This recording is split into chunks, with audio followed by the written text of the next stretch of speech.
with it, cause the heart that my page. I want a ceasefire, fuck a response from Drake. What you willing to risk? What you willing to give? What if you were in Gaza? What if those were your kids? If the West was pretending that you didn't exist, you want the world to stand up, and the students finally did. Let's quit it. What's going on, everybody? I hope everyone's having a fantastic evening, fantastic afternoon, fantastic pre-noon, no matter where you are in the world. I'm Hasan Piker in this house, and I'm broadcast coming to you live from rainy 50 degrees and rainy New York, baby. New York City. In the words of Sam Cedar, coming to you live from the industrially ravaged Gowanus Canal in the heartland of America, Williamsburg, New York. Just kidding, I'm not in Williamsburg, actually. I am in the industrially ravaged New York City, though. That's where I'm at. Yeah, Zitson is making an appearance. I've been eating poorly. I'm going to be talking about all of that in a second. Happy Mother's Day to all who celebrate. Happy Mother's Day to all the moms in the chat. You already know who you are. Hope you're having a wonderful day. We're here in New York City, the Tel Aviv of America. That's right. Poorly, you mean well? Were you on Long Island? I saw you were at Sorrento's. No, it was the Freehold Sorrento's, baby. I was in New Jersey. The Gowanus Canal is in Gowanus, bro. Okay, shut up.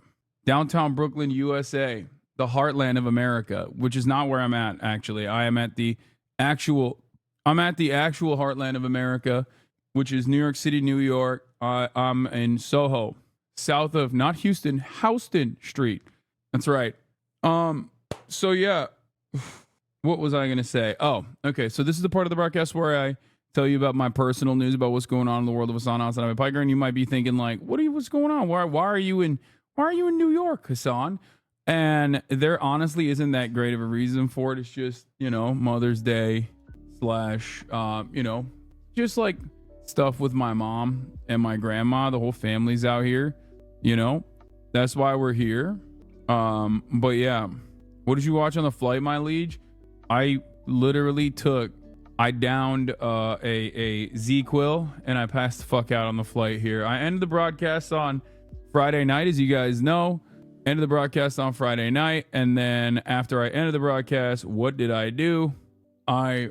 Nothing. I just I shot a podcast. Hopefully you guys will see the episode tomorrow. Indian Hasan raid. Thank you, Indian Hasan, for the raid. Hope you had a good stream. I don't know why, but I hella thought that was Macklemore's song for a good second. What do you mean? I sang that song. It's my song. I made that. Any chance you can meet Norm Finkelstein when you're in New York? I'm trying to do that, actually. I'm trying to connect through Brace to see if we can like link up and do like an IRL stream or something at Norm's house, because that shit would be fire.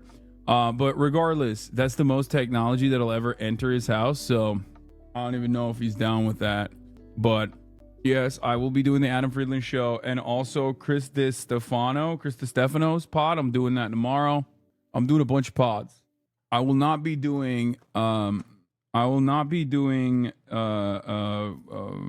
Schultz's pod, even though I hit him up. He's fucking bitch made. No, I think he's like literally coming back from LA. Your mic is a bit quiet. I think you need to turn up the gain, Abi. Wait, really? Doesn't seem like it. Doesn't feel like it. Is it quiet? I feel like this mic setting is literally better than my actual microphone at home. People always complain about that one. But yeah, your mic is always a little quiet. It's the same. Did you see the Kai slander by Cutie yesterday? I did not. But yeah, listen, folks, we're live. We're alive, as you know. Okay. And let me tell you, okay. So I like I said, I ended the broadcast. And then I shot a podcast with Ted Nivison. You appeared in the Everything Now show with the pirate collab. Nice.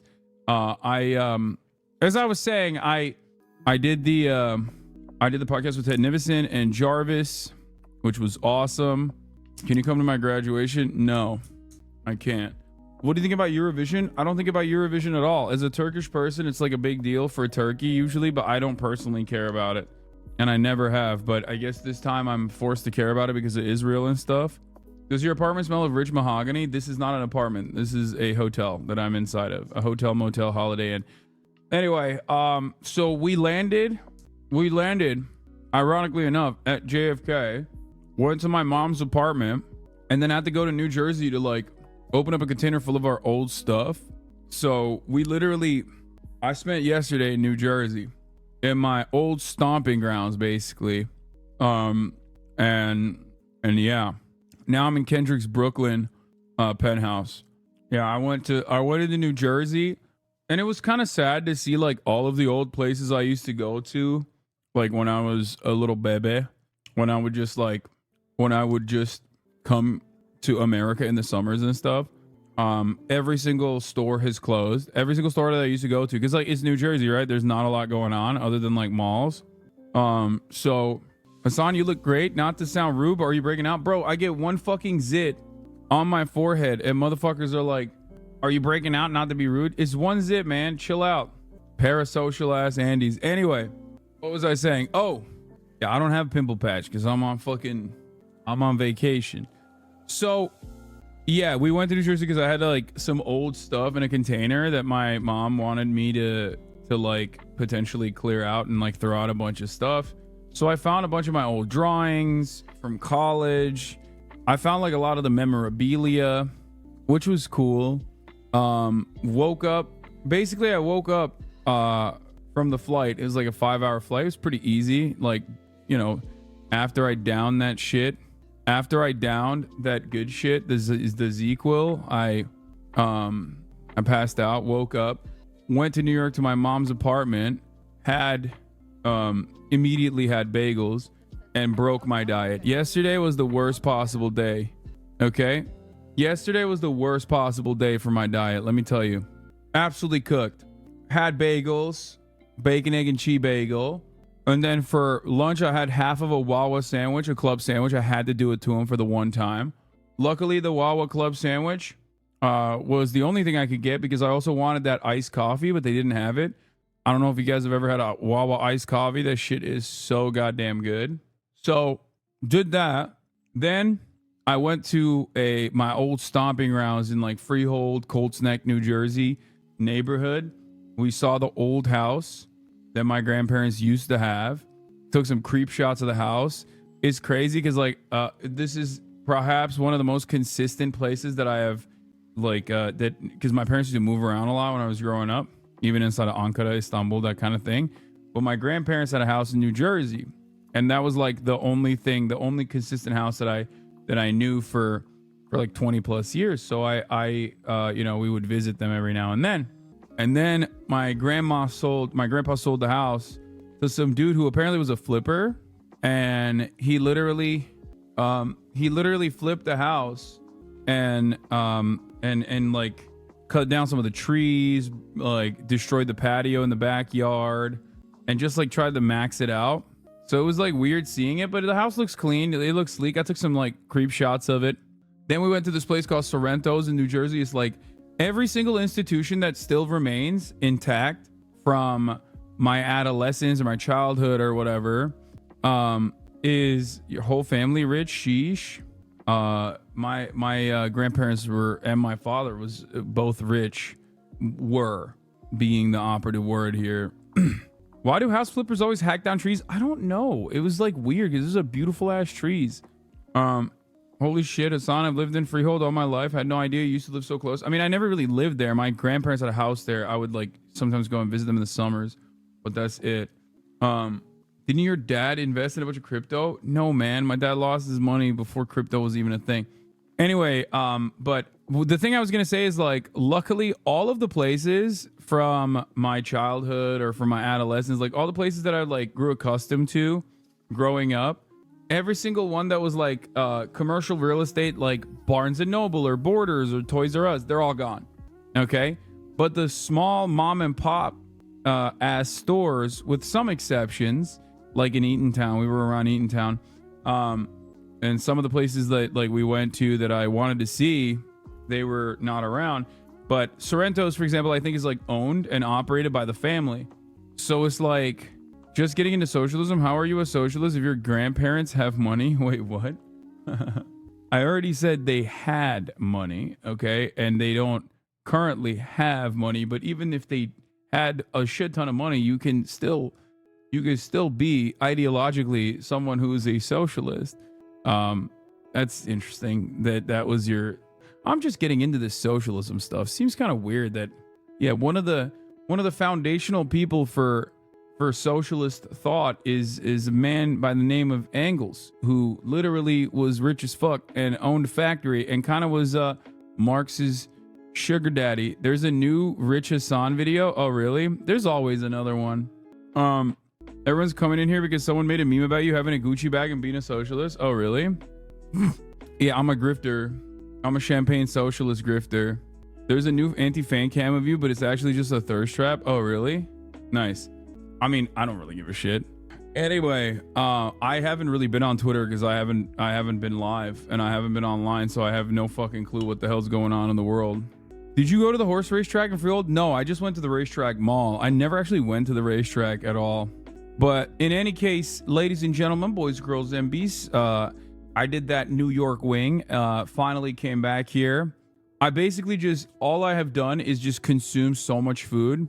Today I decided I'm not eating it all until like later. Cause I was just going crazy mode on all the all the New Jersey foods that I haven't consumed. You know what I mean? And New York foods I haven't consumed. I am back though. I'm alive. Back on my shit, back on my grind. Y'all wild and saying New York is only pizza. Tell us about the food. This morning we went to a Mother's Day brunch and I didn't even eat something. I didn't even eat anything this morning at Mother's Day brunch. Just some coffee. But also just like, I've just been sleeping nonstop. Like I've been sleeping on my travels to and from New York to New Jersey, New Jersey to New York. I've just been sleeping non-fucking stop. That's all I've been doing. And then this morning I did the Mother's Day brunch, trying to secure some podcasts while I'm out here. I'm gonna be out here till Thursday. And that's it. If I look a little bit tired, that's because I've been sleeping a lot. So where are you now? New setting. This is my Brooklyn penthouse. I'm in my Brooklyn penthouse. I'm Kendrick Lamar's new neighbor. I bought Amy Schumer's penthouse next to Kendrick's. Shit is cold out here, man. It's like 50 degrees. Why is Brace ghosting you? Bro, this is why Brace is ghosting me. Because he's too busy doing Sekkasu and fucking hanging out with Yeonmi Park. Which, to be fair, I can't deny. I mean, this is what I would do as well. Actually, I should probably text him and be like, yo, what the fuck is up? Let's see. Wondering either tomorrow, Tuesday, link up with Norm. Brace is 5'2", still getting it in. Brace is a short king. Check my previous message if you could. What is this? Babam İstanbul'dan gelmiş kendi başına. I'm first generation here in the USA. The old school people are the real Giga Chad coming to a country not knowing the language of people. Yeah. Let's see how Manhattan looks from your penthouse. It's not a penthouse. Also, I can't show it to you because if I open the curtains, it blinds, it flashbangs. I tried my best. Yeah, Drake has got the white hat up. I have not gone to the New York Ireland portal. I have not gone to the New York Dublin portal, but they're doing exactly what I would do if I had the opportunity to be on the other side of that portal. Yuval's gonna find the hotel. I mean, it's not like a secret. It's not. I'm not like trying to hide it or anything. I just don't really like advertise it. But anyway, regardless, what was I going to say? That's pretty much it. That's all it is. So interesting. You look more Italian right now. Your theory is true. Thank you. How do you have a whole ass streaming setup in a hotel? My friend, I have a Pelican case that I have basically perfected the art of live streaming with the exact, don't say Murat. This isn't just Murat. I did this on my own as well. I got some help from March. I got obviously a lot of help from Murat, but I played a big fucking role in this. Okay. I love Murat and he was the one who gave me the idea originally. He was the one who gave me the confidence, but a lot of the stuff that we have here, I had to go and get on my own, tested a bunch. Specifically, I have Rodex, like I have, which operates as a cloud amplifier and everything else, so I can use a SM7B microphone and basically not have a drop off in quality while I'm streaming away from home. I also literally stream with my camera that I use on my regular IRL streams, which is precisely the reason why the quality is, as a matter of fact, higher. I hate basketball people. What does that even mean? How's the Ethernet? I'm not using Ethernet. I'm actually Wi-Fi. A lot of the hotel Wi-Fis that I go to are luckily pretty solid. You pretty as fuck. I mean, this is shit that I've invested a lot of time and effort into. So I'm very excited that it's like allowed. It works well. So yeah, I'm not trying to sound rude, but I'm just curious about your views. If you were interested in wait, what? I'm not trying to sound rude. I'm just curious about your views. I'm not sure if you're aware, but someone converted to Islam because they were interested in what you said about Islam. So they did some further research and converted. My question is, why do you call yourself a Muslim if you don't practice? I'm not judging you. I'm just wondering why you don't just say you're a Turk and leave Islam aside. Wait, someone converted because of what I had to say about Islam? That's crazy. Good for them, I guess. I don't know. I'm not like a very religious person. This is what you take overseas when you do desktop streams there? Yes. He's talking about Lolo because he did not convert. Let me tell you. Okay. But yeah, mashallah to whoever converted. Helal olsun. Yeah. Are you meeting Lolo? Where'd you get that sweater? This is a sweater from actually Yasuo. This is Yasuo's brand. For those of you who don't know, Yasuo's Palestinian content creator league player. It's called Niviur. Nivior. I love this sweater. Everybody always gives it compliments. This cardigan is fire. It's a little bit distressed. Mo, aka Yasuo. Death on the timeline. What is this? What the fuck, Flucky? What did you do, Flucky? What the hell is this? L plus your week? This got 27,000 likes. Oh my god. That's crazy. It's Yasuo's sister's brand, exactly. Damn, bro. People are fucking clowning on this dude, huh? I guess it makes sense. The more they learn about this person, the more they're like, wow, what a fucking incredibly unlikable person. Did you see the Ebony Prince 2K24 Kendrick conspiracy? Yes. Dude, he compared himself to Israel, lol. Bro, look at Ludwig's tweet and see how many likes it got. Every time you're not streaming from home, he and his community have been having a meltdown lately. His own subreddit was crying about getting banned for disagreeing with how crazy he is on Twitter, lol. Yeah, I mean, yeah, that's just like Cutie addressed the drama.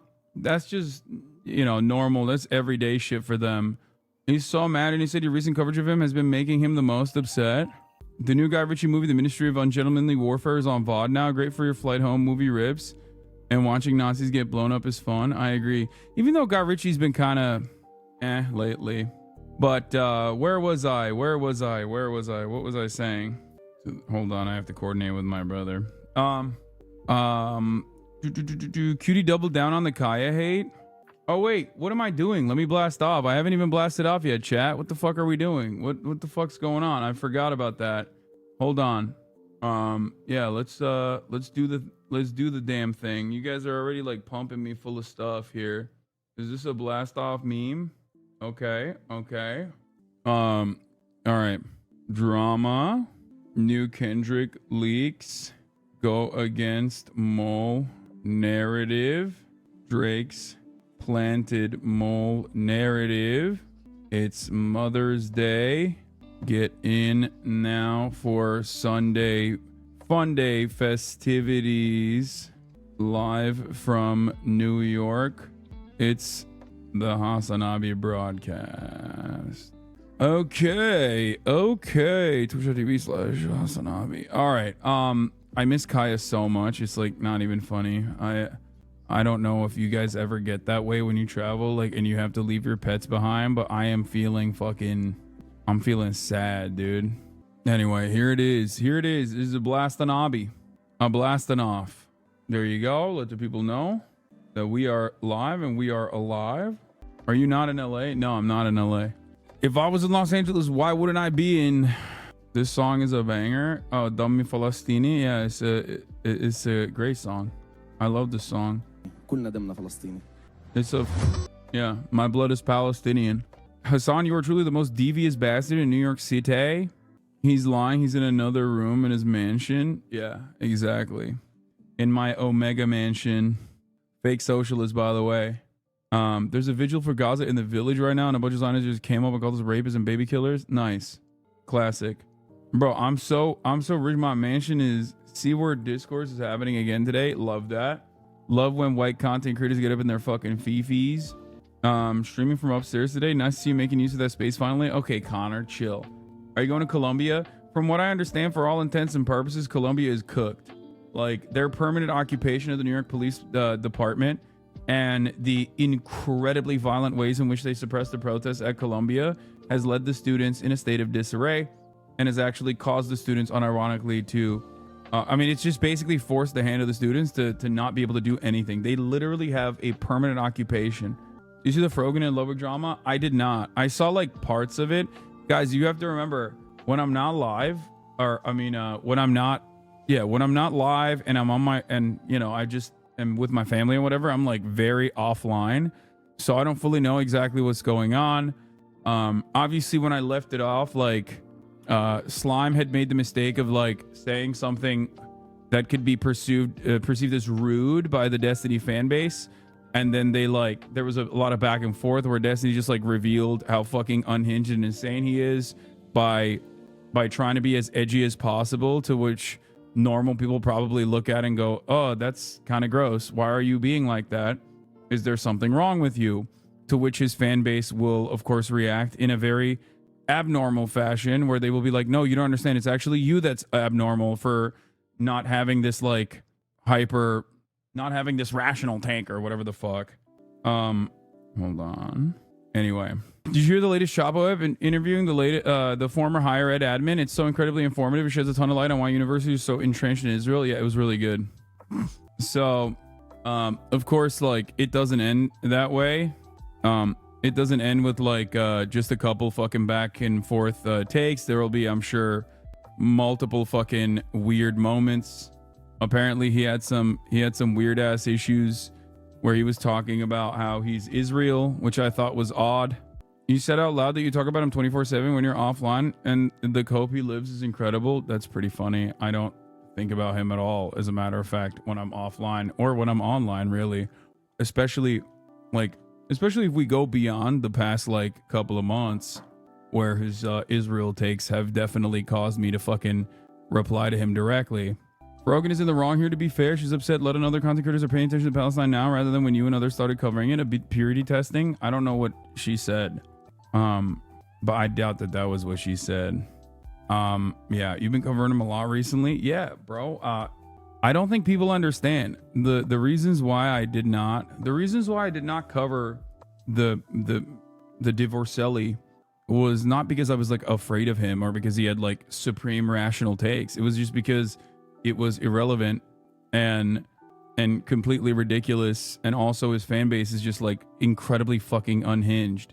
So they just actively cyberstalk anyone and everyone and try to hit every angle of attack they possibly can, including but not limited to virtue signaling about like any and everything that that these people have said, which is always funny because like they say the N-word and stuff, you know what I mean? And it's like this is a community that like thrives on edgy discourse that will also cry because someone said that because someone personally said that like he reads Wikipedia. Like they'll lose their fucking minds. They'll fly off the hinges. Like any kind of perceived slight against my favorite content creator is the worst possible thing you could ever do. Meanwhile, we can do anything and everything we want to do to you. And oftentimes a big part of that is also to like go in to other people's communities that is in my orbit or in the orbit of like Ludwig and whatever, and start like additional drama, which I suspect is what you guys are talking about. Yeah, the thinnest of skinned fan bases of all time. What the fuck is your chat doing? Why it looks like that on stream? I don't know. You got SR making jokes now? Vox is an anti-Israel using AI video, using AI to direct their bombing. I saw that. Actually, the person who made that, the journalist who made that video, reached out to me to thank me for watching it on stream, which I thought was chill. They either try to make your friends hate you or try to cancel your friends, and like clockwork, everyone attaches onto it and takes the bait. Yeah, I know. He went on like an hour and a half rant that he posted at 1 a.m. and basically blames everything on you. Yeah, I think he's losing his mind a little bit. I don't think he understands that it's because like a lot of people in the community like find him and his community to be truly unlikable because of their actions. You know, that's it. change your fucking behavior instead of spiraling and like reaffirming your commitment to whatever cause you have. And, you know, people would probably want to get along with you. I most likely would not, but all this chains were in your fan channel saying you tell your fans the brigade as if they don't each have 20 comments on each random fan channel. Yeah, it's weird behavior. It's mostly projection. So I guess like him saying he's like Israel is not wrong in the sense that like, well, one, he also is operating on unlimited Islamophobia. That's number one. Two, has apparently a wonderful little segment called Rape Review that his community calls when they look at like victims of sexual assault and find ways to poke holes in their arguments. So that's cool. And last but not least is always doing projection. Does a metric ton of awful shit to other content creators, and then personally turns around and says, we are the real victims here, actually. Why the fuck does nobody like us? It must be their own personal issues. Said, I just had a fucking epiphany. I am Israel. I have to deal with these insanely unhinged fucking losers, Palestinians, that have literally always engaged in fucking weirdo attacks against me, terror attacks, while pretending they aren't. That's all fake news, and if it happens, then they deserve it. Meanwhile, their fan bases, citizens, in their friendly fan bases, international support, hold them accountable for absolutely fucking nothing. And then my own fan base, Israeli citizens like Haaretz and B'Tselem, come down on me for every single fucking thing I do. Holy fucking shit, fuck this, it's Rafah invasion time. Forethought, perma-banning every single random fuck who criticized my takes on Ludwig, Cutie, whoever the fuck else in that friend group. I think the best thing that could happen is they all grab a bag of fent-loaded coke so they can go join Slime's OD'd dead fucking dad 6 feet under. Make the world a better place and seriously kill yourself in a group. I'm thinking Jonestown, but not tragic. Why bring up my wife or my family or my ex or anything about me constantly? What do you mean, you R-worded fuck? These people hit me on literally every single random weird personal attack because they're fighting over eating scraps of Hasan's last dump so they can echo anything they've heard from him constantly. Is just so annoying, and their sycophantic incel fans eat it all up and they regurgitate the same shit. Wait, they're sycophantic incel fans? I cannot believe that the dude who wrote a manifesto saying the N-word, the dude who literally fucking routinely is like shitting on victims of sexual assault, women that get sexually assaulted, he's always there to fucking shit on them. That guy, whose entire fan base is like fucking edgy 4chan trolls, a manifestation of Kiwi farms in general. That guy who loves being edgy, that said the M-word literally like 2 weeks ago publicly on camera to be, again, an edgy guy. That guy's fan base is not all incels. It's actually everyone else's fan base is incels. That level of fucking projection is beyond anything. The fact that he's like thinks that this is a mass coordinated attack by me is also insane. I don't think he realizes that like many people refuse to talk about him because, you know, his fan base will make people's lives unimaginably bad. Like they just fucking love to ruin people's lives for fun. Is this screen cap even real? That's crazy. Yes, it is. This is from his own like is like Discord basically, but DGG.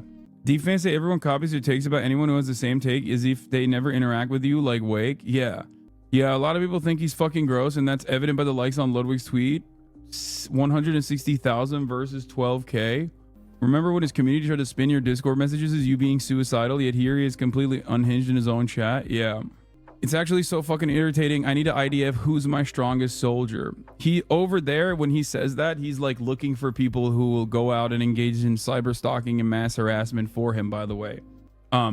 It's funny to think that like all of this happened because Destiny just couldn't be like, haha, that's funny.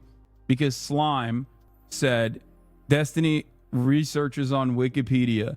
That's all this was. He said, Destiny researches on Wikipedia on Israel-Palestine. And his fan base went fucking bananas mode. It's like, dude, this is beyond North Korea levels of dick riding, okay? The Democratic People's Republic of Korea does not engage in this level of like deifying their leadership. Do you understand? The Norm debate traumatized them and created a permanent damage, permanent fucking point of consistent pain in his life, it seems. It's so funny that like his most notable moment was going up against the dude who's written many books on the matter and just getting fucking dog walked and everybody remembering him as Bonarelli, who is like the debate guy who probably should not have been there. iPad boy. So Destiny jokes about gooning to deepfakes of streamers. He also said he would have made a joke about Slime's late father if he knew the circumstances of his... What? Fuck me. I feel like I let a lot of people down yesterday on Twitter because of my behavior. I had no idea that Slime's dad OD'd on crack and died in front of him. I would have leaned into that 100,000 times more on Twitter if I knew. I'm sorry for letting you guys down.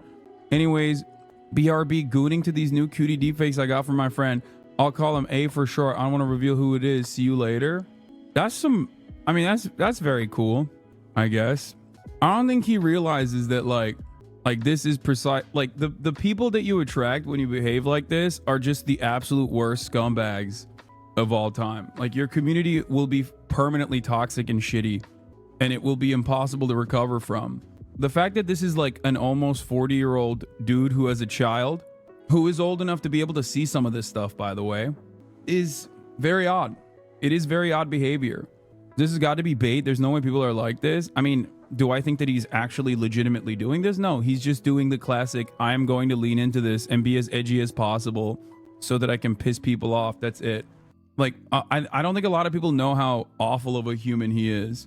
I think they just see him in like piffy, short TikTok clips, like shitting on literally the dumbest people on the planet, right? And think, oh, he seems like a normal guy. Yeah, of course he seems like a normal guy when he's going up against a dude who's literally going, you should be able to beat your wife, and that's awesome. Yeah, if he's going up against a guy like that, then yeah, he does look like a normal dude, right? But this is who he is all the other times when he is not in a clippable moment that you can see on TikTok of him just like owning someone. But yeah, overall, like he just, I don't know. He just has like this very weird, distorted sense of justice, I think, where he just truly thinks he's always wronged by everyone. Like, people shit on me for being socialist while rich, right? Like all the time. It's actually a very consistent narrative. And even then, like, I understand why people say that. I get it. You know what I mean? Like, I get it. I understand. I don't know. It's just sad. But let's move on. Let's get into some Sunday. Apparently there's some other drama here as well. This time it's not real drama. I'm kidding. This time it's actually just Everything Now show. I want to say maybe two more characters. We got two more characters, folks. Oh. This next one, like we said, we're trying to appeal to broader demographics, and this one is to appeal to players under the age of 3 months. Yes, for gamers, and we want everyone to play this game. So obviously kids are the younger generation, whatever's before Generation Alpha. We want to start these kids young so that they are loyal ENS interactive customers from the day they come out of the womb. And that's why we're very excited to announce this next character who we think is going to be a huge hit with children ages 0 to 3 months. Let's show them who it is. Yes, it's Hasan. Durag mode. It's Durag mode, Hasan. I want to say maybe. That's it. That's great. Cutie at doubling down. Yeah, what is this? You guys wanted me to cover this? Cutie was doing a drama, breaking. I gotta get Swift. You guys know it's like, you know, it's like the thing. I can't scam. You don't want me to watch the 3-hour thing, right? That's crazy. You need the clip. I did a stream the other day where I rated a bunch of streamers' dogs, and apparently people are really upset that I put Kaya so low. I don't like her. It's not that. Dude, that's crazy. That's crazy that she's like doubling down on this. That's actually wild to me. What do you mean you don't really like her? What the fuck? Dude, this is actually crazy. She needs to dial it back. What the hell? Like she didn't even realize that this was like kind of fucked up. It's performance art. She said one more song for an hour and then said Kaya drama and went on with her stream. Kaya's response. Yeah. Live Kaya reaction. That's crazy. That's crazy that she thought she'd get away with this. She baited the drama for 1 hour, then did this bid and flipped the bird to the people just waiting for the drama and said thanks for the ad money. That's awesome. It's funny because like this is the person who did Cutie. This is the person who did Kaya's birthday party. You know what I mean?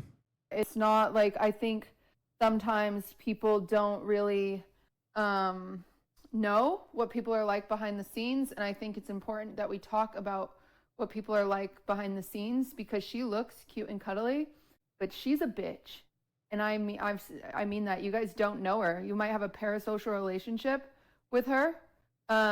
That's crazy. But honestly, after getting to know her and spending time with her, she isn't as great as you think. That's insane. She's better. And I'm not changing my stance, no matter how mean you guys are to me on Twitter. No matter how mean and how uncalled for you can be, I refuse to take back what I said about her. You can take it off sub only. That's crazy. That's all I have to say. Any questions? Is it true? No. Kaya is a wonderful, wonderful baby. Would you be down to like Kaya and Kootz fight? No, because I feel like Kootz would, especially recently, Kootz has been so angry because she just got fixed. I feel like she's got extra smoke lately. Play it more for the last bit. For those of you that were here for the past hour for the drama and you choose to leave now, how old is a fake LeBron's legacy? thank you for the ad revenue. You cannot catch me. I still can't believe. I cannot be bothered. I still cannot believe that she's using Kaya like this.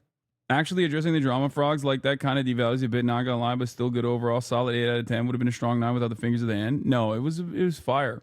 I guess she did this because, you know, this makes me way more sense now that it sounds like D community was excited to see her respond to the deep fake tweet. Yeah. Chat, for those of you who don't understand, the reason why I talked about this stuff prior is because like there was a lot of back and forth between, what is this? There's a lot of back and forth between I guess like Divorcelli, his community, Slime, for the crime of like making a joke at his expense, and then Divorcelli basically doing what he does, which is open up new fronts of war for no fucking reason whatsoever, and just like shitting on Ludwig, saying that Ludwig is like a people pleaser, and then turning around and like bringing up Cutie for no fucking reason whatsoever, and I don't know, bringing up Cutie like crying during the AI porn saga, and then doubling down and being like, I'm gonna jerk off to your girlfriend's AI porn. Like that's basically what it turned into, where he just like doubled, tripled, quintupled down, and thought that was like a valid approach to dealing with this. And then Cutie, saying his D statement is right. And basically what ended up happening is just Cutie just said, I'm not going to cover it. It's whatever.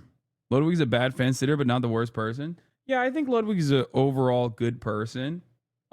He is like very brand aware, you know, and he also does try to, he does actively try to be in good company and try to not have anybody hate him. So I do find that really strange to just like attack him personally, because he is like deliberately making an effort not to, he's deliberately trying to make an effort not to offend anybody, piss off anybody. And even in certain instances, when he does that, he ends up, in my opinion, doing stuff that are just like, oh, come on, dude, you could be a little bit braver than that.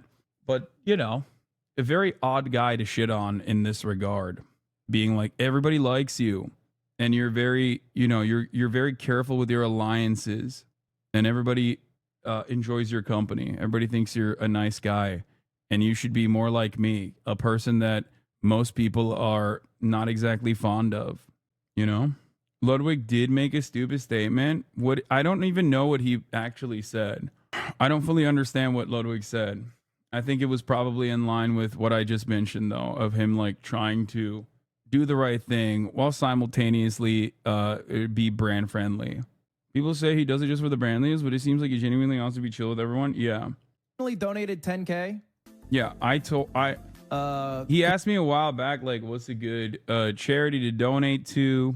I saw a clip of D mentioning that video he made about you and the streamers have hard job saga. I think he held a grudge for Lud deleting the vid and exploded. That's such a weird thing to get mad at a whole different person over, especially because like during that whole saga, I literally told Lud he doesn't have to take the video down. He you know, like I personally, not to leak our fucking conversations, but I was like, I literally told him that.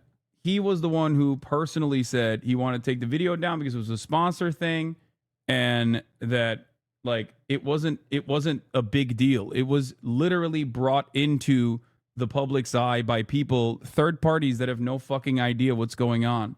He claimed that I forced him to take it down, and it's so funny that he says that because I said the exact opposite, and his own takedown was for his own personal reasons. That's why it's hilarious. But anyway, Because I think it is worthwhile. And if you guys got some extra bread, I would recommend you donate. also leave both Frogan and Lud alone. Jesus fucking Christ. I don't like Frogan's response to this. I think Ludwig said something without realizing that is like genuinely offensive for a lot of people. Not entirely certain what he did, but I think he basically said something along the lines of like, oh, I didn't want to join the creator, YouTube creator thing because like, I just don't, that's not the bad part. It's offensive. Does anyone have the full clip so I can like get a better understanding of what it is? I find ultimately, like, if I were to do it. Oh, here it is. This is it. Yeah. Hello. Wait, which one is it? Yeah, that's the one. Yeah, I mean, you can keep it if you want. If you're going to go back and forth, all your stuff's here. Yeah. No problem. Thank you guys. Enjoy it. Yeah, I'll grab your chargers back there, right? All right, Marat's chargers are back there too. Hold on one second, chat. I don't know what he's gonna do with the room. He might just like. All right, that's your peanut butter nugs as well. Don't worry, the camera doesn't. It's back this way. Okay. Marat loves peanut butter nugs. They got Maduro on a podcast talking about Marxism. That's crazy. Okay. I tried to move the video forward. Forgot this is live. Yeah. Can you watch the Frogan clip instead? Why are you avoiding it? Stop being a coward, bro. I'm not. I'll watch the Frogan video as well. This is precisely the problem with leftists. Here's the dude doing a great thing that's way better than the vast majority of people are doing, but people get mad at him because it doesn't pass the purity test. Insanity. Left style is also not to spend 6 hours on an issue, but to stay something concise, which he did here. A dirty thing where the charity thing relies on your donations. It should be something where like 95% of people feel good and are down for it. And like ultimately, regardless of what you think, that is. I think it would have been better if he just didn't mention this part at all and was like, yeah, I donated 10 grand to the PCRF. Like, you should too. That's great. And then moved on.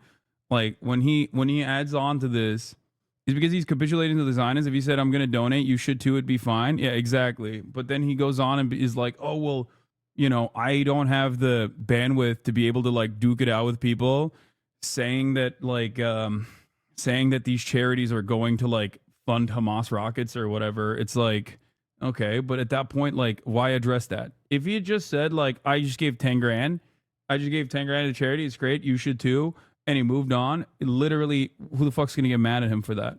You know? This isn't an issue with leftists. Your chat is pure Snow White. It's a brown person who is directly being affected by Israel's genocidal campaign. Frogan gets to be mad at her people being bombed. What the fuck are you talking about, chat? Yeah, I haven't even gotten to that aspect yet. Do you remember a couple of years ago when you said Ludwig wasn't Hamas? Yeah, I do. Not gonna lie, this whole shit is DGG doctored, and I hate that you capitulate and have to talk about it like it's on the day's docket. Yeah, I know. Not situation here. So I personally donated 10K because I think it is worthwhile. And if you guys got some extra bread, I would recommend you donate. But I won't throw it on you. You know what I mean? No thanks. And some people are gonna say that. You know what I mean? That's why it's the difference between like, hey, I can put my money where my mouth is, but I don't need to put your money there.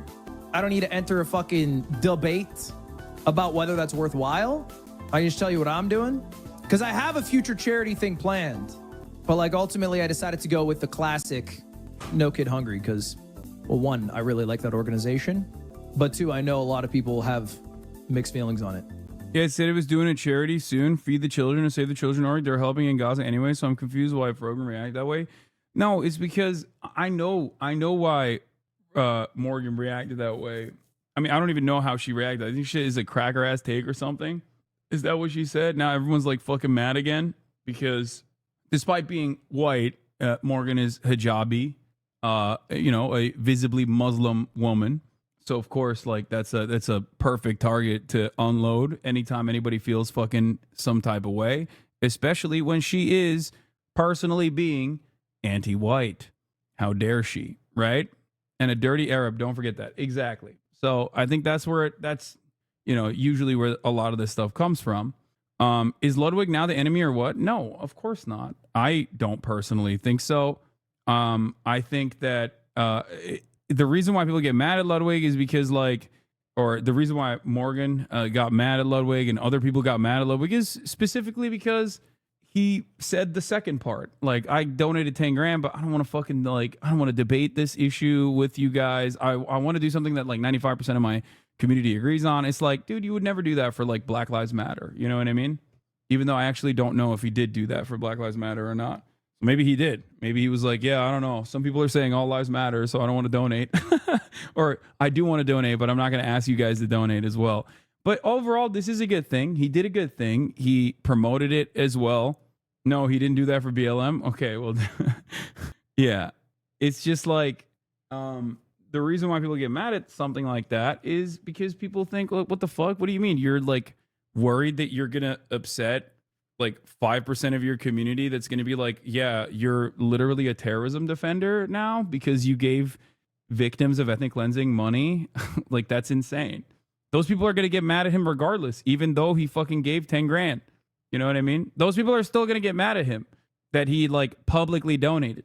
The reason why people on the other side get frustrated with him though is that awareness is very important in a time like this, and capitulating to the other side with framing that is readily available to all, right?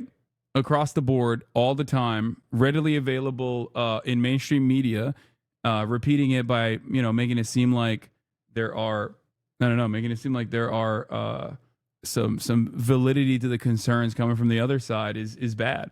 It's not a good thing to say. You kind of end up owning your own point. But yeah. But it's a good thing that he donated. That's my position. Obviously, it's a good thing that he donated. It's a good thing that he even asked others to donate. I would just wish he wouldn't have said the other thing, And his community seemingly is very much happy with it too. I think he means well, but he's scared about people attacking him and his brand, which I guess makes sense. There's got lots of crazy Zionist supporters. I know. Ludwig should go to Gaza. I mean, he is Hamas, so that makes sense. Two wrongs don't make a right. He was bad in trying to appeal to everyone and not take a real solid stance, but Frogan should have called him that. No, I don't give a shit about someone being called a cracker, okay? As someone who is white and has used that word myself, I think that people that are using that to be this is a racial slur against white people is fucking ridiculous.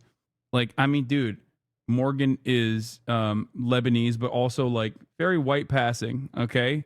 It's just that when you put the hijab on, immediately no white person will ever consider to be white, just like when a lot of people find out my name is Hasan and then decide I am no longer white. You know what I mean? It's ridiculous. So ultimately, I think it's silly. It's silly to be super mad about that. What's the other thing he said? I missed it. I have the pass.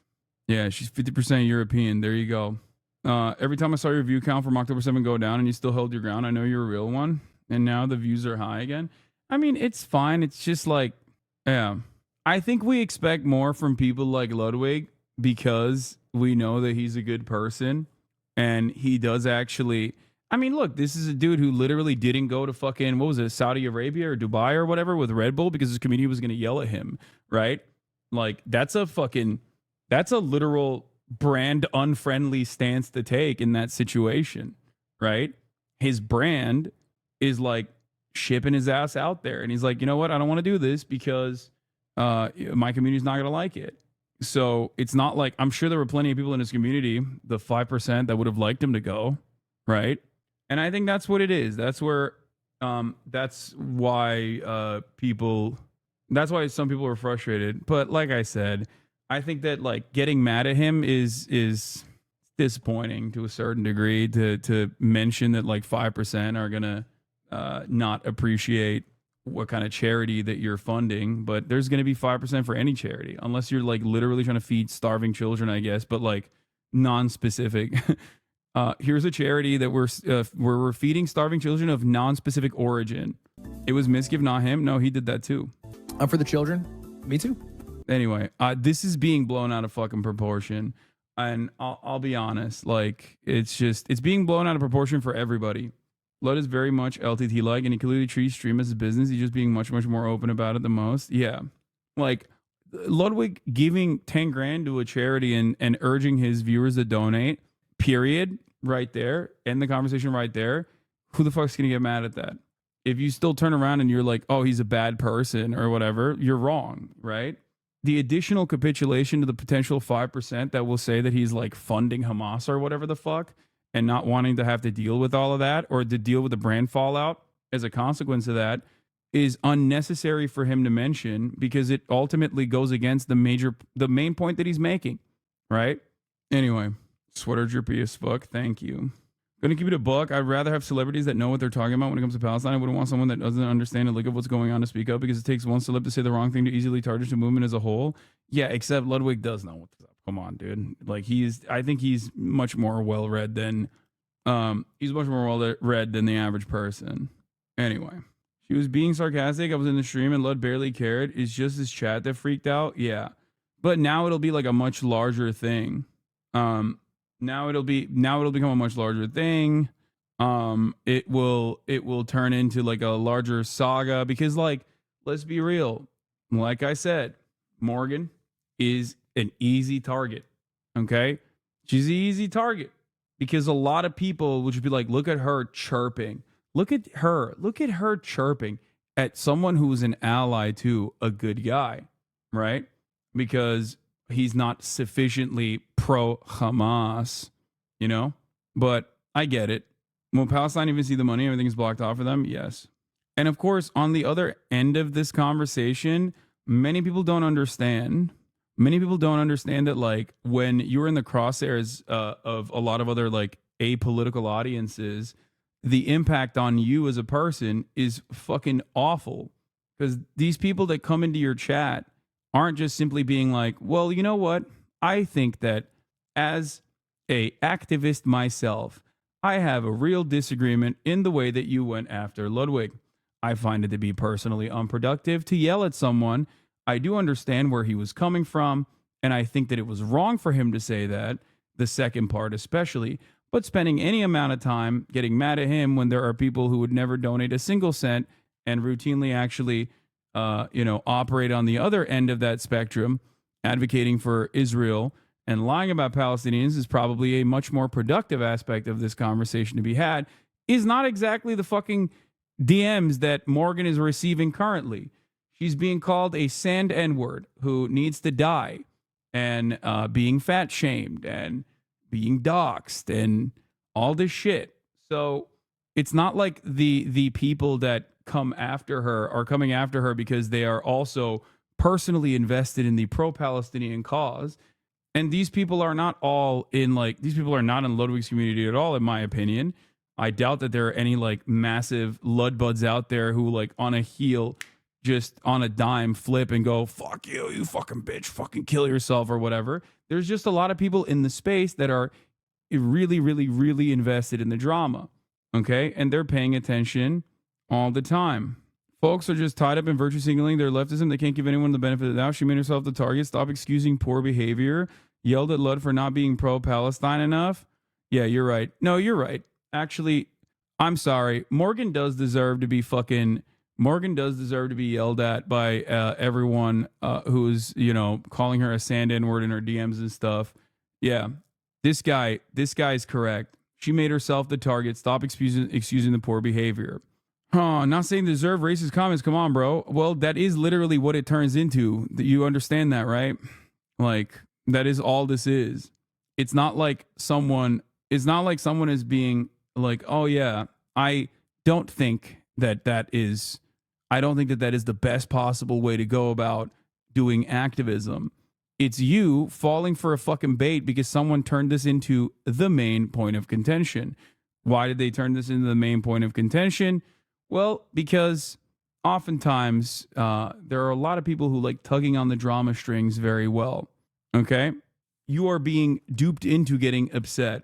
I do not know what Frogan's overall attitude is on Ludwig, but I doubt that she hates him, or I doubt that she thinks he's like a piece of shit or anything like that.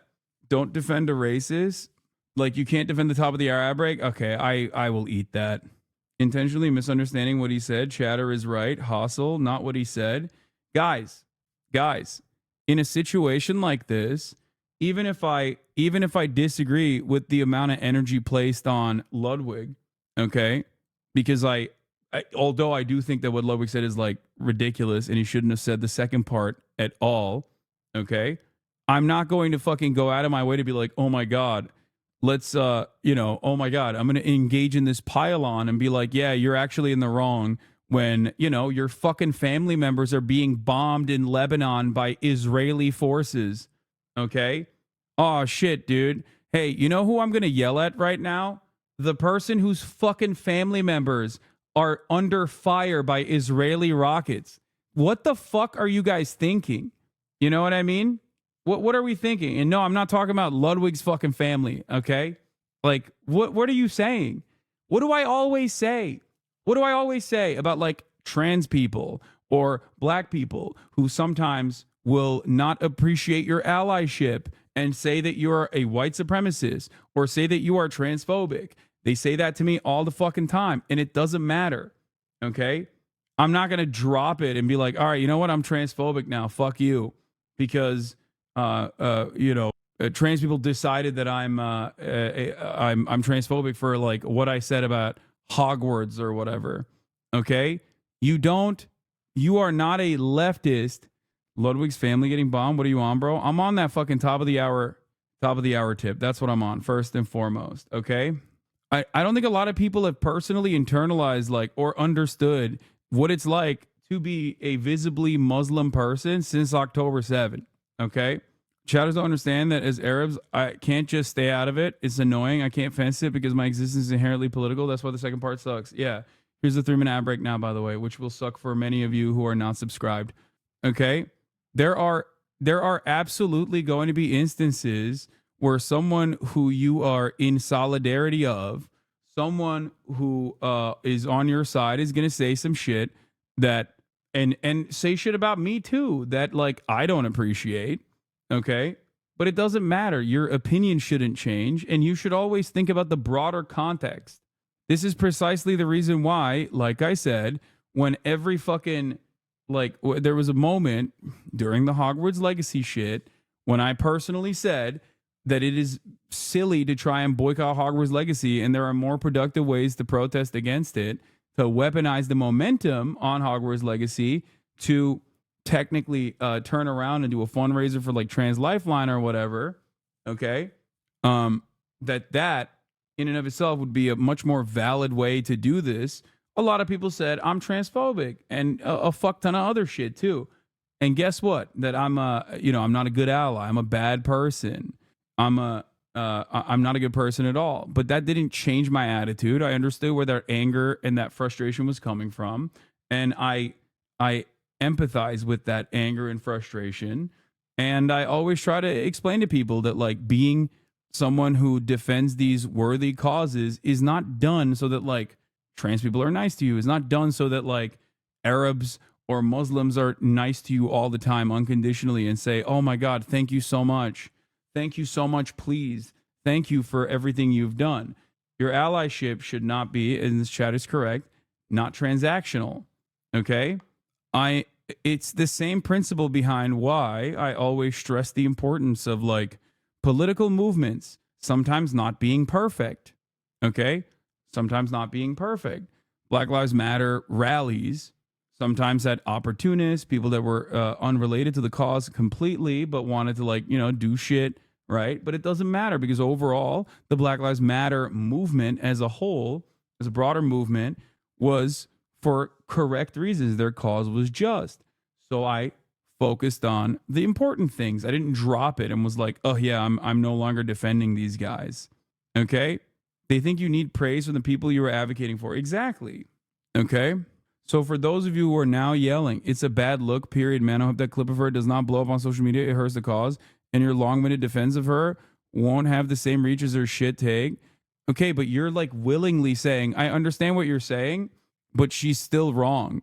Okay? Like, what the fuck? What's happening? What's happening here? Hurts the cause. Yeah, dude, it hurts the cause.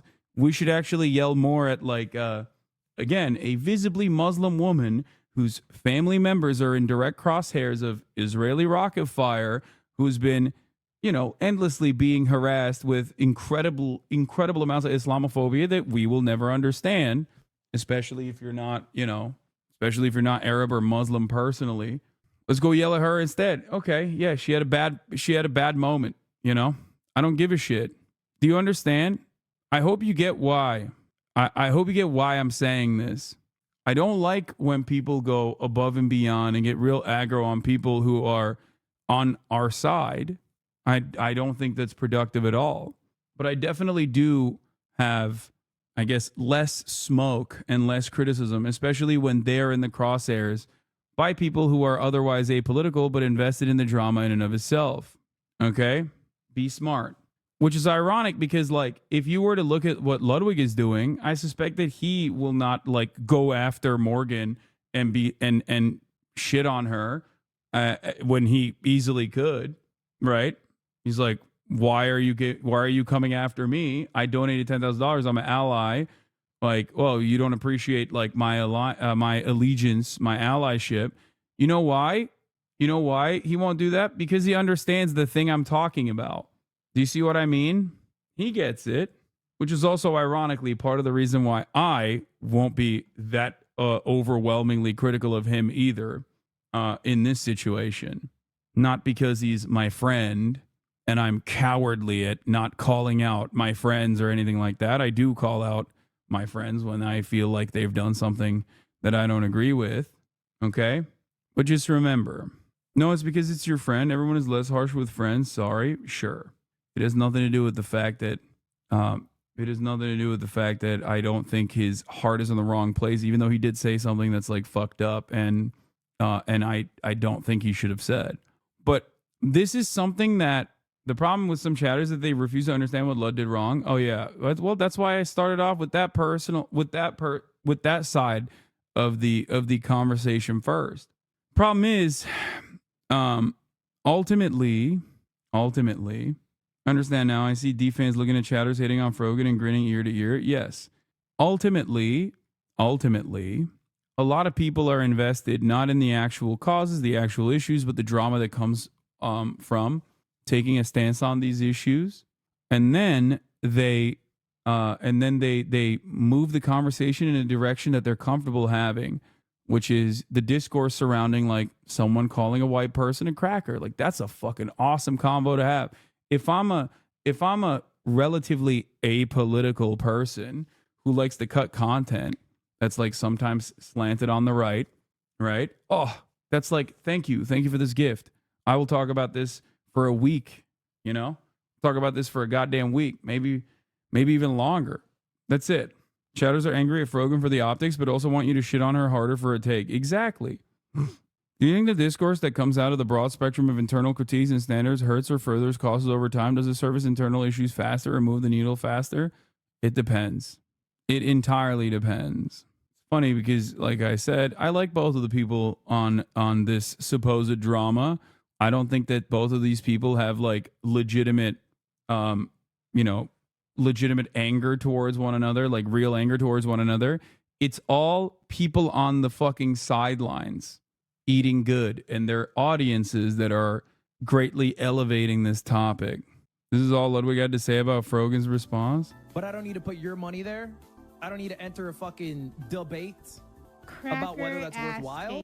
And the only thing I can say is actually a huge shout out. I didn't mention this when I first did my donation. It was a couple weeks ago. It was because of the student protests. Because I was pretty out.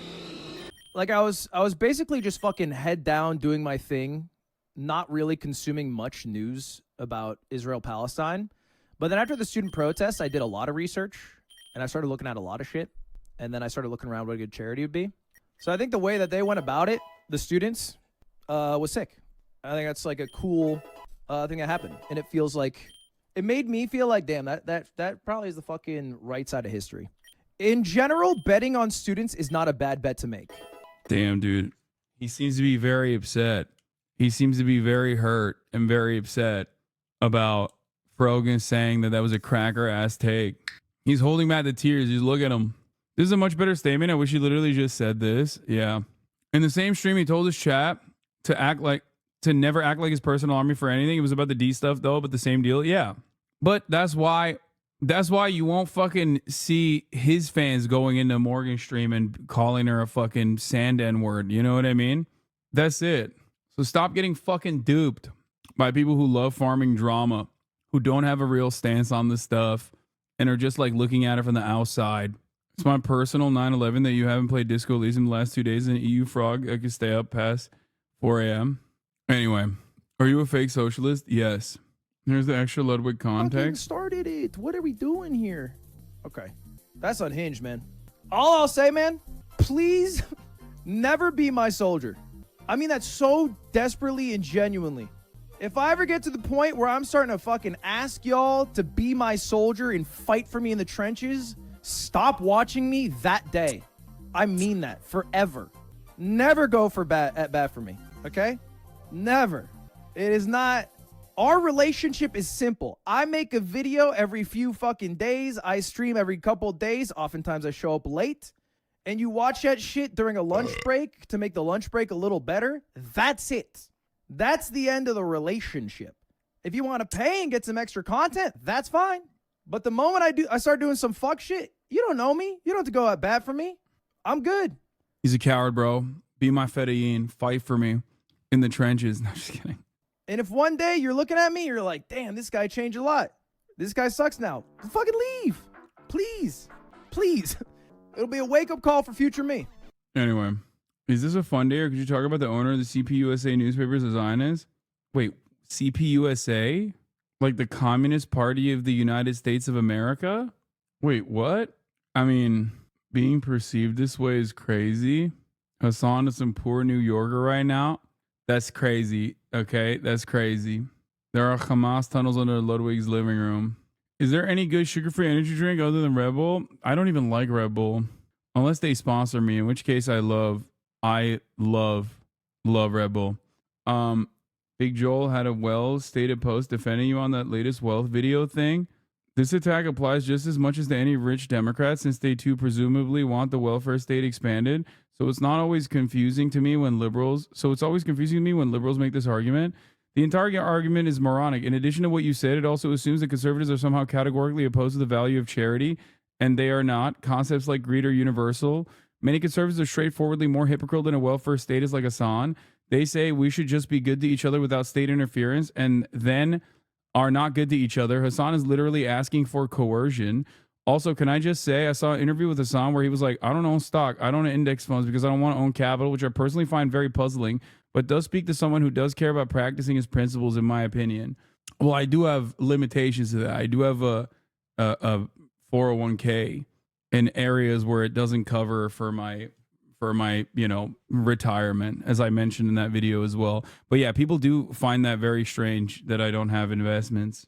What is this? Did you see this? Hamas, the Deed, has a weekly publication of the Lehi, an armed Zionist militant group in Mount. Wait, what? Hamas in Hebrew, the action or the deed, was a weekly publication in the Lehi. Oh my God. Turns out the ultra Zionists are also Hamas. Yeah, Lindsey Graham's going crazy. I think he's like demanding that Iran and Gaza is nuked or some shit. Anyway, let's finish this. In worst case, I move on and I move to my bakery. I'm cool with that.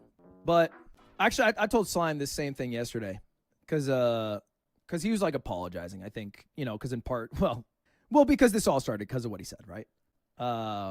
Like I didn't do shit, right? I hope people understand that like the whole purpose of this entire saga is to punish people for daring to even say anything in the direction of destiny, that his fan base will react this way. Like the entire purpose of this is specifically so that like no one dare defy him. Okay? Even if it's a single fucking joke, even if it's a single fucking joke. I find ultimately streamers dog. Hold on. Even if it's a single fucking joke that people consider too far or whatever, they will react this way. And the goal is to get people to be afraid of saying anything. That's it. What is this? This is content? What is that? Crazy. Oh my God. I don't know where the fuck Brace finds these guys, man. Where the fuck does he find these people? Crazy. Look, these are all like normal hype people. Look at this one. Oh, he's found it. It's his wife. Oh my God. Has Hasan seen the Dr. Phil Benjamin interview yet? No, I don't want to see it. I don't want to see it because it's just like, it's too much. Dude's built like Danny DeVito. Isn't that a hate crime? People under 4 foot are legally protected? Okay, chill. I didn't even think about it that way. Also, never compare the short king, Daniel DeVito, to that fucking demon right there. Also, can I just say I saw an interview with Hasan? But this was, by the way, in response to this, I guess. This is HasanAbi. I'm fighting for your rights. I talk about the workers. I talk about their plight. But I've got my Gucci. Yeah. I think it's gross that he made an AI song overall.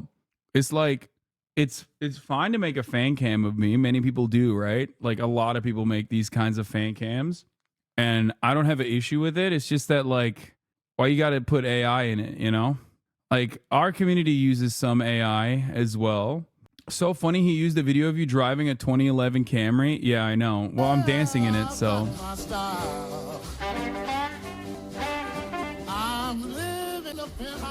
True, I live in a penthouse. I'm talking all the while. I'm a communist with the Gucci bag. Got my Prada kicks, yeah. Got to have my swag. Okay, first of all, I think I have one. Yeah, I do have a pair of Prada loafers. I rarely ever wear them because they're goofy. I was gonna say I usually just in that video and in general I usually wear Doc Martens or Jordans, but you know that's whatever. I do have a Gucci bag. Talking revolution, I ain't felt a thing. So here's a little secret. I'm living on the high. Talk about the struggle, but you know it's all a lie. I'm just here for the fashion. I'm just here for the trend. I'll be on my yacht while the workers try to mend. Wait, who's Gucci Mars? Wait, is this actually a...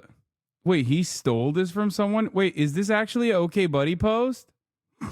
He stole it from he stole a fan cam of from one of my fucking... You danced? Yeah, I mean, it's kind of... I'm not gonna lie, it's kind of heat.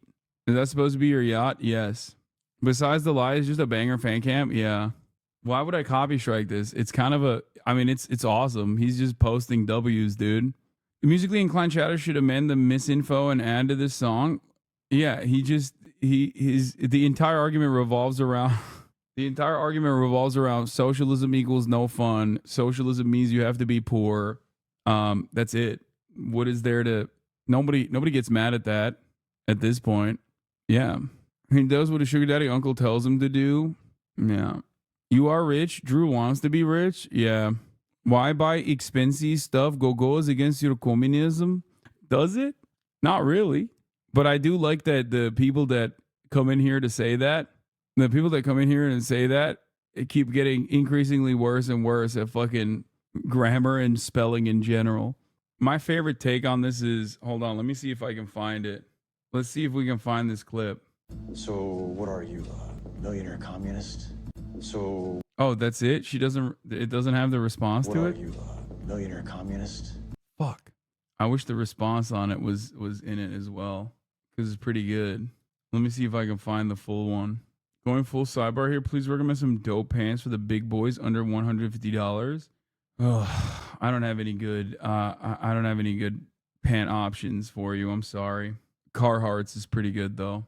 I would recommend W Gatekeep. No, I Carhartt is what I go with. WIP Collection's pretty good. Are you in Austria? No. Carhartt WIP has some good stuff in it. Let me see if I can find the fucking Fallout TV show show shit. I want to find it because it's really good, but I can't find it. Dying keyboard. So what are you, a millionaire communist? Hypocrisy is like violence in your movies. If you only let the bad guys use it, the bad guys win. Yeah, I got a little showbiz secret for you. A good bad guy doesn't see themselves as the bad guy. America has been locked in a resource war for over a decade. Vault Tech bought the means to end that war. The same war you fought in. So they could put it on the shelf, all because it didn't fit into their business. I mean, it's the rest of it is like about the show itself, but here. She herself worked for many of these capitalist science companies. So what are you, a millionaire communist? Hypocrisy is like violence in your movies. If you only let the bad guys use it, the bad guys win. Yeah, I got a little showbiz secret for you. A good bad guy doesn't see themselves as the bad guy. Frimsworg is a Korean brand that's really well made and looks sick.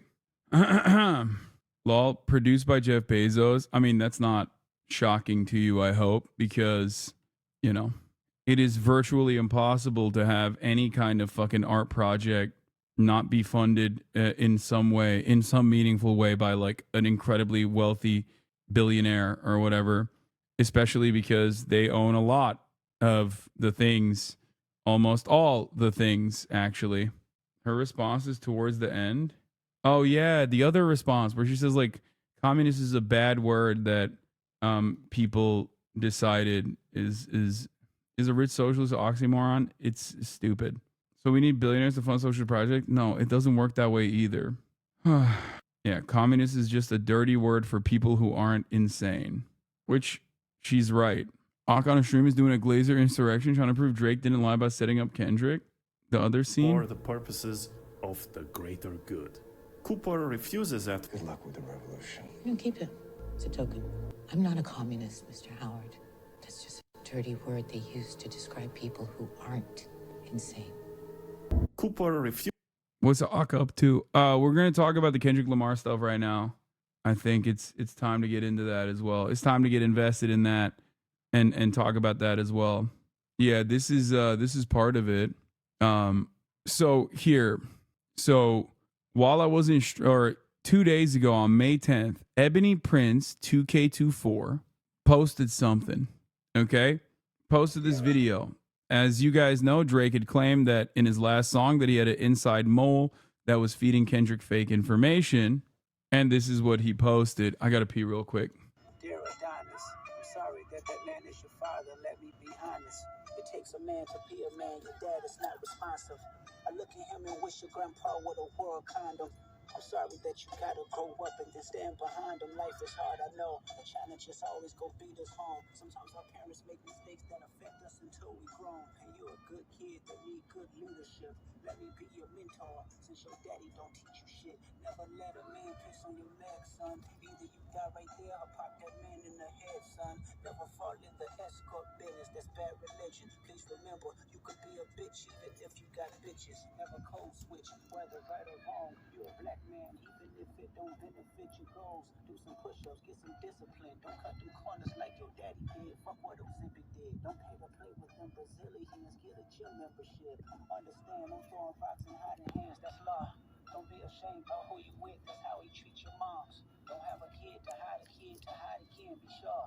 5% will comprehend, but 95 is lost. Be proud of him within. Got the superstars that's real, but your daddy ain't one of them. And you nothing like him. You'll carry yourself as king. Can't understand me right now. Oh shit. What does this mean? Your friend is the Riddler. He's in New York. Find him, bro. So I have no fucking idea what this is. I mean, I do understand what's going on as far as like, obviously he first shows on his laptop the image that Kendrick used. He shows a Brooklyn Daily Eagle page to indicate that he's like, this is a recent video. Okay. Context: Drake left his belongings somewhere and didn't claim them back. Yeah. He shows like, I don't know what this is, but he shows the CN Tower, like an image of the CN Tower, Holt Renfrew bag, and then the receipts that he's like a close friend of Kendrick, did a Discord interview. Here's some notes. Wait, what? Italian Fiesta, close friend of Kendrick, did a Discord interview. Wait, really? Is this valid? I don't know. This has 60K likes. Holy shit. Daily Eagle is also Chris Alvarez's paper, who was in the original photo. This has got to be fake. Okay. But this image, on the other hand, does feature all the stuff. The video is real. I don't know about this other shit. Hold on. Okay, so Drake originally in his response had claimed that he actually presented all this stuff to K-Dot's team with a fake, by way of a fake mole, to be like, you know, look at all the stuff that we showed you. It was all lies. Now, having said that, it obviously seemed a little insane, even at first glance, without actually like thinking about it further. You're just like, wait, so you gave him like a fake Ozempic script, but also simultaneously, like, why did you make it? You know what I mean? And also simultaneously, why didn't you show proof that it was fucking fake? Like the mole was faked, right? Like, what's that about? Why wouldn't you have like shown proof? Why wouldn't you have shown proof that it's fake, immediately dispelling the rumors and just clapping way harder at Kendrick than you possibly could have? Because your goal is to basically try to convince people who are in the middle, right? Like your goal is to try to convince people who are not on either side, or maybe are like kind of on Kendrick's side so far, but do have the capacity to change their minds. Ebony Prince finally plays his hand. Thank you for the vegan cookie recipe you gave me to dispose of. Truly delicious. Wait, what the fuck? He made a Fantano reference? And even if it was fake, it's a bigger L that everyone instantly believed it. Lamau. I mean, the thing is, like, it seemed kind of far-fetched. I don't think this is a real tweet, but anyway, it seems kind of far-fetched, right? That this would be, basically be all staged, because like, why would you feed information? Why would you feed information personally to Kendrick Lamar that genuinely makes your position look awful, right? Hold on 1 second. I have to do something real quick. Okay. Obio apparently beat that disabled guy up. That sounds fucking crazy. Okay. That sounds insane. That sounds very far-fetched. I don't know if I believe that, but here are all the drugs and all the other shit. Like, this basically shows here, number one, King at Kendrick Lamar is not a liar, and I'm not a thief. Number two, Mr. Aubrey Graham, Mr. Livingston Allen, academics, have until noon Monday, 5/13/24 to retract your claims of theft, or my attorney, Miss Adrienne Edward, and I will exhaust every legal option available. And then he added everybody else. Okay. He added like TMZ and shit like that. Search and destroy laptop, personally recorded the newspaper so we can see that he recorded the video on the 8th, security camera footage, tied rope around the pill bottle so we can hold it up without showing his hand, and a cryptic message. Yeah, call it quits, Drake. So yeah, and then the second message that he sent was this: to Mr. Aubrey Graham at Drake. May this photo help jog your memory as to where you discarded those items. The issue in the photo should also jog your memory. Jimmy Brooks would not have been proud of you that night. The Kendrick Lamar subreddit said he was trying to sell those items, and Kendrick told him to sell them online. So I still don't fully understand what the fuck's going on here. But then there's like this person in like a stroller. I think they're like a disabled person. I think that's Drake right there. There's a dude with a OVO hoodie in the background. I don't know what he means when he says Jimmy Brooks. Like, I guess that's his Degrassi character, right? And I don't really know why he's also a journalist. People figured out who it is. Hawk responded to the guy's threat. Okay, I can't wait. When I find out who you are, I'm gonna terrorize you for life, nigga, because I'm really rich. I'm gonna terrorize you for life just cause. I just got money to terrorize. I'm gonna just terrorize you for life, okay? Jesus Christ, bro. Calm down. I don't think you want to say stuff like that, dude. What the fuck? I feel like this puts you in like random legal trouble for no fucking reason. You know what I mean?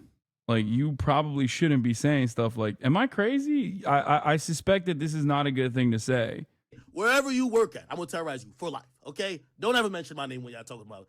Mention Drake, because you don't got time to be playing around with this. Never, ever mention my name like this again, okay? I kind of have a good idea of who you are. I'm hiring a private investigator. We're gonna get at you, right? I don't give a fuck about what Drake got going on, what Kendrick got going on. Nigga, I will terrorize you for life. Just remember that, okay? I got the resources, and I save a little bit just for a bitch-ass nigga like you. Anyway, this hoe-ass nigga right here, this nigga, I don't know if they think they're the Riddler, but I do want to just make very clear, whoever this bum is, don't ever threaten me with a lawsuit. Just file it, you bitch-ass nigga. I'll spend $1 million to ruin your life before I pay you a dime. Remember that. Clip it, put it in court, and I'll see you there. Okay, you bitch-ass nigga? Don't you ever try to threaten me again. But anyway, let's go. That was, I mean, okay. Interesting take. He said, don't threaten me with a lawsuit because I will hit you back so fucking hard that you could have a second lawsuit potentially, as in like you can sue me for other stuff now. Okay. Sheltered Rosebud. You can always rely on her to give us the worst fucking take possible. To be honest, I don't fully understand why we're covering this beef. It's beef between a predator and someone who chose to protect the predator until he was angry with him. They are both bad. I just move on. Just move on. I think there are much more important things going on right now, such as the top of the hour ad break. Oh my God. Oh my God, it happened. Oh my God. Oh my God. Oh my God, what is happening? Oh my God, I got baited by Sheltered Rosebud. Oh my God. What? I need it. Do I log off? Like, what do I? No, I gotta log off. I can't. I gotta retire. That's crazy. That's like she built that up for like 8 months. Got banned multiple times. I don't even know what to say here. Like, top of the hour, I guess. You know, fuck. 3-minute ad break, I guess. Top of the hour, I guess. Hold on. What are these? Oh, he posted some other shit too. Here's the 3-minute ad break right now. I heard from the kitchen that your career ended. Yeah, no, it's over. I don't think I'll ever be able to outlive that one, dude. That's crazy. That's crazy. Oh, also, I finally, in the land of the free, home of the brave, I finally have fucking Coffee's In. It's pretty good. That kind of debate will never be topped. All right, let's keep going. So he posted some other shit too. Like, he posted this. Wait, hold on. Where is it? He posted this, as we saw. He posted, you've had many things discarded in your behalf over the years. I wonder if you can remember them all. You've had many things discarded on your behalf over the years. I wonder if you can remember them all, which I thought was like odd. Then he also posted this. 2 black American men became unemployed at this exact moment. You made an enemy. 2023 Sunday. What the fuck does it mean? He also says subpar service is not in line with the Forbes standards. That's what you pay for. So why would you think there would be no proof? Which I don't even know what this is. The Mark. Lost and found item at the Mark. It's an item of the hotel. Seems like the guy who sold the info to Kendrick got his business fucked up by Drake, saying it was fake info. What? OVO Mal versus Kendrick's friends from TPAB claims that the daughter's real and did have an 11th birthday recently. I don't know about that. Epstein connection. Mark Hotel is that image. Mark Hotel allowed underage drinking and is in Epstein's black book. Okay, I think people are going crazy on that. Like, do I think that Drake has Epstein connections? No, I don't. What in the Pretty Little Liars is going on here? Yeah, I don't know what the fuck's happening. Is someone looking to sell shit they got from a celebrity, but TMZ and the likes won't buy because Drake is saying it's stolen? Been a tough week for the Drizzler. Bros had like 4 different break-ins into his house. One guy was a repeat because he went back to get his bike that he had to abandon the first time he broke in. Yeah, I think that stuff sucks, to be honest. Like, keeping it to like rap battles is fine, but then like random fucking dumbasses trying to break into his house and like, you know, that's insane, dude. Like, I actually personally think that that's weird as fuck and terrifying. Like, I mean, famous dudes already have that shit happening all the time. Did you watch the weird balcony video? Yeah, I did. Like, there are nowadays, I feel like most recent tweet from this person, possible security. I've stood next to you in the rain to keep the paps and fanatics away. I became essential during your stays. Having to cancel vacations to all ensure things like this didn't happen. Oh, great.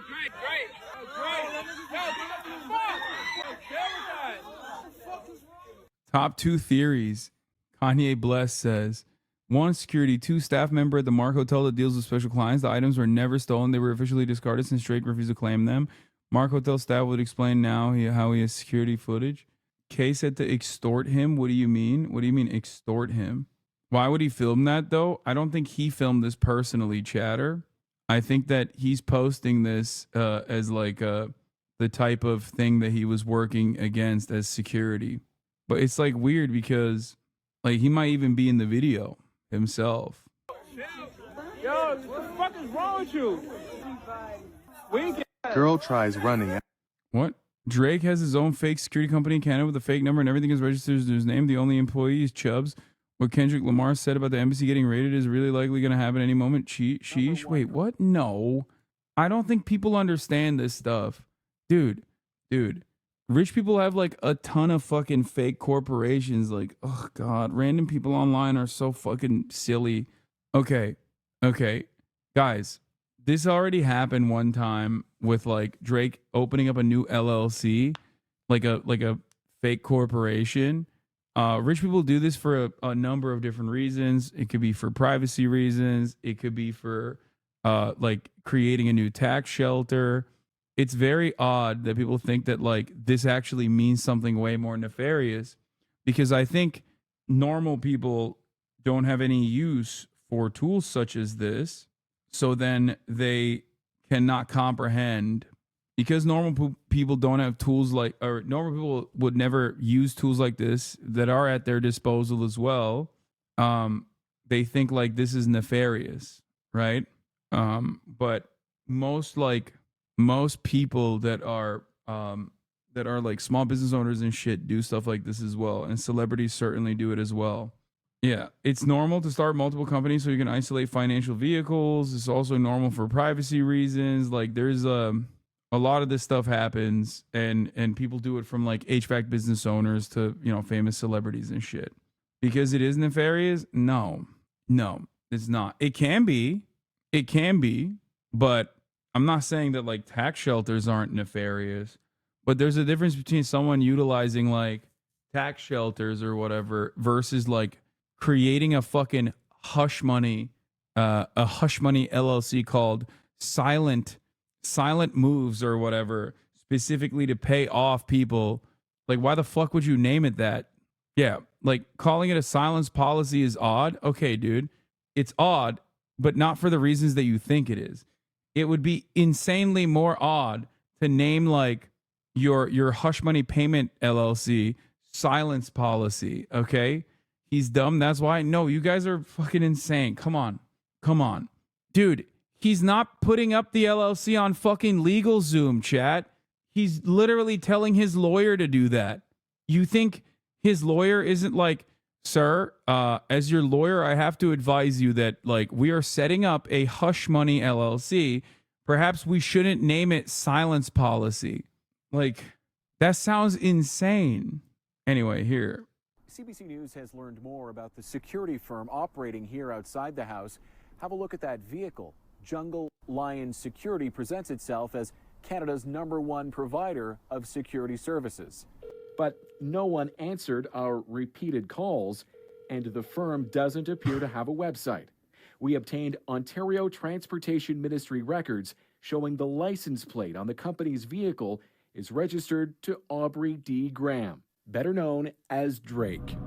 And the only person listed in the security firm's public profile is the man seen next to Drake in this video, his reported head of security, known to fans as Chubbs. People that are in the rapper world, they are the most highest threat level of any people in the entertainment industry.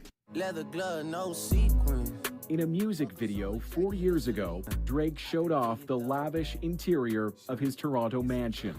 He never hid the address, even putting that nickname, the Embassy, on full display outside. But at a public council meeting in 2019, an architecture firm hired by the rap star revealed Drake's security nightmare. Everyone knows where he sleeps, where he eats, and that has really freaked him out, us out, and we need heavy security outside. Yeah, I don't know why he didn't realize that that would be a major fucking security flaw. Like, everybody knows the blueprints of his fucking house. Like, that is pretty crazy that he just posted that shit on his own. That's wild. At that meeting, the city granted Drake permission to build extra tall fencing around his property. And this week, it was just outside that police say a suspect drove up and shot a security guard. He was standing outside of the gates in front of the residence when the shooting occurred. Yeah. But yeah, this is the new stuff that we've seen so far. I don't know.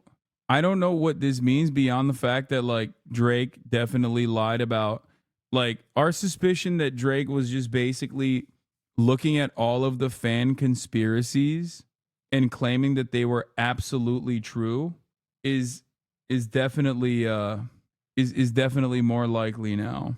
Does that make sense? Which I don't know why he thought that he could just like, I don't know why he thought he could get away with that. And then there's more DJ Academics here. I think Drake knew that these things were stolen. Okay? So this does look like some stolen shit. I'm going to be honest with you. Drake did knew that they were stolen. I don't know if he's like trying to reverse psychology it, saying, well, now I know it's stolen and I know what you have. I'm going to play off of it. That's one. But number two, when Drake says he set it up, I'm taking that to be this 11-year-old daughter thing, because from everybody I've talked to, including Drake, we can't even see any, like, we don't even know where this came from. And Kendrick said it so What do you mean we don't even know where it came from? Why would you admit that?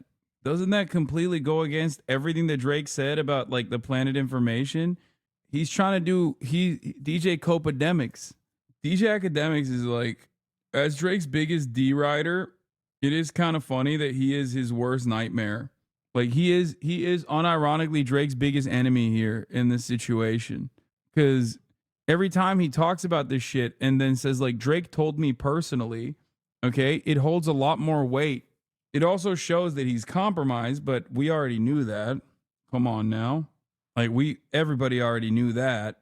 But it's extra funny that not only is he, one, revealing that he's compromised and biased on this, but two, he's simultaneously, he's also simultaneously fucking ruining like whatever narrative that Drake could potentially put forward by being shrouded in mystery, if that makes sense. Because like less information in this circumstance, less information coming from Drake's team in this situation would be infinitely more helpful for Drake. Because then they could just like get ahead of the narrative, even if they lied originally. They could still get ahead of the narrative by just like not speaking about it. Definitively in what was supposed to be his biggest song, which was supposed to be the biggest expose. So that's the thing that's my theory. I believe that the 11-year-old child. Like, why are you doing theories while you're also simultaneously saying, I talked to Drake personally? Like, there would be no reason for theories if you were directly talking to Drake personally, right? Am I crazy? At the 11-year-old child thing from by Drake was probably either fed to Kendrick, planted. I don't know how. I'm gonna be honest. I don't know how. Okay, but that is my theory. Then there's this. Academics claims Dave Free is not the father of Whitney's son and that Drake lied. These guys put their fair shares of lies in the battle, right? Drake doesn't have a kid. Kendrick lied. But Kendrick's kid isn't Dave Freeze, from my understanding. So Drake lied. So there's lies all in this. What I've realized is that this battle, as much as people have been hyping it up, and trust me, Kendrick's team is standing on there being a child, but won't reveal out of the safety for the kid. If you know how close is Ock to Drake, I know he rides for him, but their relation to each other is never clear to me. Well, as far as we understand, as far as we know, Drake does text him, like personally. What? Ebony Prince is still posting? Better Humans. Wait, he's posting this like right now. He's still going on a posting spree. Better Humans have left far more valuable things and the process remains the same. You get a call, email, or text about lost items. Either pickup, shipment, or disposal is arranged. What is happening? Not insider info, but a massive blow to Drake nonetheless. How you allowed him to add a Kendrick Lamar special in your own city in a restaurant you just filmed your diss track in. The Toronto restaurant that Kendrick Lamar mentions on Euphoria now has a new item, the Kendrick Lamar special. Yuho King after Kendrick's diss track. What the fuck? Dude, that's so disrespectful. Especially because that's where he got robbed, no? He got robbed there in his own city. Kendrick Lamar made fun of that. No, he didn't. Isn't that where he get robbed? He didn't get robbed there. I thought that's where he got robbed, or like out after going there, he got robbed. I thought he got robbed in Little Italy. No, I'm pretty sure he got robbed outside of it, or like after he went there. I literally just flew into Toronto, and this place is like 20 minutes away. Should I go and order the Kendrick special? Sure. Drake is a fever dream. There were people dancing outside, and Blog TL was even there. I even started dancing, but we came here at night for one thing. And damn, bro, you got fucking like TikTok food reviewers dancing to Kendrick Lamar beats and shit outside of New Ho King. Is so Jover. That's crazy. That's crazy, dude. That's like, what is happening? This is, oh my lord. In May 2009, Drake was reported to have been robbed at gunpoint after leaving a restaurant in Toronto's Little Italy. The following year, he told the New York Times that he felt unsafe in the city at all times. Yeah. And I think Kendrick was also making inferences as to Drake working or collaborating with the police on that robbery, calling him a snitch, saying that he's got information on him that, looks like Gunna, like making inferences in the Gunna. He started dancing, but we came here at night for one thing and one thing only. I heard there's a Kendrick Lamar special. Is that true? No problem. All right, I'm excited, man. I don't even know what I ordered. I just asked for the Kendrick Lamar special. The manager ended up ordering us 4 dishes for $66 total. And of course, the first dish he ordered us was the New Ho King House Special Fried Rice. They gave us the dip sauce, of course, but personally, I liked it without it. I honestly didn't have high expectations, but I was shocked. Honestly, it might be one of the best fried rices I've ever had. This is really good. This fried rice had incredible wok hei, but the second dish the manager ordered us was this deep fried shrimp dish. I think it's fried with chilies and crispy garlic. They definitely made this fresh to order because it was piping hot, but they also ordered us their spicy chicken wings. The wings are loaded with chilies. I love that they also made this fresh, but I personally love the shrimp better. But this beef broccoli definitely came hot off the wok because this one also burnt me. And finally, to appease our wives for going out late, we bought them bubble tea. New Ho King, after... No, Drake didn't get robbed at New Ho King. Drake got robbed at College Street and Beatrice Street, Toronto, at an intersection in front of an Italian restaurant, not New Ho King. Academic compromised? What is this? Yo, Ock, there's another screenshot I received from Ebony Prince that I didn't reveal in my post. Talk to me. What do you know about him? What are you hearing from Drake's camp? If I were you, I'd stop posting. Wait, what? What is this? This doesn't mean shit. He's just doing the same exact fucking... This Lakers fan Twitter claims to have bought Ebony Prince's info for $635,000. Yeah, I don't know about all that. Ebony Prince confirms videos about Christopher Alvarez, the Lakers fanatics. He's still there. Competing offers this. I need 800K. I accept your deal for 800K. I will have to be sent BTC, proof of funds. I'm ready to send. I need to know what happens on the tape. Do you have any samples or preview? An altercation involving Christopher Alvarez. I won't say any more. Send the funds. What? Dude, I don't fucking... Dude, yeah, Bro, am I tripping, or are there very large transactions in the past year on that wallet? I don't know much about crypto. Yeah, it's several million. Bro is not a hotel employee, Lamau. Okay, all this stuff is like... All this stuff, personally, is just like, it's too much. It's too much. I don't know if this is real or not. This is like too wild. I'll wait. I'll wait until there's more evidence, but here's some evidence that LeBron is taking sides on this beef. No, I mean, I don't mind this. This is good for... LeBron is my GOAT. LeBron constantly on the wrong team? What do you mean? He's on Team Kendrick. Anyway, also, to add insult to injury, Kendrick Lamar, Not Like Us, breaking the record for most song streams in a week for any rapper at 81.2 million. He dethrones Drake's old record with In My Feelings. That's crazy.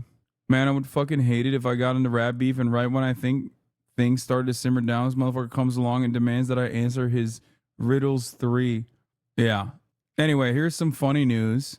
Brace Belden did a soft launch of his new girlfriend, or a hard launch of his new girlfriend. What? Local news debunked Aubrey gun shooting? CBC News has learned more about the we already covered security this. Firm operating here outside. They didn't debunk anything. They just said that like Drake's security is just a company that he set up for his friend Chubbs, his head of security. That's it. All right, we're moving on from that. Here's some funny stuff. There's a portal apparently in New York City that is supposed to be like a portal between Dublin, right? Portal between Dublin and New York City. Now, of course, people in Ireland have been using the portal for nefarious reasons, right? Nefarious fucking reasons, right? Reasons such as, well, you'll see what they're using the Dublin portal for. They first posted RIP Pop Smoke. Remember 9/11? 9/11, or as we call it, 11/9. Right, just for Drizzy. 4, 3, 2, 1, connect!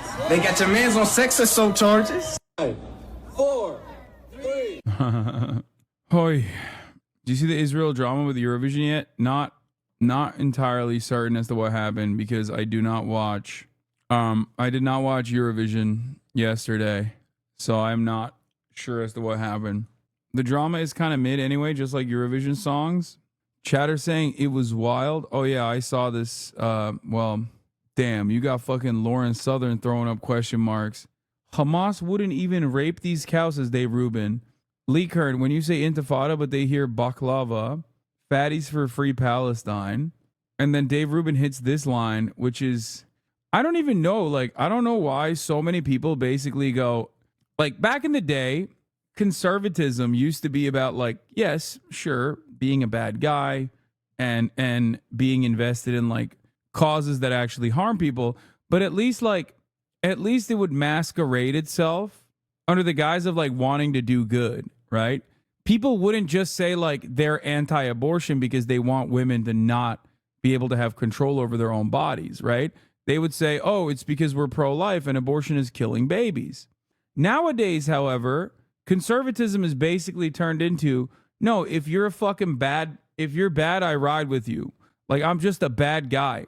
Like, pure vice signaling. Like, they literally fucking forgot the aesthetics part of it. It kind of doesn't make sense at all. Like, they just are mask off. Like, no, I'm just like a bad person. I'm evil maxing. And I find that to be rather odd. Like, why are you personally disinvested in making yourself look fucking, why are you disinvested in making yourself look like a bad person? There's a rift in the conservatives that dates back to Nixon. Modern MAGA is just Pat Buchanan repackaged for Trump. Decades ago, Buckley and others fought hard to make this side lose, and now it's back. Like, the thing is, I always, I've always talked about, like, vice signaling and shit and how stupid conservatives are for doing that kind of thing. But nowadays, they're not even, like, doing it under the guise of, like, something good. They openly are just saying, like, no, we're bad and we love evil and fuck you. Like, we love evil shit. We love bad shit. We love being bad guys. I'm invested in it. If someone is a bad guy and people are personally saying that they're a bad guy, I'm on board with it. I'm actually aligned with them, right? And I don't really understand it. Yeah, I hate white people rocking a kafaya as a virtue signal. Kafaya. It's like, this is such a funny take, brought to you only by the person who invented Houthinis. It's the narcissism of a bully. They feel powerful and in control when they oppress others. It's fear reformed as aggression. Okay, it's a good take. The Houthinis and their kafayas. It is pretty funny because, like, people try to be like, oh, you're virtue signaling by wearing the kafia. And it's like, literally Palestinians love that shit and want people in the West to wear it as a sign of solidarity. Once again, talking over the people that are victimized in this situation. And, personally, why is this guy always on X? You already know, dude. That's where I get all my research from, right? Is that what your next line is gonna be?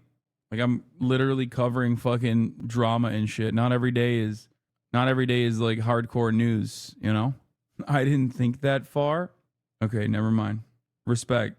Did you talk about the useless celeb block list? Yeah, also, who the fuck calls it X, bro? Gross.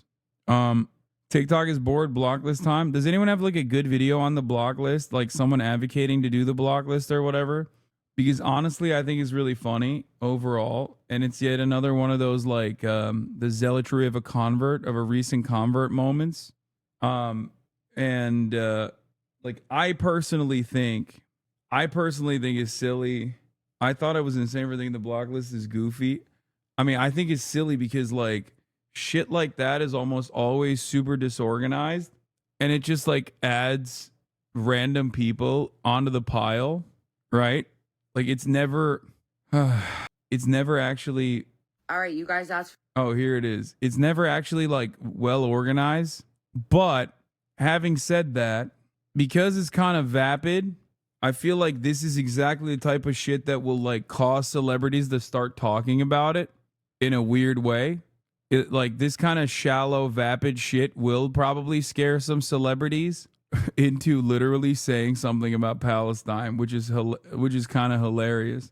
For the celebrity block list, and I was thinking I'm going to start with 6. 3 celebrities, 3 influencers. That doesn't mean that you cannot go on a block spree until your heart is content. You can block as many people as you want. I'm just starting with 3 that I think are good to start with because of the fact that some people are overwhelmed, and I feel like some people don't even know why we're doing this. We're doing this because we want to show that when we come together as a community, that the power of the people standing together is stronger than the people that are in power. These people do not care about what you have to say. They don't care about you at all. All they care about is money and power. And the only it has worked. After the block list started, Lizzo made a video about Operation Olive Branch. I think they said that they want to block me as well because I haven't sufficiently talked about Operation Olive Branch, even though I have on this stream. They said that they were going to put me on the block list, which, you know, go right ahead, I guess. I find that pretty funny. You know, more power to you guys. I'm glad that people are, you know, getting people to. I'm glad that people are getting celebrities who are personally not really invested in the fucking carnage to find an incredibly vapid way. I've literally seen that nowhere. What are you talking about? I didn't. I don't want to pull it up here. We're not going to pull it up. Don't even look it up. I don't want people to go and like yell at these people. Anyway. The reason why they have that money and power is because of us. They make that through our attention, our time, our money. That is what gives them the power that they have. So here are my first 3, okay? I'm picking the Kardashians. You can start with Kim. I'm going to go ahead and do all of them. The whole fucking family. All of them, including Caitlyn Jenner. The kids too. Sorry. I know some people are going to get butthurt about that, but you know what? The whole fam. Do they have a dog? If they have a dog, I'm blocking them too. This family in particular profits off of being leeches of the public, okay? They just keep leeching off the public. And it was Kim Kardashian recently that did an All Lives Matter routine. And somebody started shouting on a panel, "Free Palestine," and she goes, "Free everybody." Which is particularly disgusting because if you don't know, Kim Kardashian is Armenian. So totally full of shit, total garbage person, block. And of course, Taylor Swift. Yeah, it's like doubly fucked for an Armenian person to be silent on Israel's actions because like Israel directly funded and facilitated Azerbaijan clearing out Karabakh with like Israeli weapons. Azerbaijan has been receiving Israeli weapons. Damn near all of the weapons that the Azerbaijan military uses is Israeli since like I think it's like 2017 onward. Like those were all Armenian people that were displaced, right? And beyond that, the obvious reasons as to why an Armenian person would personally be invested in what Israel's doing and be upset about it is because, well, the Armenian genocide happened and the Israeli government denies it. And also, so there's a parallel there between the Armenian genocide and what is happening to the Palestinians. But also, there are literally Christian Armenians inside of Palestinian territory. Like there are Palestinian Armenians that live in the Armenian quarter that are Christian, Orthodox Christian Armenians that live in Jerusalem that get fucking spit on and that get destroyed in the exact same way that the rest of the Palestinians get destroyed by the Israeli occupying force. So there are so many reasons as to why Armenian people would be totally, fully on board with the Palestinian plight, and yet you have these mega celebrities, you know, acting a fool out here. Here's the guy who started it. So thanks to the good ideas from a lot of my followers, I just started a website called blockout2024.com. But I really need some help here. I have a hyperlink, but I need the software. This is like one of those things where I'm like, you guys have a lot of energy, man. And I'm happy because it's like technically on the Sean found out this guy's a JP fan, like Jesse Peterson or Jordan Peterson. Is an IP grabber. Oh God.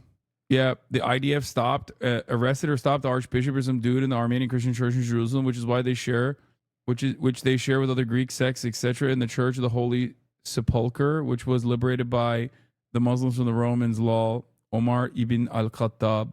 Sean did a deep investigation into this guy. He's most likely a grifter. Software to have a system that tracks celebrities' engagement and their follower list fluctuations. I also need someone who knows how to code.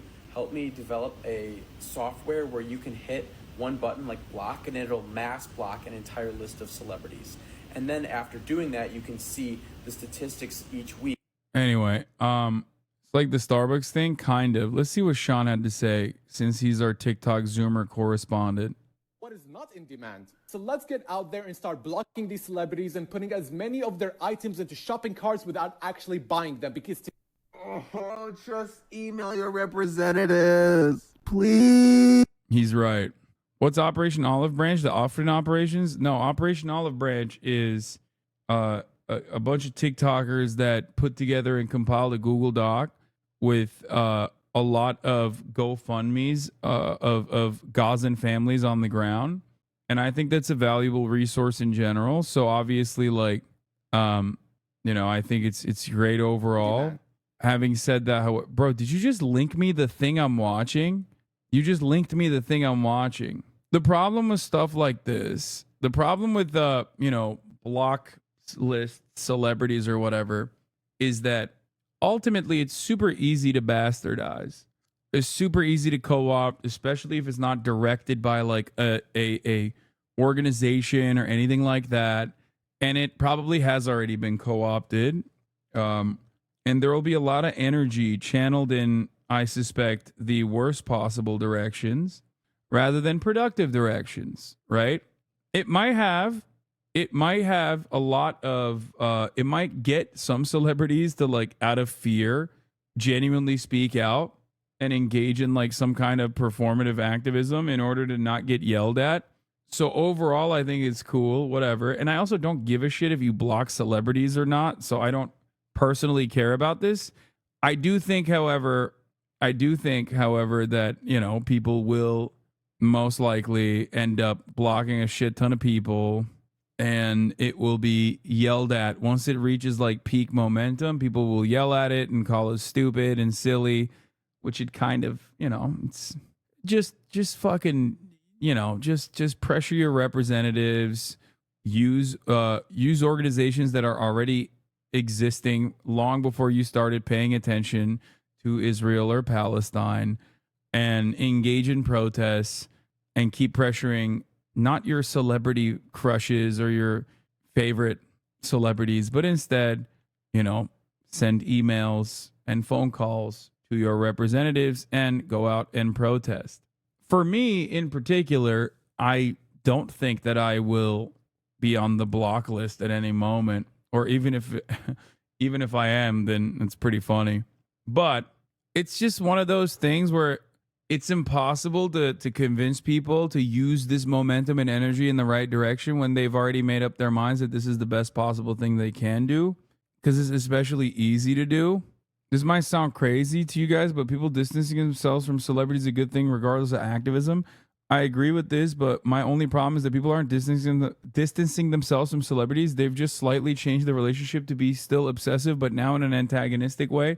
Like the main Blockout 2024 making his entire content about the new honorary block of the week /day/morning instead of the genocide in Gaza is kind of emblematic of that. I agree that ending the celebrity stan culture is great, but from what I see, this is just another way for people to get their celebrity fix while being perceived as moral. But again, block away. Just don't let your activism stop there. I literally saw 2 TikToks today saying you, Ludwig, Cutie, and Valkyrie are all on the block list. Yeah. I think the real activism is learning about Palestine on like October 9th and then demanding that someone like myself is blocked. I think that is infinitely more valuable as far as activism. Obligatory mention of freepalestine.tools, an iOS shortcut to auto-send emails to your reps or to universities to divest, just as easy. There you go. That delegitimizes the movement, having you on the block list. Yeah. I do think it's lame as fuck. and very cowardly for a lot of celebrities to keep quiet on this issue on purpose. And I don't know what else to say about it other than that. It is like lame. Like they will get on. They're such bandwagoners in this situation. They rarely ever put out of an hour and a half long meeting. These celebrity block lists you guys are making, oh my fucking god. They're working. I don't think you understand just how well they're working. And I don't think you get how they work. Gigi Hadid is on the list. That's hilarious. Bella and Gigi Hadid are on the block list. Bro, that's so funny. It's like, oh, Bella is not just Gigi. Bro, they're literally Palestinian. Like they're actually Palestinian. It's so funny because like I know a lot of the people that have spoken out against Israel's actions long before October 7, long before October 8, right? Because like it's kind of it's another marker for me, at least, because I know that it's one of those issues that like people are really scared to say anything about, or people are not knowledgeable enough to say anything about. People don't want to be yelled at. People don't want to lose their fucking jobs, right? So, and Gigi Hadid absolutely has posted about Palestine, dude. What the fuck? She's Palestinian. Like, what the fuck? Y'all are crazy. The thing is, what list is the real question? Is there an official list? Where is the official list? Do you see what I'm saying? Like, there's probably a million different lists right now with people just like posting their own fucking personal faves on it. Of course, it's very unorganized. That's how this stuff works on Twitter. When I say that you guys can so easily turn this movement into the equivalent of dumping the tea in the river, I'm not exaggerating. Like, this can tank our entire economy. It is not in my best interest to make this video right now as a digital marketing director. Another L for horizontal organization. HEYYY. But I'm going to show you guys how to do this even just a little bit better, because you're so fucking close. But there's more you can do even still. That'll make this so much worse. We're going to start with what you already know. When you block an account, their follower account goes down. Also prevents their content from being seen by you. But if you don't follow celebrities at all, you're honestly the one that really holds the power here. And I'm going to show you why. This is the TikTok Business Center. This is where you go to run ads as a marketer. So this is where I decide who to show my ads to. And I've got a couple different options from this dropdown. I've got a custom audience and a lookalike audience. And you guys are fucking both of these up. I'm just going to show you what a custom audience does. We have all of these different ways to tell the algorithm who to show our content to. The main piece you guys are breaking right now is engagement. But what you can also do is mess with website traffic and customer files and lead generation. You guys don't even really know how big of a deal this is. So to give you an idea of how this works, if I go to engagement, is the same type of person who says the BDS list is dumb but then stops buying Starbucks right now and makes it their whole personality. Kind of. I feel almost the exact same way about this block list as I did about like people activating and like getting mad about random shit that they've collectively decided on TikTok or funding and facilitating, like Israel's ethnic cleansing campaign or something. The energy is in the right, like the overall, like people are on the right side, okay? It's just that like they're a little bit misguided, but then they have a tendency to hyper fixate on whatever they have like personally invested into, you know? It's fine. It's also like Palestinians on the ground will also advocate for this stuff too. Like, it's the same as like random boycotts that are untargeted. Like the BDS boycott has been a targeted boycott for a reason, right? Tiffany. Except like the BDS boycott is a targeted boycott, except like Palestinians literally were like, thank you for boycotting Coke. Okay. Like they were saying that that's a good thing too. And the same goes for, I think Bizon posted about it as well. Bizon posted about the block list as well. It's like, in a weird way, I feel like this will get more celebrities to be afraid and start posting about Palestine, which I guess like will get more people in their fan bases to also feel more comfortable posting about Palestine. Okay. So I don't know. I feel like there are more productive ways to go about it. There are more productive ways to go about it. Please tell us the negative of blocking celebrities is literally a net positive. You're just LA brain. No, I just said the exact opposite. I said I don't give a shit if you block all the celebrities. Fucking block me too. Who gives a fuck? It's not a bad thing to go and block celebrities. I think y'all are so weird, dude. Yeah, but like when you go around and you're like, well, Jenna Ortega has been quite silent about Palestine, for example. Jenna Ortega is a great example of this, right? Being like, Jenna Ortega hasn't sufficiently defended Palestine to my liking. You guys should all add her onto the block list. Ultimately, you're going to be, given how disorganized this stuff is, you're going to end up fucking adding people to a literal group of people who are either Zionist or have been quiet about saying anything about Palestine, specifically because they're afraid of Zionists or they're Zionists themselves, with people who are anti-Zionist. That's my point. Like, Drake is on the fucking block list. Listen, I'm no fan, okay? I am not an OV ho, as you guys know. I am not a Drake writer, but I have literally mentioned from the jump that Drake was one of the first, if not literally the first, major artist that previously had not been outspoken about Palestine that signed Artists for Ceasefire, okay? He did that shit literally like 2-3 weeks in, okay? That's crazy. To put him on that list for that reason is crazy, okay? Did you sign Artists for Ceasefire? No. Or maybe I did. I don't fucking know. Yeah. You teenagers have got to stop with this shit. It makes Palestinian liberation seem like a joke. Go demand your local government to divest from Israel. Infinitely more useful than this. I agree. It's just like, it's giving very struggle session, cultural revolution. Tiffany? What? Does I need to shout to Big Brother? Anyway, Artists for Ceasefire ain't shit. It does not stop the war.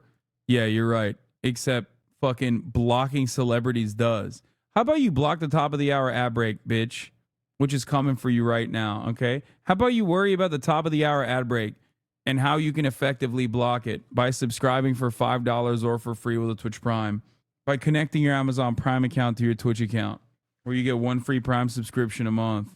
Yeah, Miss Susie B, thank you for the 5 community gifted subs. Here's the 3-minute ad break now. So my point is, celebrities do not make money on followers. Yeah, influencers do. Celebrities don't for the most part, but they won't like that they're losing followers, so they do care about that vapid shit.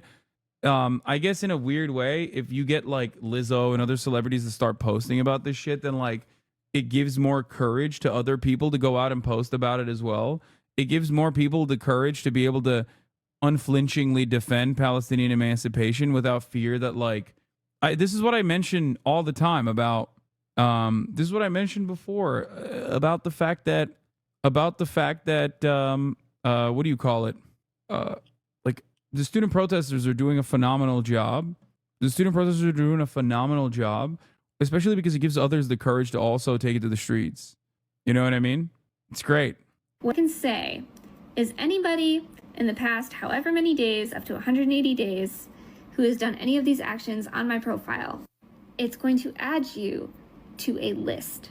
And why this matters is because algorithms learn by collectively looking at every single person on these lists. And what they do is they try to find similarities between them. So we're going to use Tom Brady as an example here. If an algorithm got a list off of Tom Brady's fans, they would probably see they're primarily men, primarily in New England, they're primarily within a certain income bracket, and maybe they follow other football players. So imagine how confused the algorithm would be if a bunch of 18 to 35-year-old women all of a sudden go on Tom Brady's profile with the intent of blocking him. It's not going to know who to show similar content to. When we are talking about being on the wrong side of TikTok, this is what we mean. We mean that the algorithm has gotten the wrong signals from the wrong audience and is now showing the content to the wrong people. And now you might be saying, but I've blocked Tom Brady, so I'm not on any of his marketing lists, any content that he posts. I will not see it. And that's true. But when you block Tom Brady, you won't see Tom Brady's content.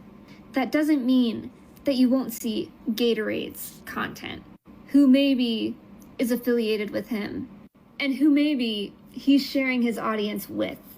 I've literally written out contracts for influencers in my career that say, link your social media audiences to ours. So we take those lists as a business from those influencers and we plug them in and we make money off of them. You're screwing up all of those lists. And I can guarantee you, whoever is running those ad accounts doesn't know why all of a sudden their ads got so expensive.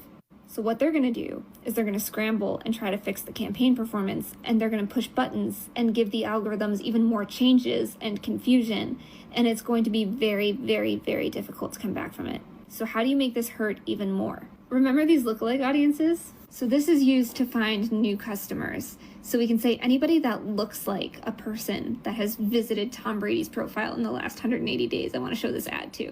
If you can start fucking with those signals by going to those websites, by subscribing to email lists with a fake email account that's attached to like how you're browsing the internet, if you can just start really scrambling the algorithm so that it doesn't know who's who, that's when companies start to go bankrupt because their marketing efforts online completely stop working. So if you want to continue blocking people, also go visit their website.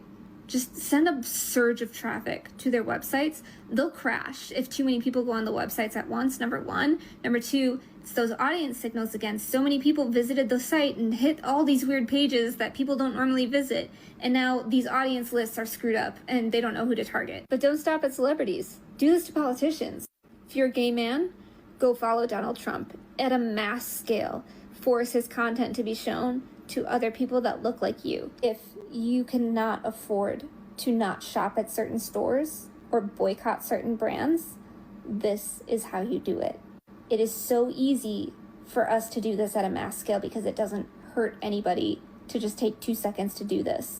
Honestly, it's fucking brilliant, and you should all be really proud of yourselves. Okay, everybody calm down. Can't tell if they're trolling. No, I've seen TikTokers put more effort into the block list than any other meaningful form of activism. No, she was right earlier, but now she's not right. The algorithm will just add another feature to compensate. Wait, it's one of those things where if you put this in the forefront of your activism, it's going to be unproductive and annoying. Okay? So don't do that. If you choose to do that, if you choose to do this, fine, go ahead. Just don't think that this is literally like the most important thing that is saving Palestinians or some shit. Have you commented on Operation Olive Branch yet? Like, I've multiple times, man. Like, multiple times. It's actually one of the best examples of what I mean when I say it's, like, fucking annoying. Like, there was a person who literally... Operation Olive Branch, for those of you who don't know, although I have talked about it multiple times, is a Google Doc put together by a bunch of well-intentioned people, okay? A bunch of well-intentioned people. It has all of the GoFundMes of people on the ground in Gaza. Now, I cannot speak I can't speak on authority and conclusively tell you that every single GoFundMe on there is solid, right? But you can make up your own mind after looking at the GoFundMes themselves. Having said that, however, a lot of people who are well-intentioned, that have like put this list together, have been endlessly being like, why are you not talking about Operation Olive Branch? Why are you not talking about Operation Olive Branch? All the while, I have been working with charities that are literally on the ground in Palestine, in Gaza, okay? Charities that have been operational, charities that have literally, charities that have been sanctioned and okay by the international community, because many charities in Gaza are not, unfortunately, because of Israeli restrictions, okay? I've been doing that and doing fundraisers over and over again, and you know, raising awareness for what's going on in Gaza for the past fucking 8 months now.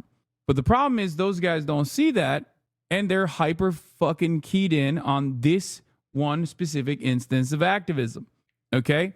So what is frustrating about it is that, like, there are some people in that group that have literally been like, we're going to add you to the block list if you don't fucking do a Operation Olive Branch video right now. To which I laugh at, you know? Because it's like, okay, go ahead. You know, put me on the fucking block list. That's insane. You will only end up delegitimizing the cause that you're trying to put forward. I saw TikTok slandering Hasan for not talking, collaborating with them. That's what I mean. That's what I'm talking about. It's very, very, very frustrating because people are like people who are otherwise well-intentioned sometimes get lost in their feelings and are very excited, right? They're very excited at the prospect of doing something that is right and doing something that is good. And then they end up channeling all of their energy and frustration into that one specific thing, and they hyperfixate on it. And like, it's great that, you know, people are trying to get celebrities to speak out. And this is definitely exactly the type of vapid shit that celebrities would care about and would actually turn around and speak out in order not to be on this like block list to lose like 10K followers, 20K followers, whatever the fuck, right? But overall, you need to... I'm a little confused. You need to 100% channel your energy into more important vehicles of protest. You seem to think it's dumb. I do. But it's like Starbucks, dude. It's like Starbucks, okay? You won't catch me fucking defending Starbucks, even though I have talked about like where the original anger came from, the original resentment came from against Starbucks. I just don't give a shit overall. I'm glad that people are fucking mobilizing in the direction of Palestinians, in the direction of Palestinian emancipation, even if overall they're, you know, they're maybe hyperfixating on not the best things. With respect to Starbucks, it was because the Starbucks union members were fired for wearing Palestinian pins. Okay, that's where these whole shenanigans started with Starbucks, which is a pretty valid reason to criticize Starbucks. But since then, that pressure campaign has caused, among other reasons, Starbucks to actually capitulate and concede to the very reasonable demands that the Starbucks union was making. They literally went to the table a couple months prior. Okay, I think like literally a month or a month and a half, maybe 2 months ago, Starbucks actually said, we're going to go and talk. We're going to actually negotiate with the union. But people don't know that. People haven't covered it. People are not up to date. People don't even know why they're fucking protesting Starbucks for the most part. Okay? Same with like Coca-Cola. And you can always turn around and be like, well, Coca-Cola is a dog shit company. It's true. It is a dog shit company, right? But like adding Coca-Cola or adding Pepsi or adding all these other fucking companies onto the block list, or not block list, sorry, onto the boycott list when BDS is like supposed to be very targeted sports, very targeted against like specific corporations for their specific involvement, and the reasoning for why it's very targeted is so that you can max out on the initiatives and actually hit pressure points. There's a reason why it's not spread out and it's not touching every fucking company, right?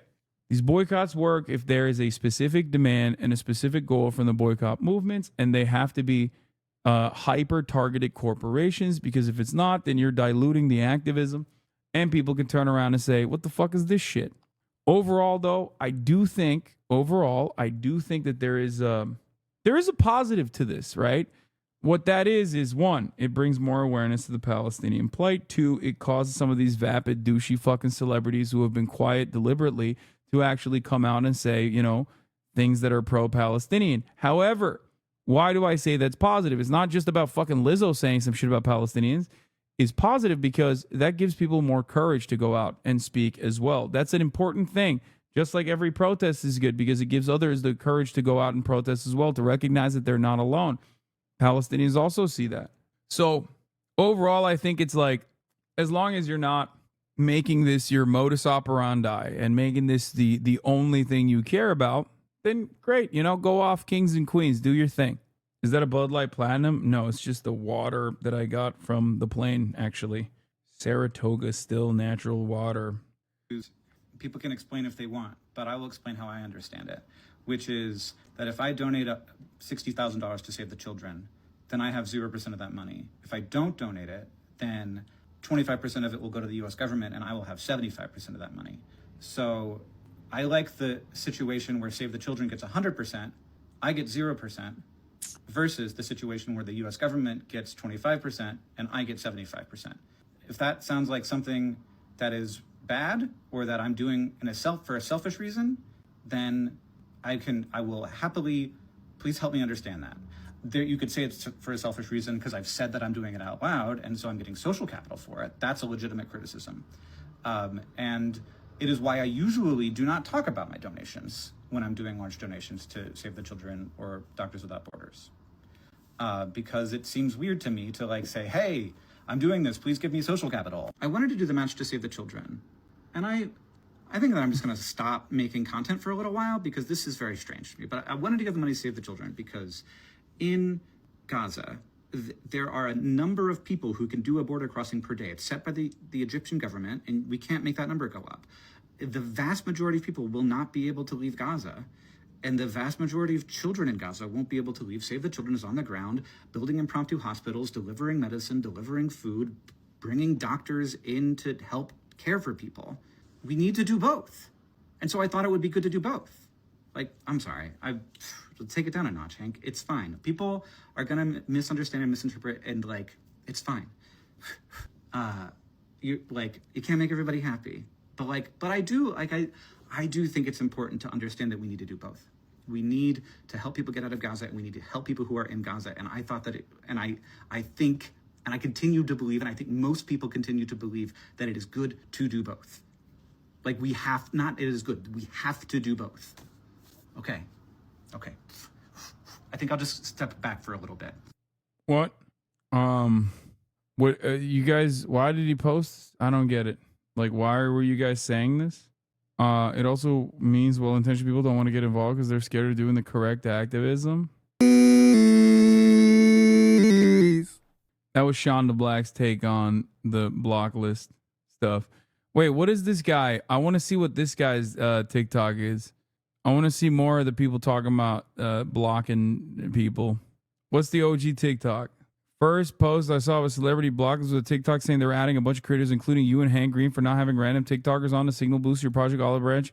Even if this was helpful, it has gone off the deep end.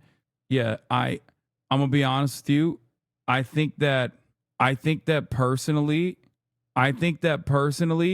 people putting me on that block list is gonna make the block list come across unhinged. I've heard people talking about like one of the Hadids being on there. I heard people talking about Ilhan Omar being on there. I haven't even seen it. Here's Christian Dive. I'm not the biggest fan of the whole blackout 2024 digital guillotine thing. Not because I care about influencers or celebrities. Fuck them. Honestly, it just to me feels a little. Where's your black square? It feels a little superficial.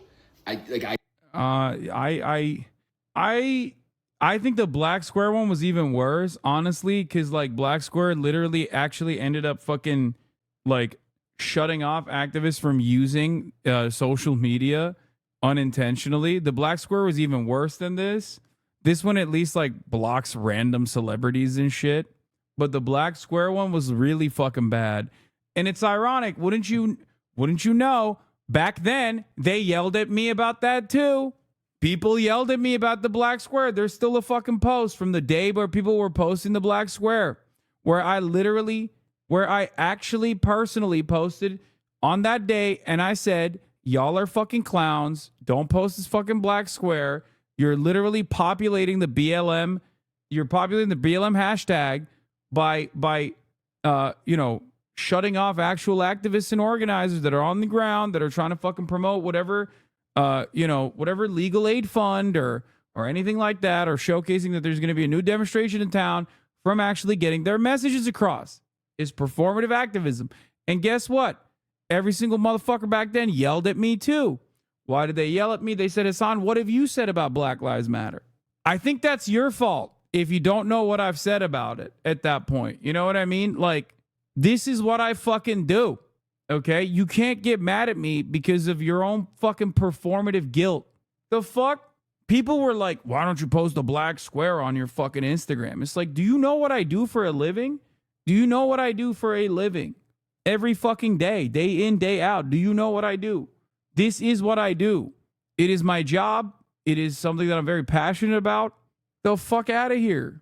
Are you sure you're on the list? Might be yelling at clouds. No, they've been fucking tagging me on my TikTok all goddamn morning. I saw someone was threatening that they're going to fucking put me on there if I don't promote Olive Branch more, Operation Olive Branch more sufficiently.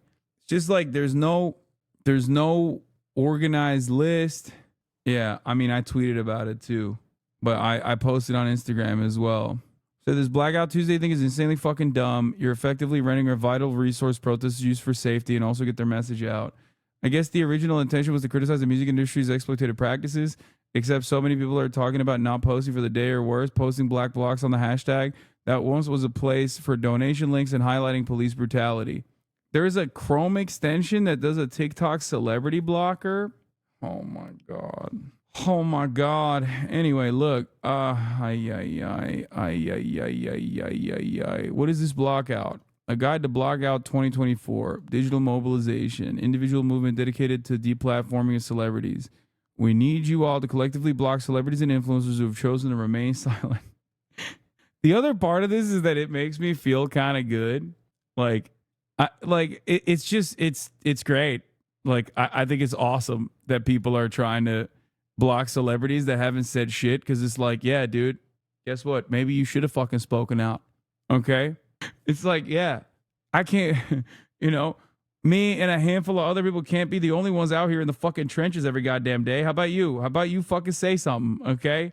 So in a way, I think it's great, even though obviously the stubborn, like, we should do the correct activism side of me immediately has to fucking shut it down a little bit and bring us back to reality.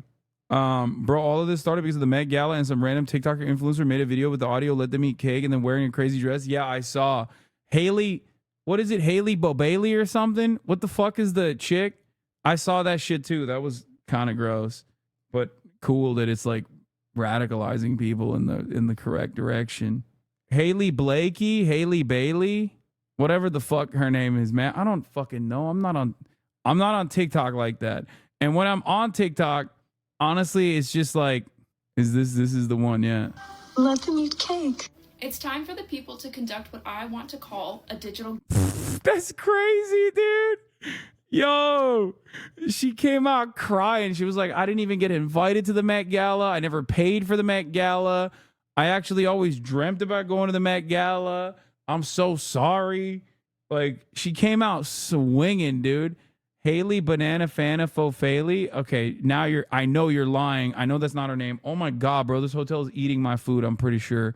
Hold up. Here, let's play this. Digital guillotine, a digitine, if you will.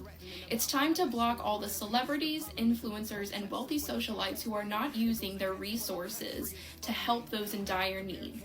We gave them their platforms. It's time to take it back, take our views away, our likes, our comments, our money, by blocking them on all social media and digital platforms. And I think the first person that we should all focus on is Haley here. Haley Bailey, for your ignorant decision to attend the $75,000... Yeah, they're like, she attended it or some shit, which, I mean, she was, it was fucked up and pretty funny that, that she did that and everyone got mad at her. But like, I don't think apparently she didn't even pay. She didn't actually even go. She was like invited last second to do the like carpet interviews or some shit. Bro, this is real cultural revolution hours. I swear to God. Decentralized organizations, decentralized mobilizing always leads to this like militancy that weirdly enough is doing the exact opposite of what like the student organized protesters are doing. But I am a firm believer of hitting every avenue and hitting every vector. So fuck it, YOLO, you know what I mean? Just don't be fucking annoying about it. I don't want to get pulled up in a fucking struggle session, you know what I mean? I don't want to get like whipped around by some 16-year-old non-binary Zoomers being like, listen, you have not been sufficiently pro-Palestine. Just beating the shit out of me, dude. This is a plea for Leninist vanguardism. I mean, that can have some complications too, but honestly, it's a little bit better, I think. You react to the Operation Olive Branch early on, and later at the VOD, you said you would look into it. Yeah. Forced to self-crit for owning a Porsche while having a 70-pound weight around your neck. I know.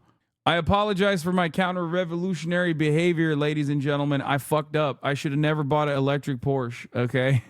My bad.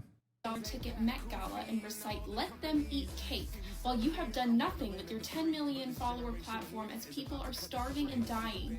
Bro, this is how Mao must have felt. You know what I mean? He's just like looking at it.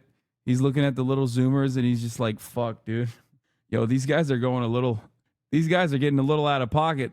Okay? These guys, yo, chill. Hey, yo. Everybody calm down a little bit, okay? Let's dial this back a little bit.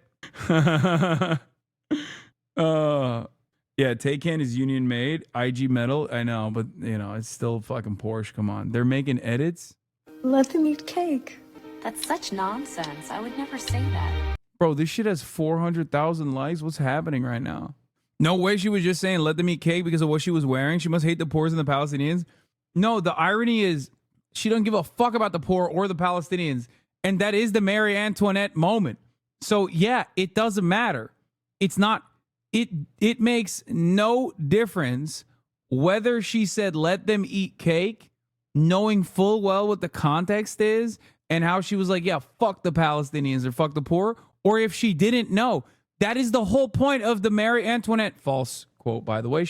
I don't believe she said that. What is the actual truth? I forget, but it doesn't matter.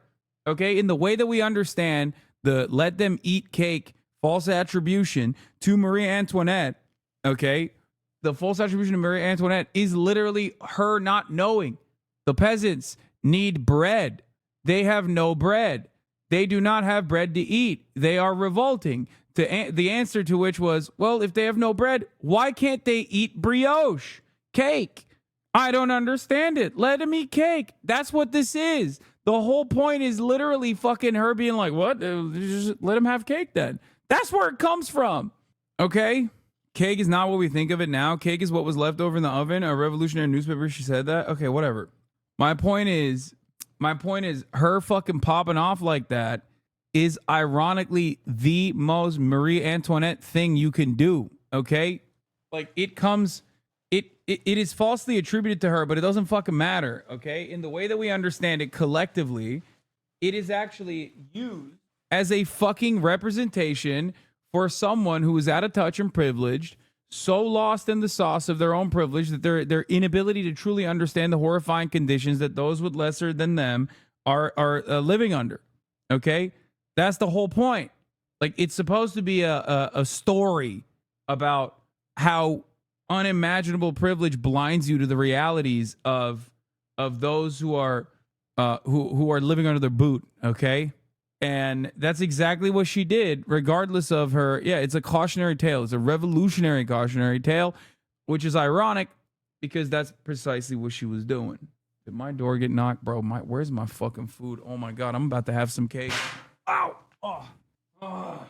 Bro, my shit got Uber delivered like literally half an hour ago. Where the fuck is the food?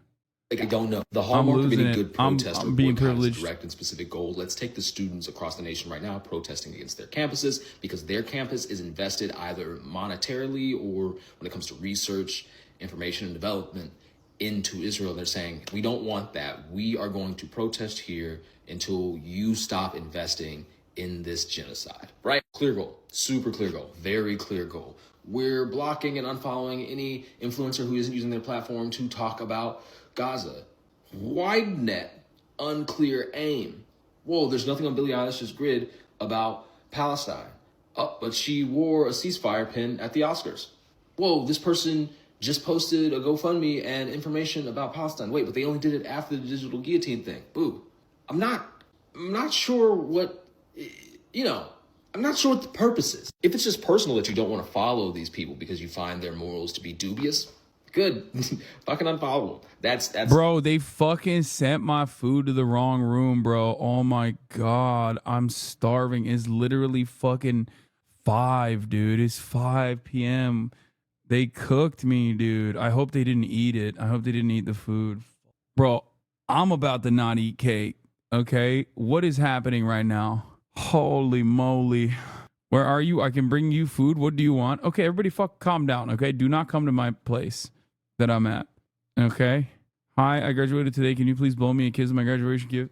Here you go, chatter. All this stuff proves that being a Luddite is actually epic, but Larry and Jihad now. Yo, HasanAbi come to New Jersey. I was already in New Jersey. I just received free food in my hotel room. Yeah, good one, chatter. Fuck.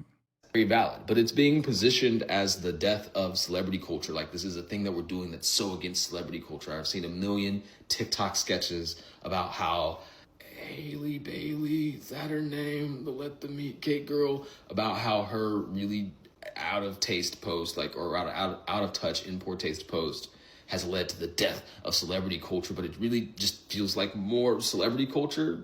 It is more celebrity culture. People fucking complaining. I mean, dude, I get why people are angry, and I think it's great that people are angry. Okay? I mean, it is fucking gross opulence in the face of so much chaos and anger and in the face of so many atrocities, right?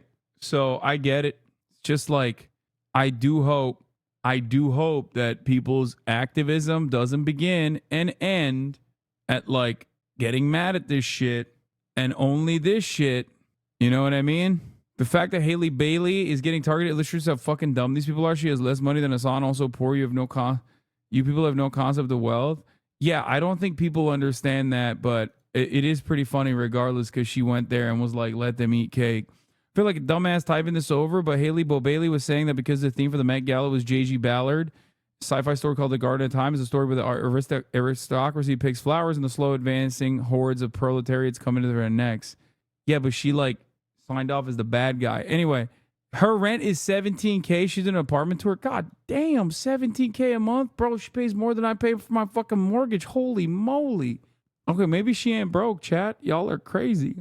Okay, does anyone have the Haley Bailey apology video? Because I thought it was pretty funny that people are mad.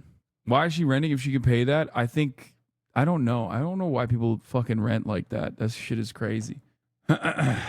This one is funny, Lamau. I'm not elite. I'm a normal person. How much do you pay for rent in New York? We're inside a $17,000 a month apartment in Soho. Let's check it out.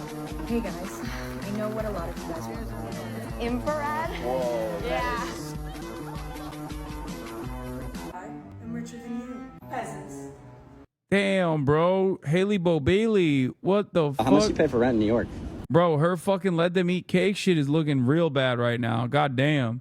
It is funny though, because people do that to me too. They're like, bro, look at how fucking rich his house is. Look at how rich he is. Look at how his house is. It's like, yeah, dude. Yeah. I'm not fucking hiding that shit at all. You know what I mean? Chat, the first Normans took Kate Bush. Now they're coming for Latigre. She's dating a billionaire from what I understand. I don't know you. I'm the guy that tours apartments. Oh, from TikTok. I was curious if I could have a tour of your apartment. I mean, I guess. Hi. Hello. Welcome. God. Apartment's insane. Damn. No, that's fake, Lamau. Thank you. Some people would say it looks like a superhero's lair. Who says that? I don't know, some guy on TikTok. Is this your kitchen? This is. Would you like to write on my penis board? What kind of energy drink would you like? Because now I've upgraded to multiple flavors. I have lots of different energy drinks as well as expired raspberries. Help yourself. What's your favorite thing in your apartment? The window. What window? This window. That window's insane. Thank you. You can go into my spare bedroom. Spare bedroom. Which is also a mess, filled with laundry. Why is it so messy? Oh! Dude, are you serious? Still judged. Is this how you... I'm old. What's this person famous for? Chat, I also don't know what the fuck she's famous for. I think she's a TikToker. But like, I didn't realize TikTokers had it like that, dude. I can't go ban for ban against a TikToker. I thought I could. Turns out I can't. Okay? I thought I could go ban for ban against a TikToker. Turns out, never mind. Okay? They keep pulling out more bans. Okay? She did a money spread. She did a money spread, bro. And turns out that spread is vast. It's long. Her YouTube shorts are popular too. Of course. She was an actor since like 2011. She was married to an NFL player. What is happening? She was a model, Hasan. You can do that too. Yeah, she does have that motion. Haley Bailey was also a model. Yeah, models don't make that kind of money, chat. What the fuck do you mean she was also a model? Chatters, you have no concept of like what the fuck. Chatters, you have no concept of what businesses in the entertainment industry actually make money. Okay? Bro, you got to get food. I know. I don't know. I mean, they said, I'll bring it up to your place. She was rich before Tic Tac, Tom Brady's ex-wife. You live? Yes! I think this is literally the realest thing ever. I know. What's going on? Dropped my palette. Thought I could put water on it to make it better. I just made it worse. Who's this guy? Where did he come from? Sir? Is he supposed to be drinking it out of the toilet? Get out of here, sir. Don't you want to lay on this bed, Caleb? What is that? This is my vampire machine. Hey, show them and this is my crystal carrier. What do you use this for? He was in the trash. Let's get it together. It's disgusting, dude. We're gonna ignore this. Just gonna... Well, I definitely saw that. What do you do for a living? A little bit of this, a little bit of that. secret super spy. Are those Pokemon cards? What's your favorite Pokemon card? I mean, a Charizard, but unfortunately, I don't have a really good one that's CGC graded. You're the guy who does the drawing on the sub. Miss, I drew you. Oh my god, really? It's incredible, thank you. Can I keep this? Bro, what is happening? Actually richer than you? Yo, shut up, chat. Chill. Chat, chill. Bro, they're both doing money spreads. Why are they both going band for band with me right now? What is happening? I thought TikTokers were like, oh my god, my CPMs are like 3 cents a fucking 1,000 views or some shit. What the fuck is going on, bro? Bro, she has an apartment that's bigger than my fucking house. How is that possible in New York? Of course. Oh, Have a here. great day. The food's here. Do you play the guitar? I don't. I'm just a poser. I'm just curious where William is. He's overseas. And he's okay with other boys being over? Well, yeah, because it's you. Now get out of my house. Okay. Bye, Devon. Bye. It's weird seeing you in real life. I know. Bro, that shit hurt me. Oh, fuck. I remember her. She was married to Matt Khalil, who played for the Minnesota Vikings, and they met in Minnesota. Matt ended up being a dog shit offensive lineman, but I didn't realize now she turned into some 10 million TikToker. Bro, how the fuck does a 10 milli TikToker have it like that? Explain that to me, because I don't understand it. Chat, I got hella fucking chicken. Just straight chickies. Okay? I got so much chicken. Nepotism and lies.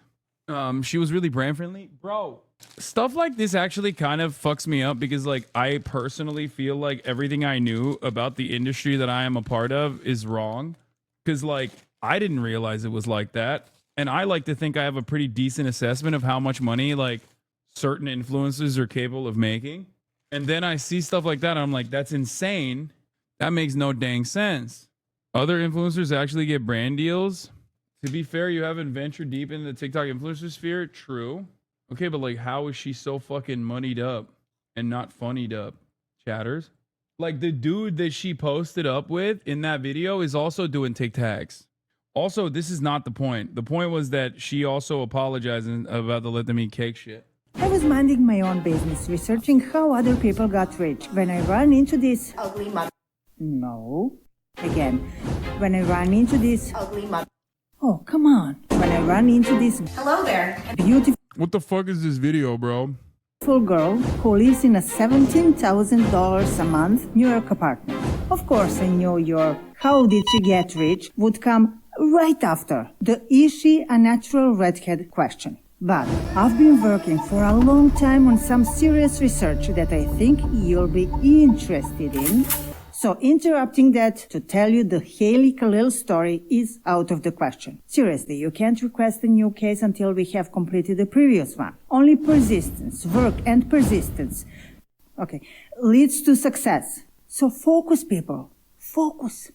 Holy I want to do that. I explore here how people got rich so you can do the same. In today's episode, the HEYYY Khalil case. Here's what happened. First, I checked out her YouTube channel and saw that she was dating a guy named William, who is a billionaire. So, my work is done here. Case closed. But something was suspicious to me, so I watched another video wanting... Bro, what is happening, bro? What is happening? Oh my god. This lady is cracked. This is the greatest video I could have ever found in my whole damn life about this. I'm so glad that she's on it. To see William, but he didn't appear there. Then I watched another video, then another, then another, then another, and It's like, why is this Persian auntie up her ass right now? I mean, I guess we asked the same question, and she's also answering that same question. So like, is she a real redhead or not? But William wasn't in any of them. Is William real? What are you guys talking about? Of course he's... Turns out, William, Billy, is her imaginary boyfriend. So the research could begin. Let's go. HEYYY Khalil was born on August 6, 1992 in Excelsior, Minnesota. She claims this is her in high school. But after the story about William, as far as I'm concerned, this could be Angelina Jolie. Here, can you spot the difference? Just a second. What is this video? How about now? No? Okay, wait. Bro, she is so unhinged, but sometimes you need that. What is going on here? This one is HEYYY. You guys are a tough crowd. You know that. Okay, moving on. It was during this time that she learned to snowboard, hoping that the boys would think she was cool and like her more. And they did, as a friend. That plan backfired. Considering that she was raised in an engineering family, it's no wonder that her original plan was to become a scientist, a doctor. She attended St. Cloud State University, where she obtained a Bachelor of Science in Medical Biology and Psychology and a minor in Chemistry. After that, she started working as a scientist in an immunology lab. Okay, I couldn't find a picture of her from the lab, but this is a lab and this is lab work. And basically it's the same. Oh, almost forgot. Kelly has participated in Miss Teen Minnesota in 2009 and 2010 when she won and represented. What is this Facebook ass video you're watching? Bro, this is perhaps the greatest video I've ever watched on the stream. Like, I mean this with all sincerity. You don't have it like she does. Okay? You don't got it like she does. She is informative. She's funny. She's quick with it. The editing keeps you excited and interested. The pacing is great. And her state at the Miss USA competition in 2013. When she was 21, she married Matt Khalil, a former football player from whom she divorced. But more about that later. She moved to New York in 2018 because she was scouted as a model. Told you. Persistence, work, and persistence are the keys to success.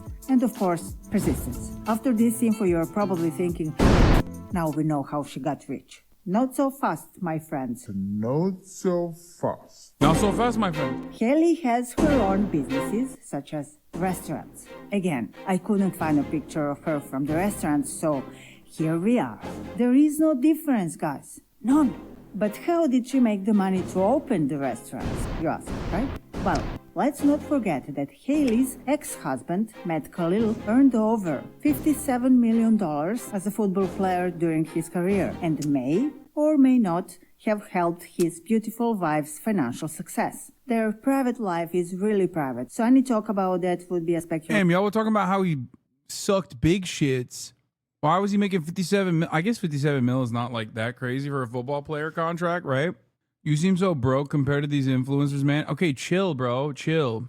Relation that we will not go into. However, what is known is that the couple, while they were together, worked with real estate. So, according to Dirt, in 2020, they flipped a Pasadena house for a profit of about $600,000. It's said that everything happened in just 2 months.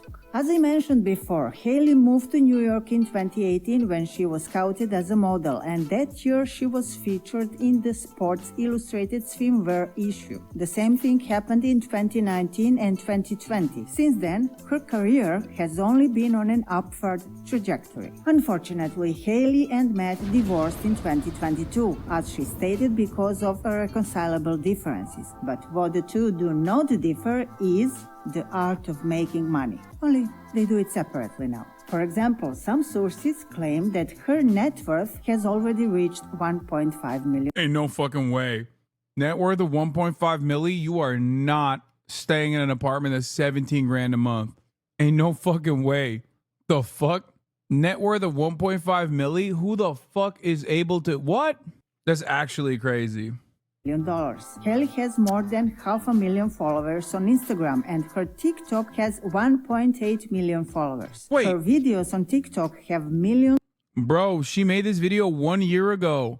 Or not 1 year ago, 2 years ago. She has 10 million TikTok followers now. 10 million TikTok followers. And she was still in that house.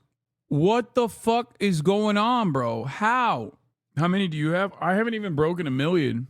Millions of views, and her loyal fans support her completely. She presents to them both the good and the bad sides of her life and her appearance, and this honesty makes them trust her, which results in the fact that when she recommends a product to them, they buy it. On those social networks, Haley promotes various beauty brands. She has a contract with the Made by All agency, which takes care of the monetization of her work. In addition, Haley has an Amazon store where her social media followers can purchase products she recommends. A percentage of the sales goes to her. So I gotta ask her if I could hold on to like a couple bands. You know what I mean? Hey, let me get a taste, please.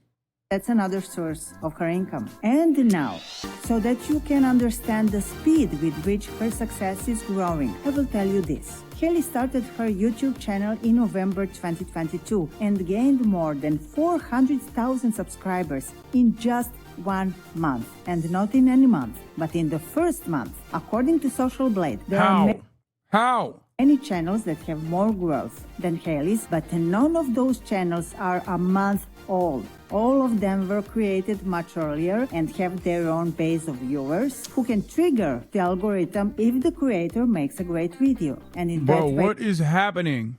Welcome back to a day in the life of a stay-at-home billionaire's girlfriend. Last week, William surprised me with tickets. Bro, she got 6 million subs on her fucking YouTube, bro. How is that possible?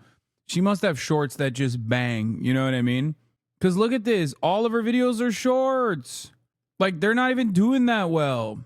William, her skit boyfriend, fueled mystery. I don't get it. I don't understand any of this shit. Good for her. I mean, but anyway, people are mad at her because she did the fucking thing. She did the let him eat cake shit. Okay? You are getting lapped by a live, laugh, love-coded content creator. Yeah, it's so funny that people are like, huh, you post boomer TikToks. It's like, bro, she literally is a boomer with boomer-ass TikToks. Reach new people, new subscribers. HEYYY started from scratch without any support and managed to attract viewers and keep them there with the help of only her charisma and, of course, beauty. Such great success in a very short period of time came as a result of excellent videos in which she humorously reveals the truth behind the glamorous, sponsored, fake life of influencers. In addition, she uploads a personal vlog where you can see her naturalness that people obviously adore. Her earnings from Google AdSense can already be guessed, and at first the income can be a few tens of thousands of dollars. And if she continues to grow at this pace, her income will soon be 6 figures. That pretty much means she'll soon be able to afford a couple of $17,000 per month apartments like this. Again, I'm talking... Okay, this lady is like completely oblivious to how this stuff works, in my opinion. She actually got caught stealing content.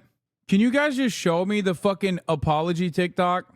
Is Cinema stop disrespecting her? I won't. That's why I waited to serve the top of the hour ad break. Jealous broke boy. Yeah, I waited to serve you the top of the hour ad break after that video was over. Here it is. Haley Bo Bailey, 2 days ago, doing an apology TikTok with 745,000 likes. Okay, you can also avoid seeing those ads. If you no longer want to see those ads, all you need to do is subscribe for $5 or for free. Bro, she started off with a sigh. You know this shit's about to bang, okay? Hey guys, I know what a lot of you guys want from me right now is answers, and I want nothing more than to give them to you. So hopefully... That's a good start. You want answers, and I really want to give them to you. Respect.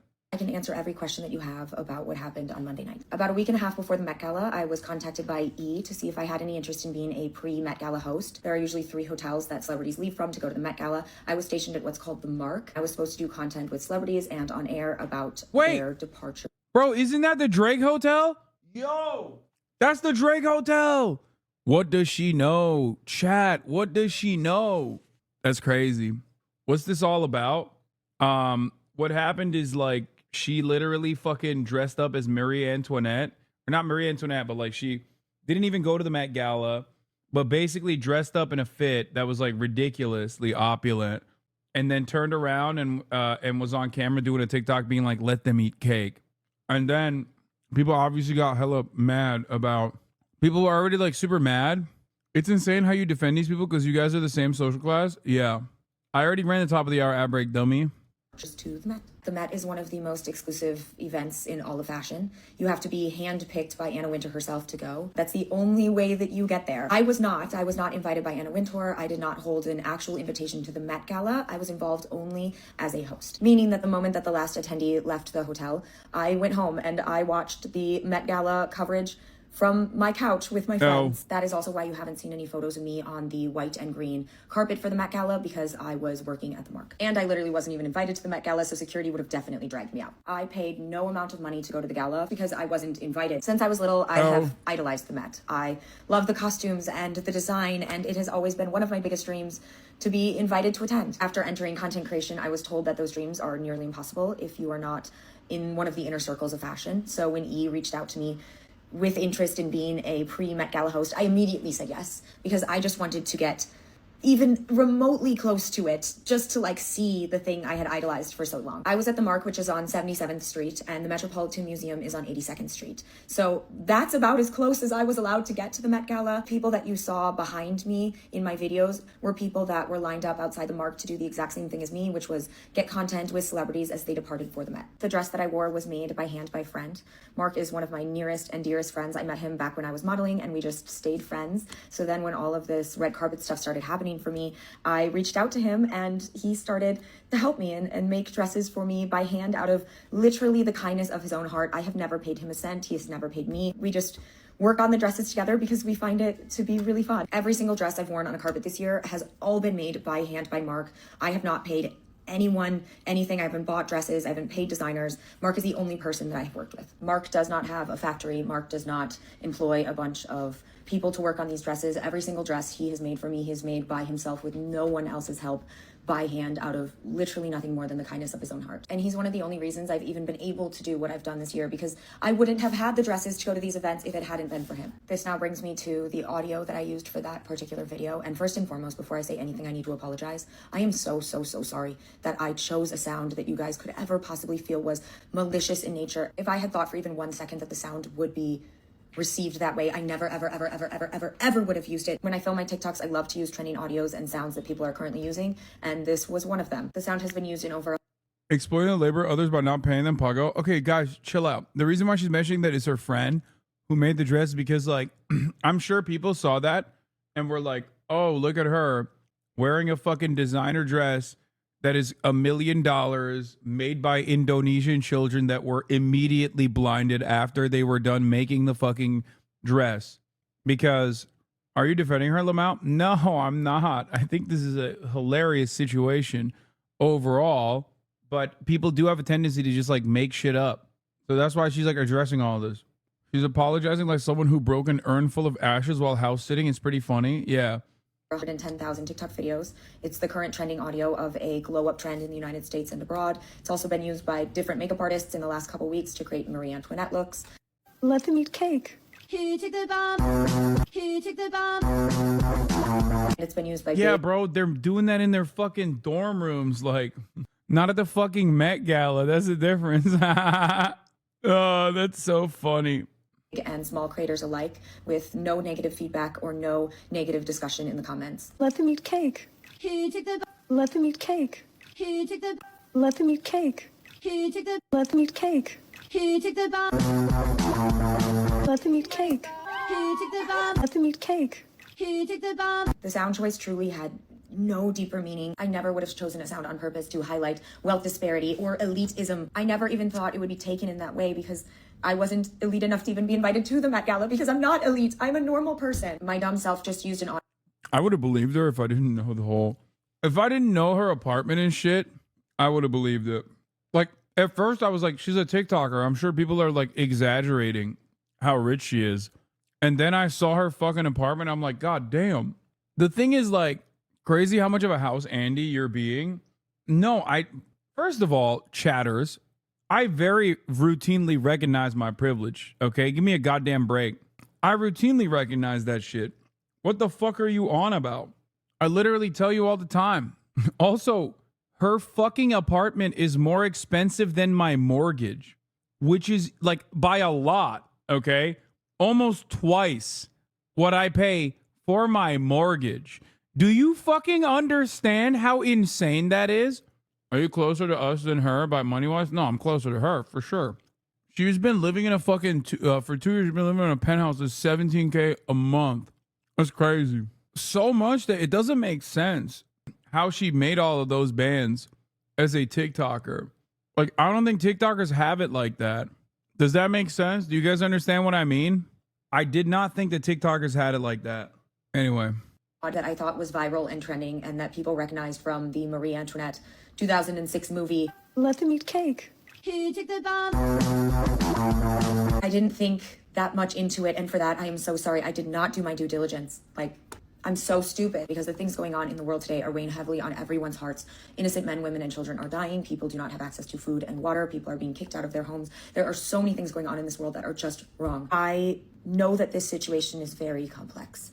I also know that I don't know the right thing to do or say a lot of the time, which leads me to the question everyone is asking, which is, why don't I talk about it?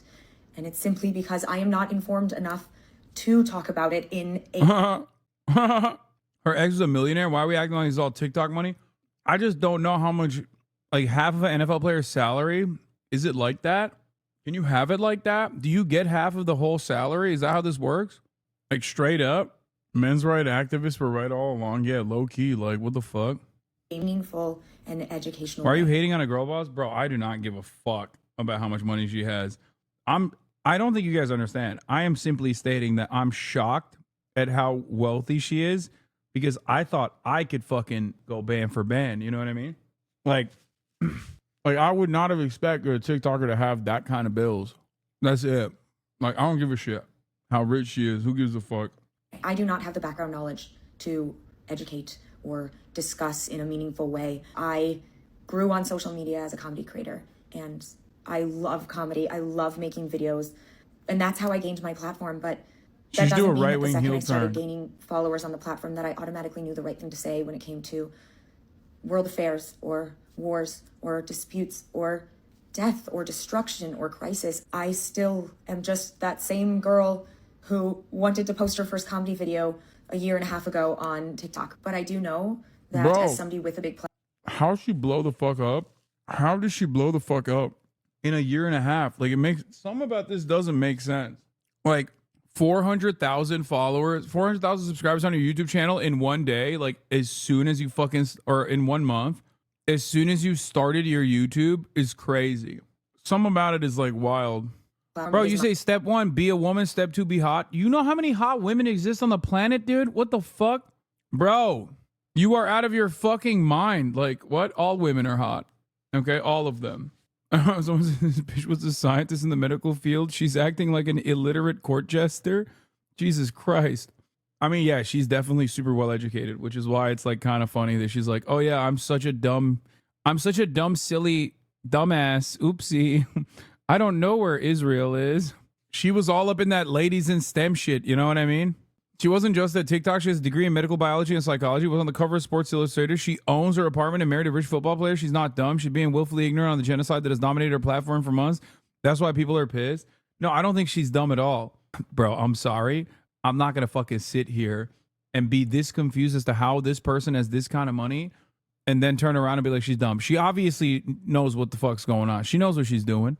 To a certain degree, she knows what she's doing. Like, getting married to a football player and then like taking half that fucking 50 million salary is one thing, but then being able to continue to do stuff on your own with that money and make that money work, like obviously there's a lot of intellect there. There's something there. There's initiative there, which also makes this so much worse. That she's like, oh, I have no idea what Israel is. My responsibility to always try to be a positive voice and to always try to better myself and be a good example for my audience, because I never want to let them down. At the end of the day, I want to make sure that my words are used for good. And when I don't think that I'm informed enough on a situation, I try not to comment until I am confident that I am actually informed and the things that I'm saying are true. If the pandemic taught me one thing, it was that sometimes celebrities and creators need to sit down and be quiet so that other people's voices can be magnified. He's like, 7 months of genocide. That's awesome. Okay, I love her. She's like, I didn't want to do Imagine like Gal Gadot. You guys hate her, right? She's like, if the pandemic taught me anything, I just didn't want to come out with an Imagine-ass video about the ongoing genocide. That's a expert PR tactic, for the record. I feel like that literally is an expert level of deflection, because like then she turns it into a negative to speak out against Israel. The people that are actually well educated and informed on the situation, they're the ones who should be speaking about it. Just because somebody has a following doesn't mean they're necessarily the right person to speak on the issue, especially if they are ill-informed or uninformed on that issue. I do all of this on my own. I don't have a fancy team that selects my sounds or edits my videos or posts my videos or writes the caption. I don't have an editor. I post everything myself. Everything that you see was probably filmed by either me or my boyfriend, edited by me, and then posted by me. And sometimes I am dumb and sometimes I mess up. Sometimes I don't correctly anticipate how people will react or feel to something, and for that I am truly so sorry. It breaks my heart that a video that I posted has added to any of this. It breaks my heart that a video that I posted has made anyone feel less seen or less heard. So again, from the bottom of my heart, I am so sorry. You do not have to accept my apology, but just know that I am so sorry, and I really hope that this sheds a light on all of these issues and opens up a very important discussion. What? At the end of the day, I am glad, though, that... Bro, what are you shedding a light on? You literally said nothing. Bro, she mathematically figured out a way to avoid saying fucking Gaza, Israel, Palestine, genocide. I don't even think she mentioned the word war. If I was like the uninitiated Haley Bo Bailey fan, okay, I come in here and I'm like, oh my God, what is my girl boss queen posting today? I'd be like, what the fuck is going on in the world? I'd be more confused. Did she say war? I think she said world affairs. An unintentional mistake has now been the catalyst for discussing wealth inequality, world crisis, and will hopefully bring about the leaders whose voices should be heard in this. And again, I'm sorry. It is my job as a content creator to apologize whenever I make anyone feel unseen or unheard, even if it's unintentional. And just know that no matter what, I love you. Thank you for being here. And thank you for watching this whole video if you made it this far. I respect it. W apology. Are you being deliberately obtuse? You want to hear a Gaza take from a girl who does shine hauls and shit like that? Is crazy. This isn't who with us is against us attitude. What? Dude, you cannot literally physically at gunpoint force me to care about whatever the fuck has happened to her. I think that it was just funny that she took a video. She shot a video at the Met Gala, which she wasn't even a fucking participant at. Okay. And did the let him eat cake thing. And then people got understandably very mad at her because they juxtaposed it with images. They juxtaposed it with images of Gaza, and that shit went omega viral. Okay. Which again, in and of itself, it's like pretty funny that people are just like, yeah, they did the Met Gala while Gaza's happening. It's like, yeah, dude, a lot of shit happens, right? Like, I get the juxtaposition. I get it. I understand it. It's like decadent. It's opulent. Meanwhile, like, babies are being fucking murdered with our weapons, right? But then she turned around and was like, I'm so sorry. I didn't mean it. And also, a lot of stuff is happening in the world. She was like, I'm so sorry. A lot of stuff is happening in the world, you know? People don't have houses. Would you go to the Met Gala if invited? Fuck yeah. And I'd go up there and I'd be like, listen, dude, yo, fuck poor people. She said, I'm stupid. And also, a lot of stuff are happening in the world. Yo, catch me at the Met Gala, posted up next to like Ezra Miller, going, fuck poor people. Let's fucking go, baby. Hey, once I touch a little bit of money, this socialism shit is over, son. What do you think? You can't be serious right now. You're strawmanning the fuck out of her. She's not even talking about Zionism. Why are you being such a dickhead? God damn, I have Haley Bo Bailey fans in the chat. What the fuck? She's talking about wealth disparity. She's literally talking about wealth disparity. She's not even fucking talking about Zionism. Why are you being such a dickhead? No, she was the one who said like that there are wars happening in the world because a lot of people didn't just get mad about the juxtaposition of wealth or the juxtaposition of like wealth or whatever. People were more so mad about the fact that she was posted up doing Marie Antoinette shit while people were posting videos of like the Rafah bombings and shit. She was apologizing for all different fronts. Okay. Why? What the fuck's happening? Why is this guy such a rabid Haley Bo Bailey stan? Also, the whole point is like, I feel like if she came out and was like, listen, it's kind of fucked up that we're having a lot of fun while way more important shit's happening in the world. You know, solidarity with the Palestinians. I'm with it. My bad. Most people be like, you're the best. Except Pink Harmonica would probably also understandably defend her. You're just kind of being disingenuous, Lamau. No, I'm not. What the fuck are you talking about? Guest star me, pussy. What? Guest star you on what? Are you okay?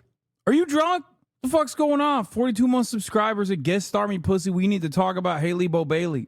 Are you HEYYY Bo Bailey? Anytime a chatter that's like 42-month subscribers starts fucking duking it out with other chatters in the chat, you know their ass is drunk as fuck, dude, okay? Like completely unimaginably drunk as fuck. It's like, what day is it? Is it Sunday? Sunday at 3 p.m. New York time?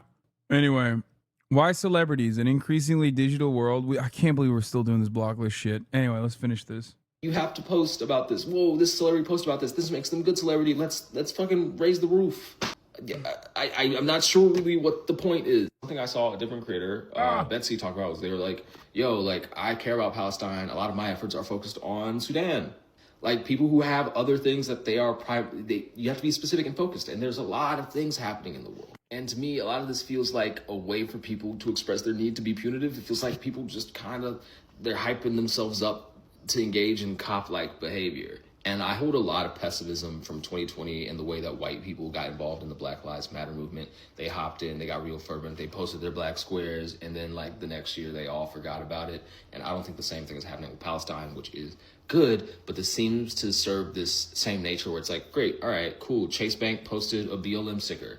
Like this specific thing. Maybe I'm being too much of a pessimist about it. It just feels like one of those things where the purpose might be a little more to serve our own like self-importance than to help Palestine. I don't know. I mean, I agree. I agree with what he's saying. It's a good take.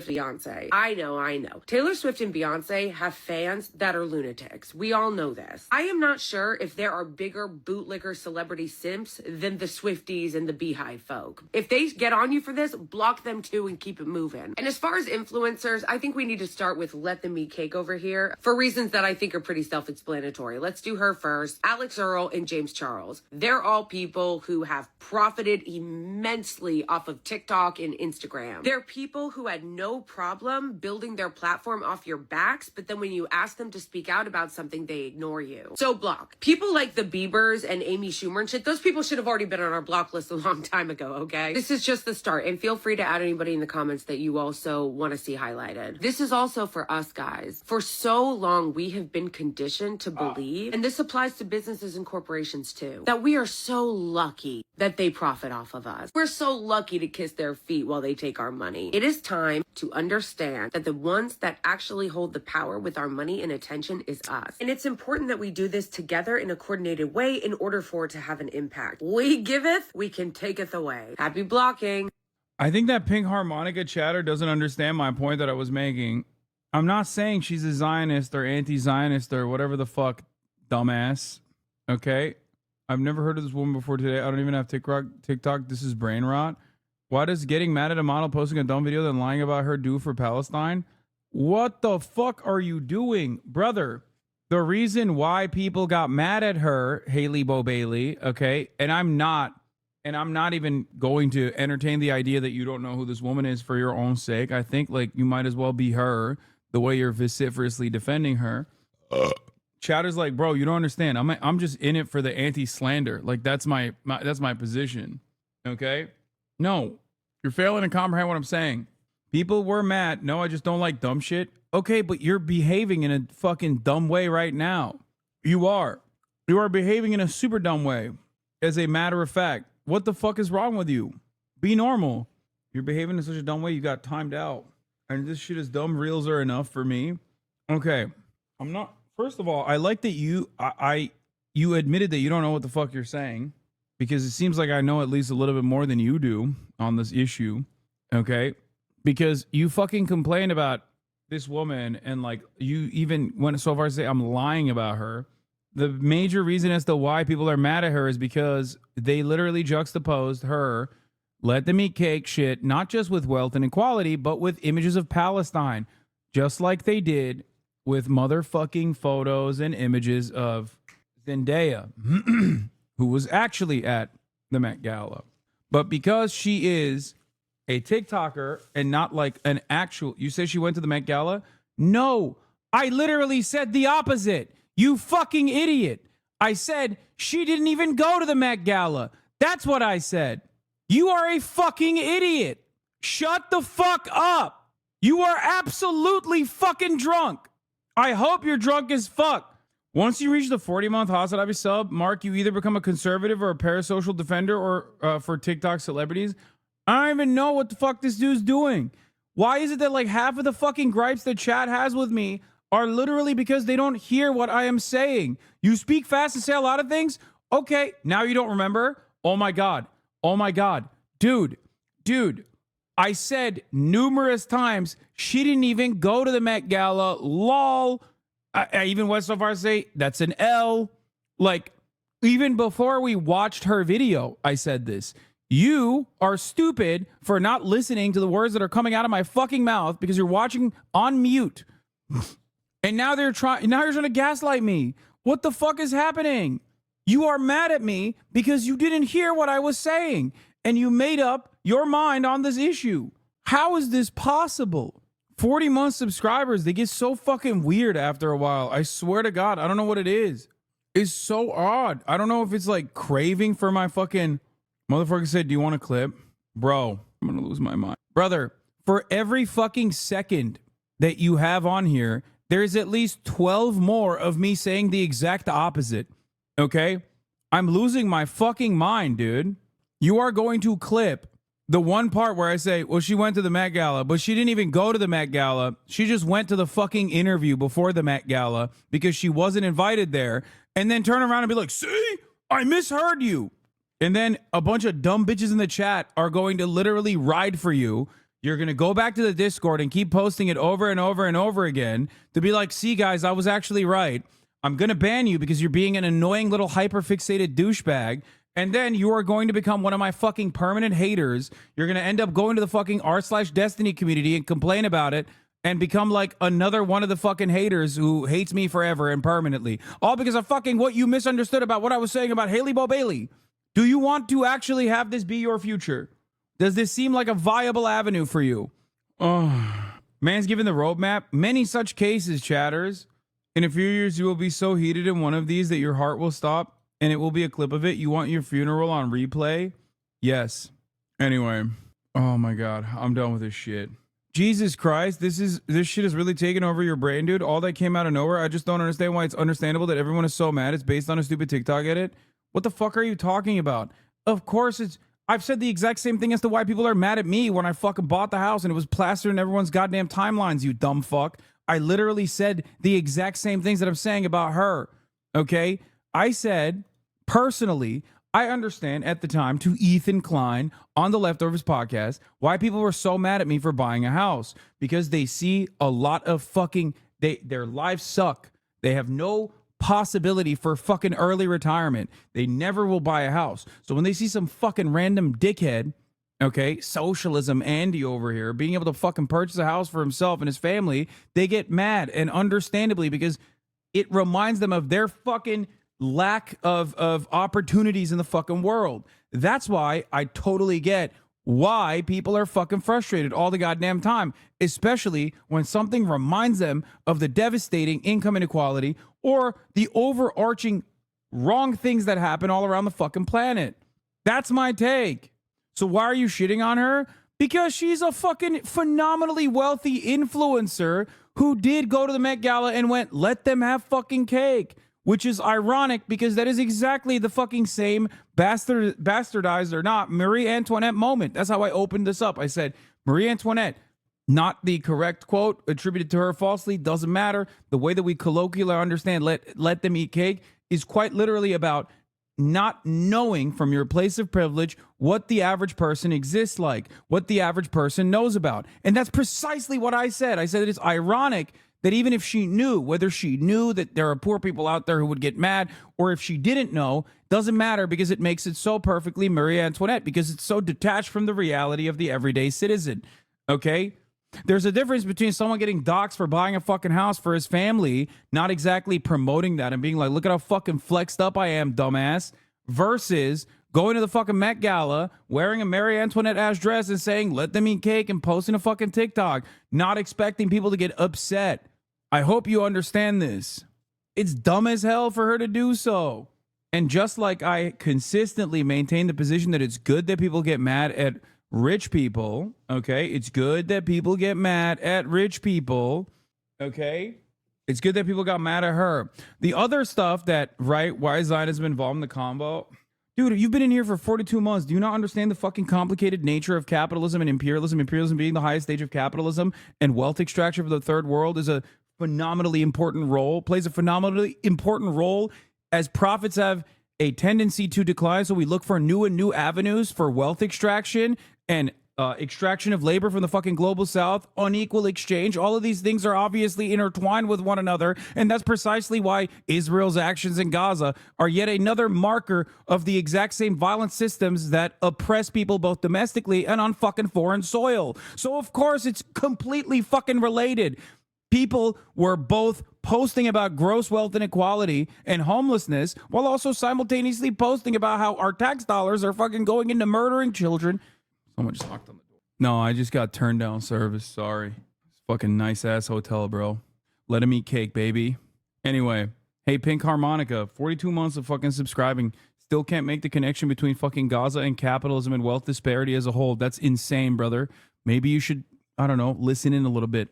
Thank you so much. Thank you. No, it's not a noise complaint. No. They were just, like I said, they were bringing chocolate and potentially, oh, fuck you, I was banned, bitch. What do you mean? Anyway, time them out for an hour. No, I think this was very productive. I think I basically walked them through their stupidity, even though it is still weird that they're chose to defend this one influencer. You thought Hasan was overreacting when your response was guest star me pussy. You're a fucking weirdo, chatter. Yeah, you literally fucking said guest star me pussy. That you're being a fucking weirdo about this or whatever the fuck, not understanding the point I was trying to make at all. Are you good, brother? You seem upset and negative. I hope you're good. Yeah, I am good. I'm not upset, nor am I negative. I spent the whole day with my family. Can I have this guy be my one band no matter what this year? No, because this chat shit is impossible. I'm not drunk either, but I get high all the time. Yeah, you must be fucking high. Yeah, oh, also, that's crazy. What's this all about? What happened is she literally fucking dressed up as Marie Antoinette. Or not Marie Antoinette, but she didn't even go to the Met Gala, but basically dressed up in a fit that was ridiculously opulent, and then turned around and was on camera doing a TikTok being let them eat cake. And then suck my fucking dick, chatter. Pink Harmonica, you fucking bitch. Clean out your goddamn ears, motherfucker. Fuck you.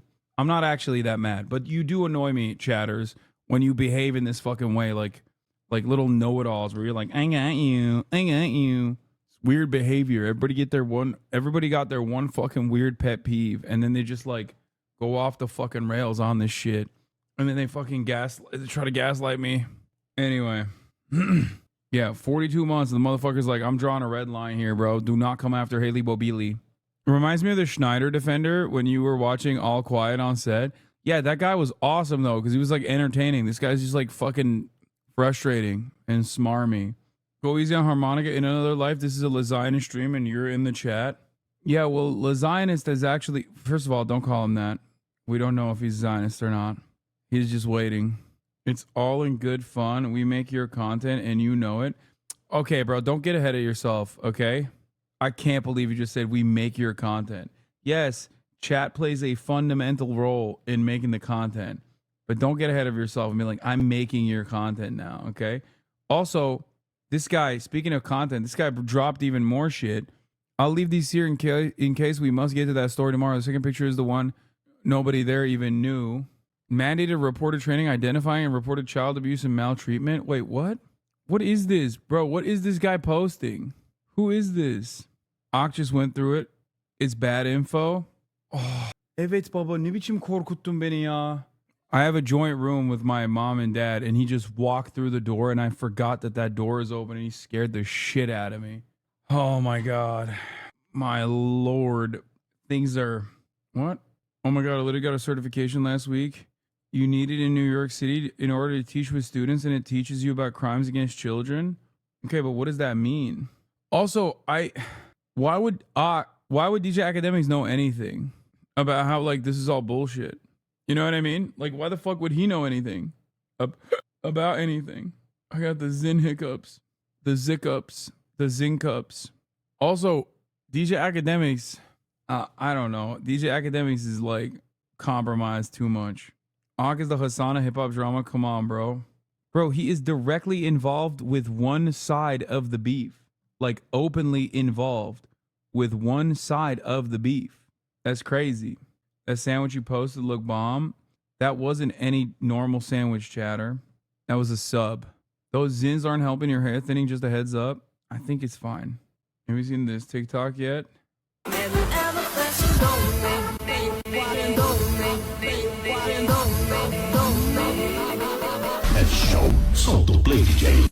Is this the Mexican wood elf that like AMLO said he saw in the woods?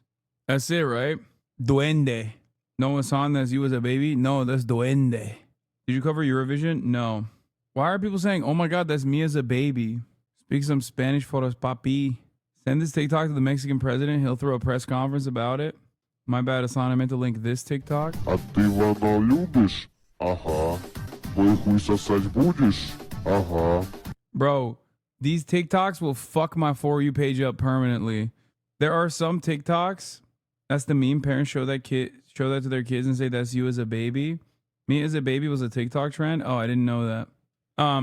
There are certain TikToks. I don't even know if you guys have seen them or not, but like there's certain TikToks that are so powerful that they fuck your For You page up. I'm not logged in right now, luckily, so it won't fuck my For You page up. But like certain TikToks will. Like there was one TikTok that I watched that like literally turned my TikTok For You page into like weird ass shit permanently for a couple days. Fuck up is one hell of a way to say enhance. The girl who was showing her because For You page. I'm not even logged in, chatter. Yeah, the one with the boyfriend. Yes. Yes. Yeah, the girl that was like, this is my boyfriend's For You page. And then I watched that TikTok, and then my entire TikTok For You page changed. Beer in my boots, dirt on my truck, corn on my mind, and a gun up my butt. It's a small town. At least there's dirt, at least there's beer and trucks and shirts. Bring trucks, dirt picks up, guns and bucks, big red coats, dirty boots, dirty boots. Bro, this is literally what all country music sounds to me. Like every country song sounds exactly like that. Dirty butt, let's all cheer. Oh, the beer is fresh, the trucks get mud, the guns are loud, the butts are proud. Got a beer on my plate, a biscuit in my boot, a gun in my butt, and a truck gets through. Beer in trucks, the kids guns and butts, big red cups, dirty boots. Peak TikTok at the moment. My shit was a gun. She would raise you if you knew her. Gang can't know that I fuck with her, cause they'd say that I'm a beta. If she ever does mock me, I'ma tell the world she queefs. So she better not mock me. I've been trying to keep my muse streak. We've got mad risk, you heard them saying. She was the one who taught me to gun. She said, I'll teach you how to wet shoe. We were in Ohio when I first met you. She said, beta, I'm proud of you. I'm a full Sigma, and she knows it. You can be Sigma too if you edge max, edge max, edge max. It's just like, how can someone with such a beautiful voice use it for such evil, dude? This is truly an affront to God. TikTok has ruined the minds of a generation. If I was a Hosier and I saw this, I'd kill myself. Oh, no. Edge till it hurts to keep you until you don't get mugged every night. Drop skibbity risk and ask if she plays Fortnite. Ask if she watches Aiden Ross. If she don't, then you can tell her goodbye. This is unacceptable. What China has done to an entire American generation is unacceptable. I'm now fully unconditionally in support of Senator Tom Cotton asking about what kind of Chinese certain people are. Okay? I'm fully on board with the banning of TikTok. Let's watch Jubilee rank penises. Many different brands of lube do you own? What? Lube as in Lubricant. like, oh, I mean, I have like engine oil or, oh, that kind of lubricant. Oh, I see. I don't get laid. I don't know what I took, but I took too many. Talking about take some more, but I just took plenty. And I don't know what I feel, but My experience with men is little to non-existent. I grew up in a traditional Indonesian Muslim household, so that whole no sex before marriage thing has stuck with me through and through. So I was a sexual That's health Cody researcher Ko's song? for many years, and I actually left that to start coaching. For the last 8 years, I have been focused every single day on helping men to get better in bed and to become more confident and overcome those issues. I want to say That's crazy. How does that even work? Like, but I wouldn't know who you are if it wasn't for TikTok, and I'd probably still be a liberal. True.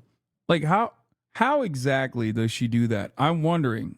Like, Caitlyn kind of slay. No, she's definitely slaying. But like, I'm also a sex coach. Really? She calls your penis cool. Like, how does that work? Like, do you just like, is there physical contact, stuff like that? Does she show guys how to stroke women off? You wear an earpiece and get coached in live play. She stays on the side. She walk you through how to beat cheeks is simple. Pink Harmonica is back, but this time as a positive chatter. Has chosen to drop the mantle of being a fucking annoying chatter. in my own personal life, I think that I have been a really poor judge of penis size. I'm gonna be looking for confidence. I think there's a lot of factors that people don't look into, but we'll see. I could be wrong. I'm gonna be looking for nose size because that's one of the only biometrics that's actually correlated to penis size that you can see from outside. And then, Wait, I think really? I'd be just looking for how they carry themselves. I definitely need them to walk for me. Like, I need a catwalk just to make sure I see what's going on. Are you gonna smell them? I feel like you might. Show us your nose. I don't got a big nose, chat. I got a normal sized nose.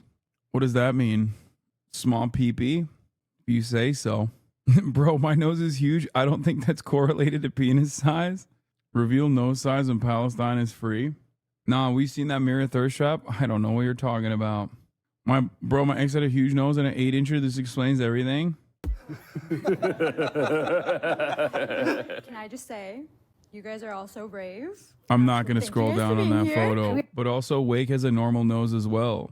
And he's got a fat hog, so. We're here to rank you, but we're not here to judge you based on worth or attractiveness or anything that is related to your value as men or as lovers. I really want you guys to walk for me. Do a strut for us. Oh, this is a confident walk. Oh, period. Okay. That was a confident walk. Okay, thank you. Big feet is big dick. I don't think any of that means anything. I'm going to be honest with you. Like, I got a normal nose. I think I have normal feet. I mean, I'm a size 13. I feel like 13 is, I mean, it's big for like the average person, but it's not like, I don't think it's that big for me. And I have very big hands. Oh, okay. Okay, but he came in with the most confidence. He gave us a hey ladies. Oh, you got the cool walk. It's the boots. That's the period. It's the boots. He also has a big nose. Okay. Okay. Oh yeah, he's ready to model. Look at the hand in pocket. A little reserved, but he was doing. Cause it's heavy. Because it's heavy. That's right. I get that. Yeah. Oh. Okay. What is this? Like, I apologize look, for guys, that. You know, I'm gonna be serious. Like, I'm an alcoholic. Like, Train would just get the fuck up with his legs, like right. It was just literally just his dick, dude. And Why do you have that ready to go? That's a clip from 2019. Why would you have that ready to fucking go? That is the most insane thing. It's like, let's continue. Hey. No, it's big. It's big. And whoa. Let's keep him there for right now. You're on that. I feel like you really came in hot. I feel like I would put you at number 4. Yeah, just like the confidence. I don't know if it was just because, you know, it was really giving. It was really doing great. This is hard. Can you guys put your hands out? Oh. Thank you. Okay. you did your dance. Giving nail bits. I love this. Yeah. Okay.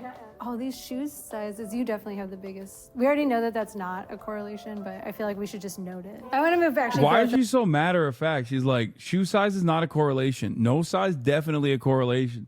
And I'm inclined to believe her because she's like the sexpert, you know? Them a little bit higher. Yeah. I want to move khaki jacket with the black shirt. Yeah, I want to move you down. I would switch you two.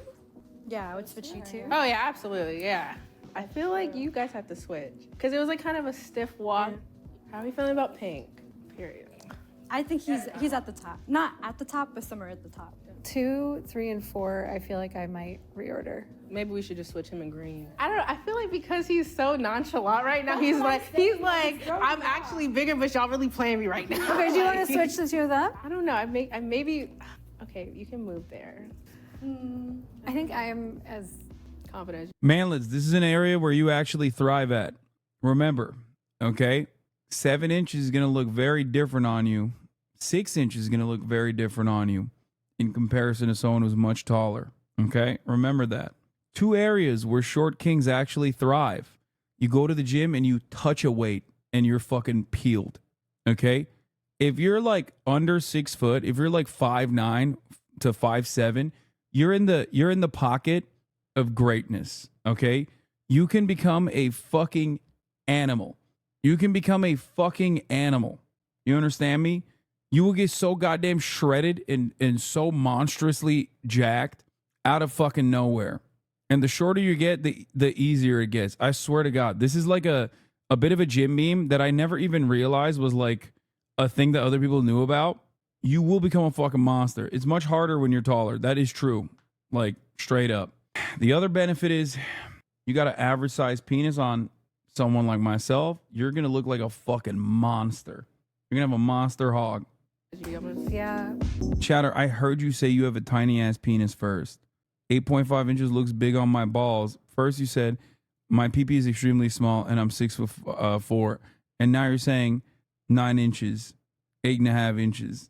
You do not have 9 inches, bro. Okay, so I want to know how important you think foreplay is, or how important for you with your lovers is foreplay. I think it's a very important aspect, you know, like of intercourse, you know what I'm saying? You know, you want to get to know each other, you want to feel comfortable around each other, things like that. So you guys are willing to experiment with probably other day like whipped cream or whatever, and just you know, like and then one quiet black dude in the white shirt is defo packing at WMD. Jesus Christ, you do not know that. You don't know anything. Okay, we do not know anything. That's the whole genre here. This entire fucking style of video is like, no, I'm not gonna check the rest of their logs. He's the one who says your penis is Albanian. I know, he's insane. He's been saying that for months. Chad, I've met your cock and she's Serbian. Yeah, I know, dude. I know. He says it all the time. Okay? I know, for months. I know all of my fucking chatters. Just because I don't reply doesn't mean that, like, I'm not fucking aware. Look, Chad, you're my favorite Serbian content creator. HasanAbi, she looks very Serbian. I noticed these Zionist Islamophobes, they will also deny Bosnian genocide and Srebrenica massacre. Chad, Hamas good, gay bad. What the fuck? Chad, the Serbian living inside of you is breaking out. I got some real fucking freaks in this chat, okay? Just because I don't fucking respond to every single one doesn't mean that I don't see it. I see it all right. I see it more than the top of the hour ad break is seen by those who are unsubscribed. For $5 or for free, you too can be one of those people that says, top of the hour ad break, who? I don't even know her. Does she even go here? Because I'm subscribed. I don't see the 3-minute ad break at the top of the hour, so others must not as well. Here's the 3-minute ad break now, by the way. If you guys feel comfortable, you know, you guys do the deed. To the front. Whipped cream. Oh my goodness. Foreplay, huh? Yeah, I Miss Susie B, thank you for the 5 gifted. foreplay. I feel play is a great way to get to know someone, to see how they think, what they like, their preferences. And I think, yeah, I like gameplay. Like, I carry a suitcase of board games with me wherever I go. And, you know, I love video games. So I enjoy all sorts of play. I like to see how people have... I think this guy's got a whopper on him. He's just, like, doing the classic, like, lol, I'm a nerd. Like, you don't even know. I'm just a nerd. I don't know anything. Foreplay. How about board play? Right? And then it just turns out he's got like a 12-incher.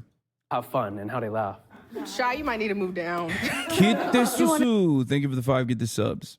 Switch Darius and Shy need to move. Absolutely, Shy, you just be lying. He had me at whipped cream. I was like, I don't know where this answer is going. And then he was like, but also whipped cream. Like, all right. You know, if my partner is comfortable and in the mood, like it puts, you know, everyone in mood. And if they're comfortable, I'm comfortable. I think that's the best way. Glass is fogging up, so he gets steamy with it. Oh, sorry, give me a second.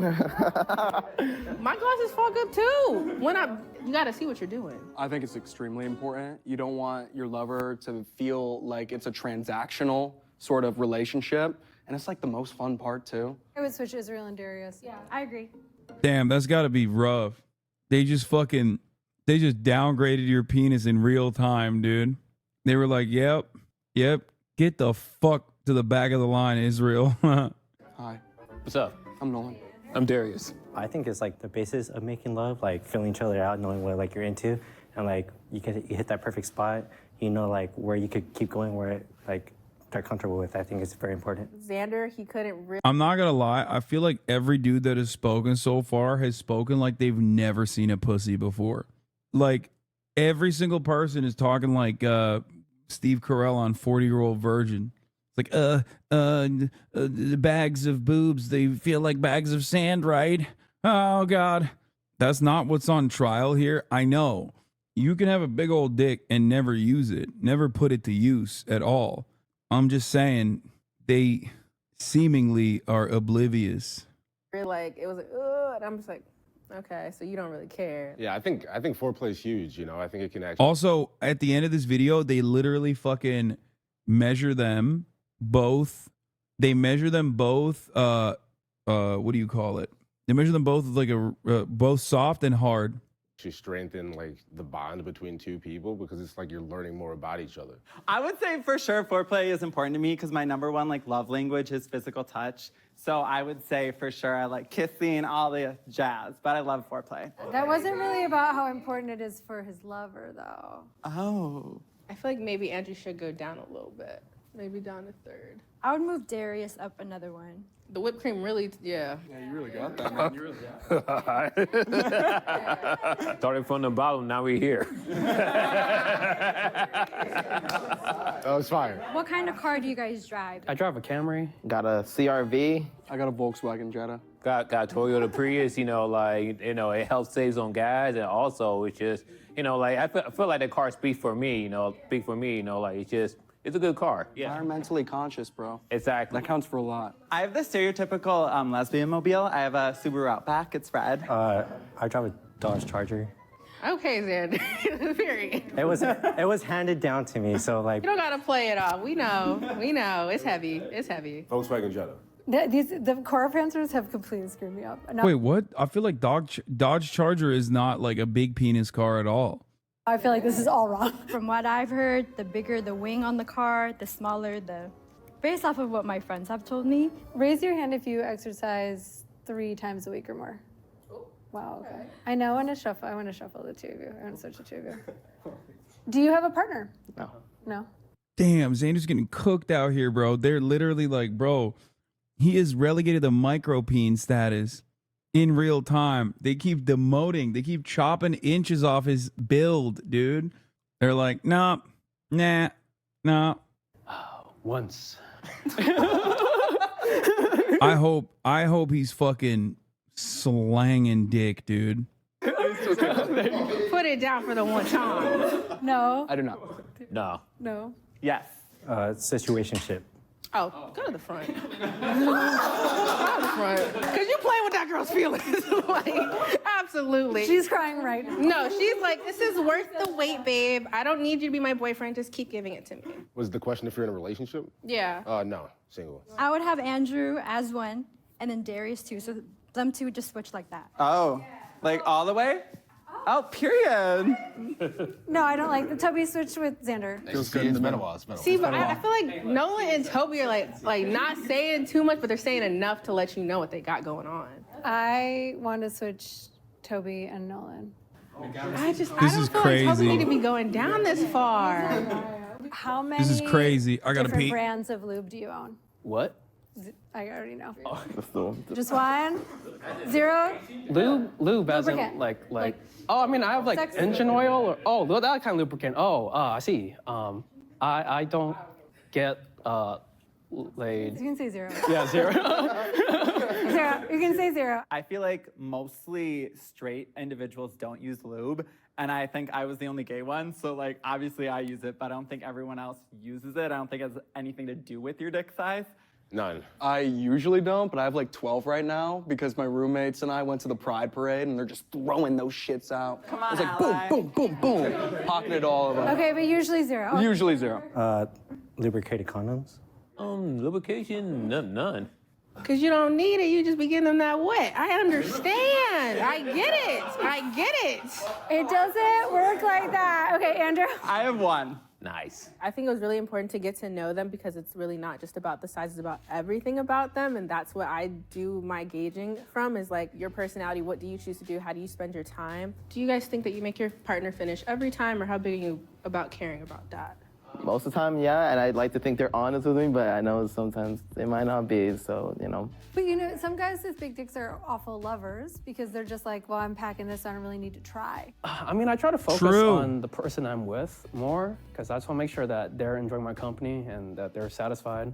I think it depends on the person. I think sexual chemistry is like, with different people, it like may feel different. So with some people, I would say yes, with some people, no. Honesty. Okay. It was honest, yeah, that was real. I would say the people I'm still in contact with, I've gotten good reviews. I mean, I think it's important, but But I think it's sometimes, not every time. Darius, every time, huh? I mean, you could say that. Oh yeah, move up the ranks. What is this? This one's funny. I fucked him, so smash. What? Yeah. Who is this? That's Hasan. This is old. This is an old ass clip, chat. See, it's from last year. Hasan? Yeah. Smash. And Smash? He's amazing at fingering. Oh, that's the best. Which is funny because we're just talking about that, but smash. Guys, please listen carefully. If you want to impress a girl, if you want to impress a girl in bed and have her going to all of her girlfriends and saying this man was good, get good at fingering. Yeah. Get good at fingering. I say even over eating pussy because some girls 100%. I don't care don't for head. like Yeah, at all. I don't care for some. head. How are you supposed to learn a violin without a violin? Who are these randoms I ain't online like that? They're porn stars. Anyway, let's continue. Darius, go to one. Go to one, Darius. Darius trying to be humble. Y'all sleeping on Darius. I would like to say, you know, like satisfying your partner is just as important as you being satisfied. You know what I'm saying? Maybe even more. Period. Andrew? I would say it depends on the time. So me and my partner are very both versatile, so it depends on the time and the experience. If your last sexual partner were in this room right now, how would they describe their experience with you? I would say the previous relationship, she would be, she was one always to like initiate it, to always be like, what are you doing? Even like if I'm working. So I assume she was pretty much satisfied every time. She initiated every time? No, not every time, but she would like hit me up and like. Oh, so she missed it. Like, oh, you should go number 2. Oh my goodness. Situationship and all. Just go to 2. Like. What kind of underwear? What's your typical, like your cut of underwear? Briefs, boxers, boxer briefs, no underwear? Basically, boxer or boxer briefs. Boxer briefs. I like Boxer- jock straps. Just Boxer briefs all the way. like, I guess like workout. I got Ebony on right now. Bro, link it. Link that shit. Link that shit. We'll get back to the penises in a second. I must know what the fuck's going on with... I have to fucking see what the hell he's up to. Don't say no, dude. Come on. Any man who wear over 20 who wears boxers is a fucking psycho. It's like trying to desist from it. It's why he's not like going at Kendrick's neck right now, trying to say all this stuff, because he knows pretty much that if he goes out of line with this, if he says anything at all, that Kendrick's going to come back, and then it's just going to get worse and worse and worse. And then I think the Ebony stuff also goes along. This isn't Ebony. What the fuck? That chatter is lying. Chatter, you fucking asshole. Yeah, going from dick size to dick riding. Underwear, just like the tight ones. Oh, like the compression one? Yeah. Let's move Toby and Nolan. Switch back. Compression underwear? But I also think Shy is really giving us that look like y'all really playing with me right now. I do Muay Thai, so boxers. Briefs. Toby should go a little higher, but then I'm like, Andrew, I know you got it going on. Bro, Disco Elysium is not going to happen right now. And the reason for why it's not going to happen is because I'm literally on my fucking laptop, Chad. I'm in a goddamn hotel on my laptop, and you motherfuckers are like, why aren't you playing a video game? I can't. I need to download it, okay? I need to download it to my laptop, and then I'll be able to play. But I haven't downloaded it. So I'll try to do that. I'll try to do that tomorrow. I do have like a decent ass laptop. I also found my old gaming laptop from college. Are you on the run? Yeah, I'm on the run. Like, Let's switch Toby and Andrew. I'm okay with that. I feel like Nolan should go up. Switching up. What does masculinity mean to you? Like we all thought that, I'm pretty sure like majority of society we thought that masculinity is, be tough, like don't cry, don't things like that. But the way I perceive masculinity is that, you're a man and you're not afraid to be who you are. Like there are good masculinity and there are toxic masculinity. And I think we have to do our best not to get our masculinity to be in a toxic side. I feel like masculinity and femininity they are like constructs of like how society determines what makes a man, what makes a woman. And it goes beyond like our genitals, our physical appearances. And I feel generally just traits that any human, regardless of masculine or feminine, should have is just being kind and compassionate and empathetic. Damn, bro, why are they spitting so fucking hard? They are farming right now? Yeah, bro, they are. And it's working, honestly. Respect to my kings. I don't think it matters at the end of the day. Like whatever it means to that person is what it means. But for me, it means being mentally strong and emotionally strong. Doesn't necessarily need to come out as physical. For me, I like to work out. It makes me feel good, mentally healthy and all that. But it just means knowing yourself, knowing what you want to do, and allowing yourself the grace to make mistakes and learn who you are. And then eventually, if you want to start a family, provide and protect for them. But do whatever you want to do. Have fun. I think masculinity too is like a spectrum, just like gender. So like it doesn't necessarily relate to the gender. I think it's just kind of a way that your culture shapes you. Yeah, because I grew up in a Hispanic household, so they're like, we want our men to be like very macho men and everything like that. And like, I try to stray away from that because that to me is like more leaning towards like toxic masculinity. Not saying that just because you're a macho man, that means like a bad thing, but they tend to like, at least in Hispanic culture, they tend to go in that way. I feel like Andrew is third, and then I'm like, Shy finally gave like a serious answer for like once. So I feel like you also might be higher. Andrew, let's have you move to the Yeah, I think you're third. Do you guys think the stereotypes surrounding like sizes about like whether that's like your height, your ethnicity, like do you guys think that actually does play a part? Like do certain stereotypes as men, like do you guys believe that there are certain... What does this have to do with cock size? Brother or sister or MB? What the fuck are they supposed to talk about for 29 minutes? Obviously, they can't consistently keep talking about, yo, does it hang? Yo, does it got weight to it? Does it smack against your leg? You know what I mean? Like, they're gonna whip it out, but they're doing the ceremony beforehand, you know? Stereotypes that are true or not? No, I wouldn't say so. I mean, sort of like, yeah, there is a spectrum, a normal distribution of sizes that have some correlation with like ethnicities perhaps, but beyond it all, it's it's a spectrum. There are outliers, people who are in different percentiles. Like I've got 2 pictures of penises ingrained in my mind, and one of them is mine and my grandpa's. Pause. Okay. No, let him cook. Let him cook. Let him finish. We can let him cook. Well, it's kind of burned in my head because like, my grandpa passed away on the toilet. There wasn't enough time to put clothes on him. So when I had to do CPR on him, like it was like right there hanging. And I would say like, I don't know, genes play much of a play because I'd say there was a disparity between his and mine. And yeah, like I said the whole time That is the most insane fucking thing. Bro, this is some like special forces break through the window behind me as they rappel into the fucking room, immediately put a black bag over my fucking head. They take me out. They throw my body off of the fucking current floor that I'm at in my hotel with a goddamn, rope. They put me in a fucking helicopter. They escort me to JFK to put me on a fucking B-52 bomber plane. They put a gun to my head and they start Once they get out of the American airspace, they start fucking electrocuting me with a gun to my head and are doing CIA black site torture. This is not the information I'm revealing. Okay? I'm telling you right now, they do all of that to me. I'm on fucking, they're flying me. They're telling me, we're going to fly you over Cairo. You are going into Egyptian airspace. We are specifically taking you to a black site facility we have. You will be erased from history permanently if you don't tell us about this experience that you had. I'd be like, nope, just kill me. Okay? Be like, kill me now. I don't give a fuck. That's insane. That is insane, brother. What the fuck? I'm talking nipple clamps directly connected to a car battery. Okay? While they're pulling my fucking fingernails one by one. Nope. No fucking way. No how, dude. What I'm doing, I'm like, yeah, we're pretty different. He's my grandpa. All right, anyway, I'm gonna pass the shovel to the next person to dig themselves in the hole. I'm gonna stop talking right now. Bro said, while I was giving CPR to my dead grandfather on the toilet, I couldn't help but notice that his dick was much larger than mine. That's what he said. And his image, and that image of his massive penis, his meat, has been permanently burned into my mind, he said. Or smaller, I guess. But I think he said hanging.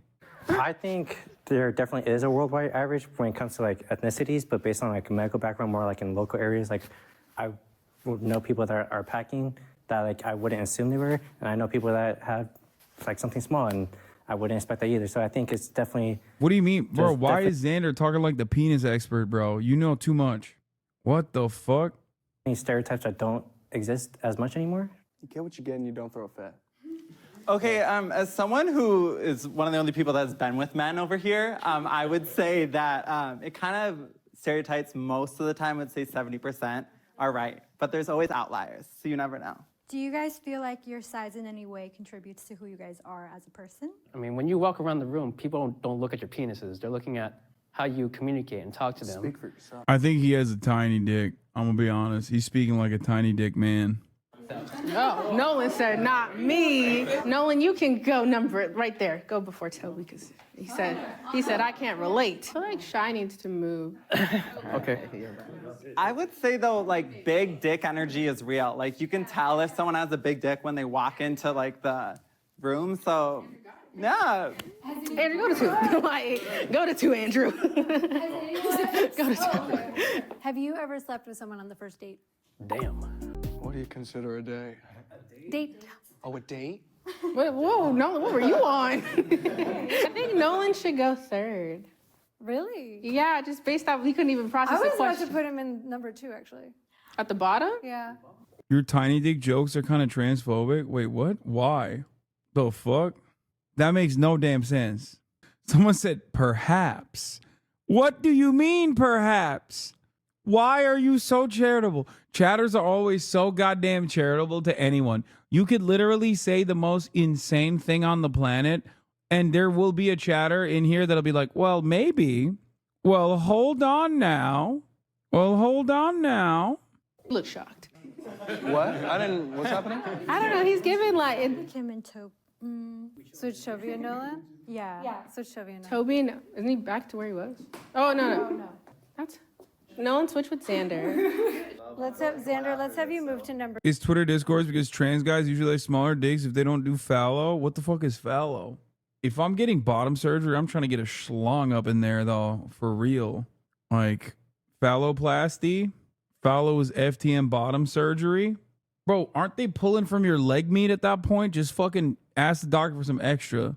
You know what I mean? I don't know how that works at all, actually. I'd be like, yo, pack it in there, son. Doc, I'm gonna need some extra meat pronto. They pull from your forearm? Okay.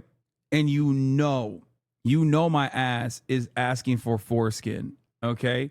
Let me fucking tell you. I'm asking for some fucking foreskin. I'm like, Doc, listen. A lot of fellas out there, they lost that shit. I have a unique once-in-a-lifetime opportunity. I'm gonna use it for good. Okay? Reverse circumcision, baby. You need that. Every fighter needs a hood.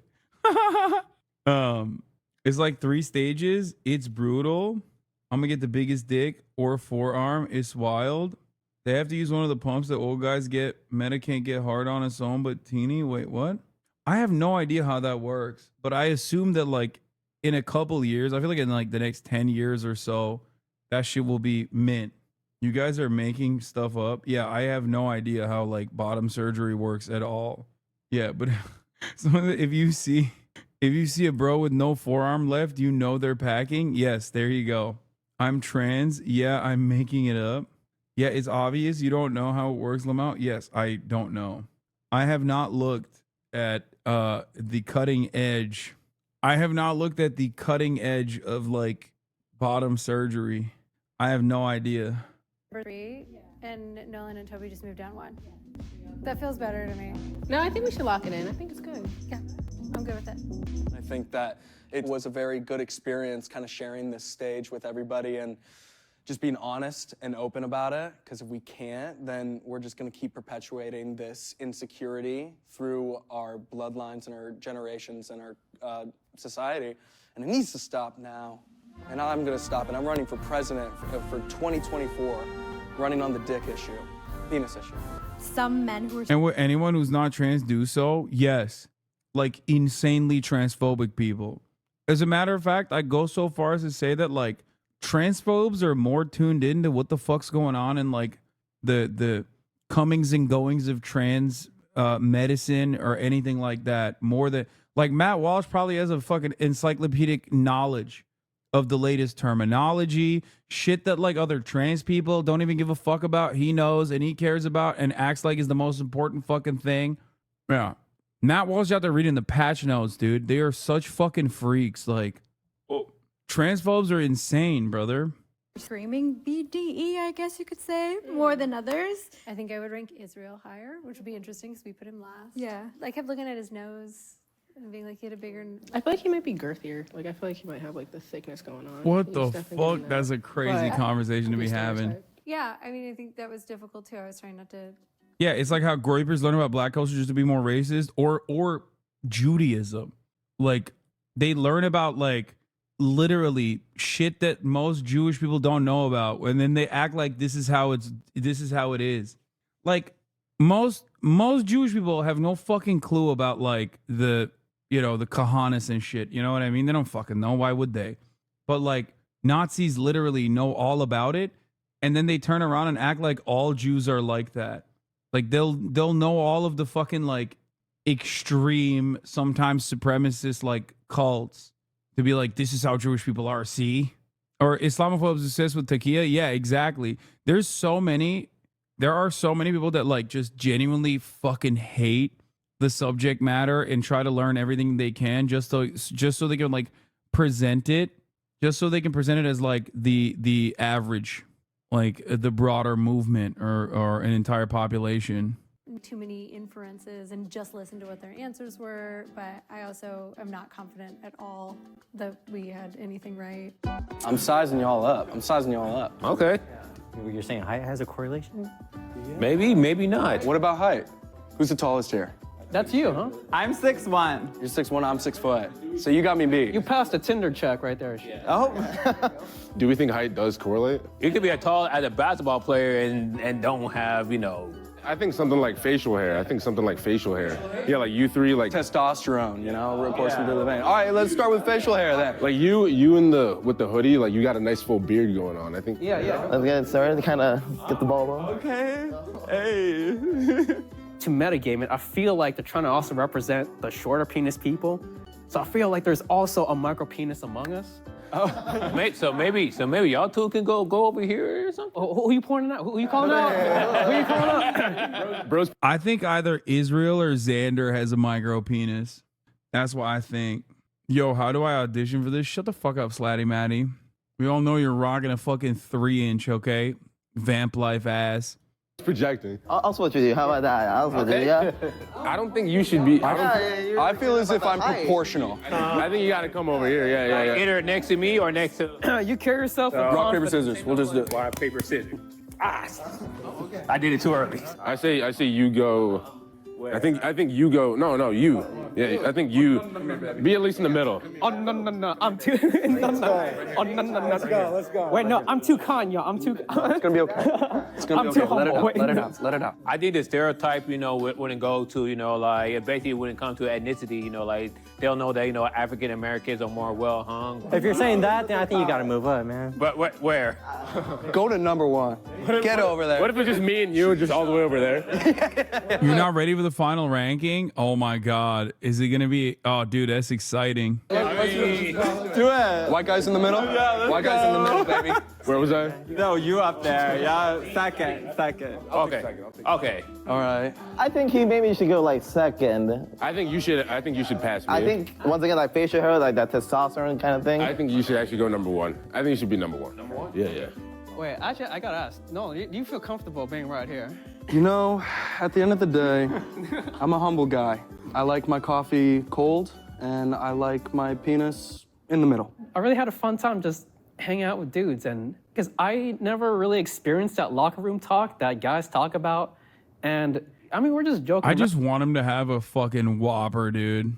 As Blaxican, I don't have black cock. Okay, bro, you can keep that in the drafts. You know what I mean? You don't have to say that out loud in the chat. Another one of those moments where, we could all do a little bit better by just like writing it out and not hitting enter, right? Writing it out, reading it out to yourself and going, should this be known? Should this be a part of my digital footprint? You know what I mean? Just circulating endlessly on the internet. Chat took a truth potion. We didn't like devalue anyone's insecurities. We all did kind of just try to hype each other up. And I think that's what a lot of guys are missing is the affirmation. So last time I was on Jubilee, I was like very confident with my ranking, so I really wanted to be quiet today. Anyone not rooting for Chai to have a monster is a fucking piece of shit. I want him to have a monster. Do you think it's more likely as a hog or a micro? I'm worried about our boy, to be honest. Dude, I want him to fucking have a fat one. He just seems like such a nice guy. I do think he is a tiny one, though. He's the one who fucking personally brought forward the whole like micro penis representation in the chat. I wasn't the best, but I would say pretty confident with this one. I would say right in the middle. You can move me up. It's fine. No, yeah, I think we should switch actually. Oh, really? That works? Holy shit, that works. Okay, hell yeah. Is that okay? Are we okay with that? Actually, I wanna ask you about like the queer experience because even you're gay, right? Mm-hmm. Like they have their own like spectrum of like stereotypes for penis sizes. Because like one of my gay friends told me like You're gay, right? He's so kind, dude. Come on, think about that. Like that's a nice guy right there. He's just like, you're gay, right? perfect size is like 4 inches. So I feel like over time, gay people genetically have like modeled towards like gearing towards that perfect sizes because that's a space where the G-spot and the anal is, right? Mm-hmm. You at the very end, I think you're gonna be a surprise one. I think you're gonna shock the people. I don't think you belong there. I think you're overthinking that one. No, you don't have a say though. We have to change it. I'm gonna have to agree. You're a little too quiet. You might have to move up just like one. I think you gotta just move up one. All right. Chaz doing cock phrenology. Boys, that's the whole point. The whole point of this episode is to do cock phrenology, and then at the end of it, be like, we're shocked. Turns out the penis is a mysterious thing, you know? Like, turns out a picture doesn't tell 1,000 words or a story. We will now rearrange men by their soft sizes. 7, we have Dude, I'm excited. I'm excited. I won't lie. I'm excited. This is fucking lame as hell for me to be stoked on, but dude, it's like 22 minutes and now we get to know. How fun. I just want to say, before we get to this, I just want to say cheers to these guys for putting themselves through this otherwise very humiliating process. Much respect to them for doing that. Also, Israel at number 6 fucking called it. we have Nolan. Or number 7. In number 5, we have Andrew. What? I'm sorry. Tall boys in the front, bro. Tall boys in the front. Hold up. 100 to 1, all these dudes are packing heat. Who the fuck would get on this vid if they're not even at least average? In number 4, we have Chai. Okay, Chai. Remember, this is soft, so they might be growers too. This dynamic might change dramatically. We have Darius. Darius. I'm still in the top 3. No, you're right. My fault. You said it gets big. In number 2, we have Xander. In number 1, we have Toby. 1 inch. It'd be really what? 2.5 inches. 3 inches. 3.2 inches. 4 inches. 4.5 inches. 6.5 inches. Dang, tough. Hey, yo! He said 6. Okay. No, that's bro, the 6.5 incher, there is no fucking shot that he gets hard and that thing grows. There's just no way. There's no way. 6.5 inches soft? What the fuck? Bro, you're gonna have a heart attack, dude. Bro, yo, he says 6.5 flaccid. He will die. They actually can't. They actually literally cannot. They cannot fucking. They can't measure him hard. He will die. This is the moment we have all 10 waiting for. Ooh. Here we go. We're going to reveal the smallest to the biggest penis. Oh, this is so bad. 7th place in our smallest slot, we have Chai. Oh. Bro, does yours shrink? Like, what the fuck do you mean? Bro, how? How? Chai, no. Bro, the other dude had a 1 incher soft. That's crazy. Chai, how is that possible, man? Bro, that is okay, chat. You're 1 inch soft, but you're fucking 8 inches hard. That's like a curse. That's literally like a curse. I feel like that's insane. You know what I mean? What the fuck? I feel responsible for this video being something you'd react to. Shut up. Oh, I guess that's a shore. Oh, okay. So that makes me a shore, huh? Oh, sure. Oh, man. Israel. That makes right about the last two. We were right about 6 and 7. We have Xander. Damn, so Israel at least grows from 1 inch to like 4.5, right? Isn't that what Chai was? He gets a 4.5x growth, which is crazy. Wait, did it say? No, he said he had 1 inch. His penis was 1 inch. We have Xander. They haven't said the. Wow, Xander. That's It was his the one car. I know. Yeah, no, it was also. You were way wrong. No, I think you were right. Yeah. In number 4, we have Nolan. Period, Nolan. I think we were right. We were right, right? Yeah. I told y'all. I knew y'all were my top 3. In number 3, we have Andrew. Ooh, period. I knew it. Good job, Andrew. It was up there. In number 2, we have Toby. Darius. Bro, no way, bro. No way, bro. Bro, Darius goes from what, 4 inches to fucking what? Whoa! I did not see that coming. Darius is my man. In number 1, we have Darius. Did they say how? Did they give us the measurements? Absolutely. Honestly, I was not expecting Darius to pull through with that shit. Good looks. Well, you know, like I'm just, you know, a sensitive guy, you know, like, and I'm just, you know, I'm just a guy who just trying to find his way in the world, you know, like try to do good in the world, and hopefully I can meet somebody, you know, like who I can share that with, and my penis size. 5 inches. Oh, nice. See that? 5 inches. 6 inches. Hey, nice. 6 inches. 6.5 inches. Oh. Now it's 3. 7 inches. You know, I'm gonna say it with confidence. 8 inches. 8.2. I was definitely surprised that I was the biggest. I have Asperger's, so I was never like the most confident guy. So most people would. Bro, dude went from 6.5 to 8, dude. That's insane.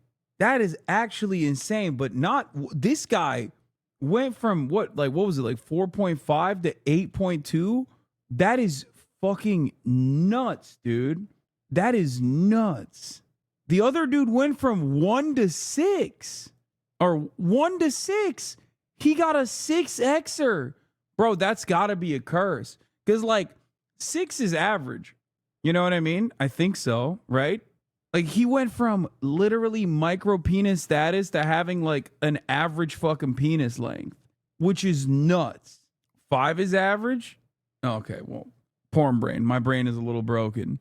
It literally says, oh, the average size is 5.1.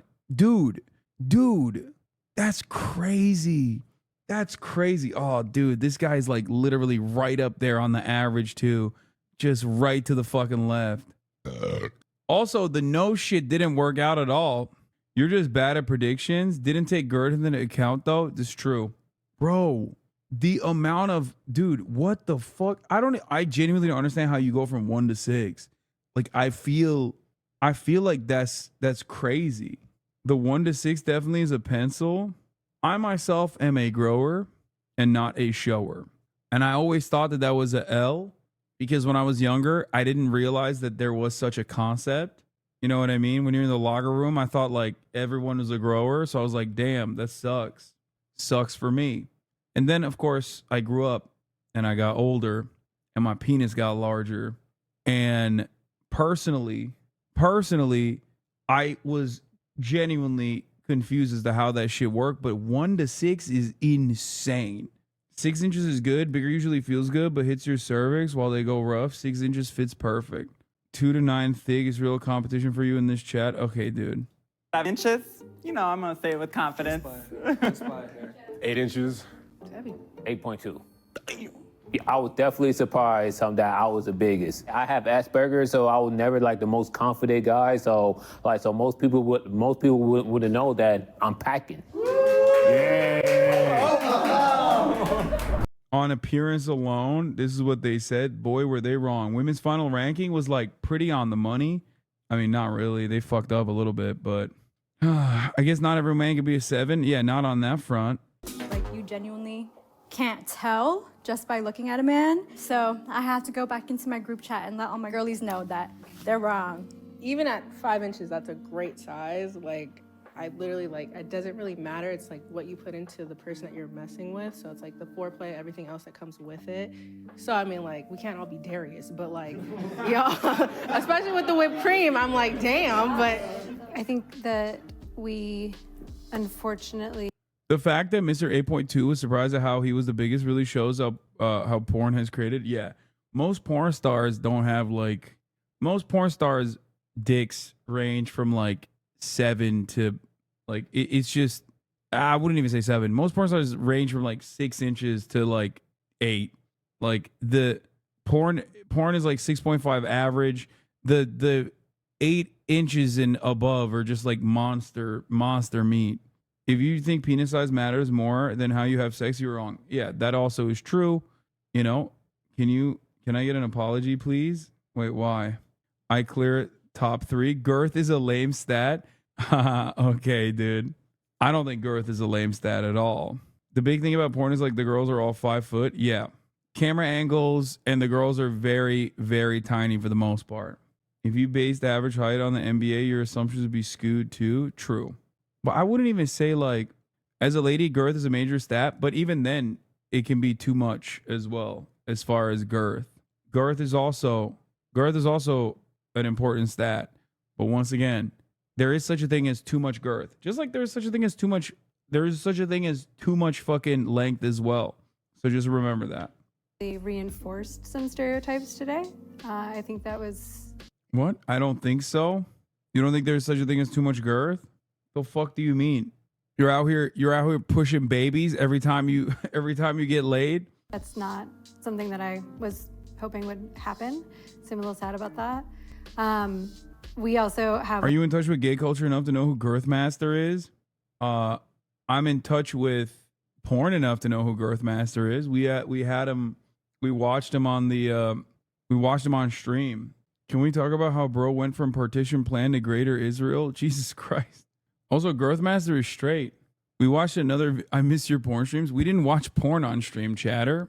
We watched him talk about, I don't know what the fuck the video was about. We did watch porn on stream, sis wet, but it doesn't count. I'm unsubbing, bro. I just came back from a Mother's Day brunch and turned on the stream, and now her ears have been exposed to online penis terminology on this blessed day. A really unrepresentative average here. You know, average penis size is like 4.5 to 5.5 inches. Obviously, men self-select. Studies are really flawed because when you have men self-report, they tend to lie or exaggerate their size. Hopefully through our questions and answered, people that were guessing along at home were surprised. Like hopefully we illuminated how your job, your life satisfaction, your relationships, even the lube in your drawer or lack of lube, doesn't indicate anything about your size. I would say societally, like they think it's like portrayed that we should have bigger dicks, but then if you look at like talk to gay individuals or women, like the size doesn't really necessarily matter. It might be more enjoyable if it's smaller. So I don't think it necessarily matters the size if you ask your partner at all. A lot of partners prefer girth to length. Actually, for women in particular, a penis that is very long can be very painful because we have a cervix. Our vaginas are like a cul-de-sac, right? They have an end. So if you have a larger penis, you have to do more foreplay. You have to get her a lot more turned on in order for sex not to cause pain and discomfort. So sometimes we have this idea that like bigger is better, and it's just not. It really comes down to individual preferences. And one of my favorite studies, and this is done with heterosexual women, they put dildos in front of women of various sizes, and then they had the women choose which one was their preferred size, both for a partner and for a one-night stand. And when it came to partner, they chose average and slightly larger than average. And for one-night stand, they chose about one size larger than average. So really, in truth, when given, you know, objective data, right, like literal, like holding them in their hands choices, women choose average. So there's not an advantage to having a larger penis. It really comes down to That's why there's the Kobe my boyfriend dick. Individual preference. And you can have confidence and feel great about yourself at any size. For me, I was always like the class clown. And I was a big late bloomer in terms of like losing my virginity with my friend group. So I always felt this. Hasan Thirst Dog is fiending. What the fuck is that? Slow down, baby. Oh, you're on the road now. Oh, you grown now. Oh, you too grown now. Trying to take time about your long. I just know the king got a 9 to the drugs now. The fucking Playboy Cardi Camila Cabello feature, or Camila Cabello featuring Playboy Cardi. This is 21 likes. I can't even like it because I'm not logged in, but I would normally, and you should as well. This sort of pressure, and that just kind of perpetually made it harder and harder to be comfortable and actually go after that. And then once it actually happened, I remember just being in my head so much the entire time about, is this okay? Is this enough? Like, and I think that this is letting us know that it's all okay, because we're brave enough to come on here and do this. Come on, right there, touch my tip, bro. And I think this helps break down the stigma that it's just a cucumber at the end of the day. Period. It's all about the testicles at the end of the day. It's all about the balls.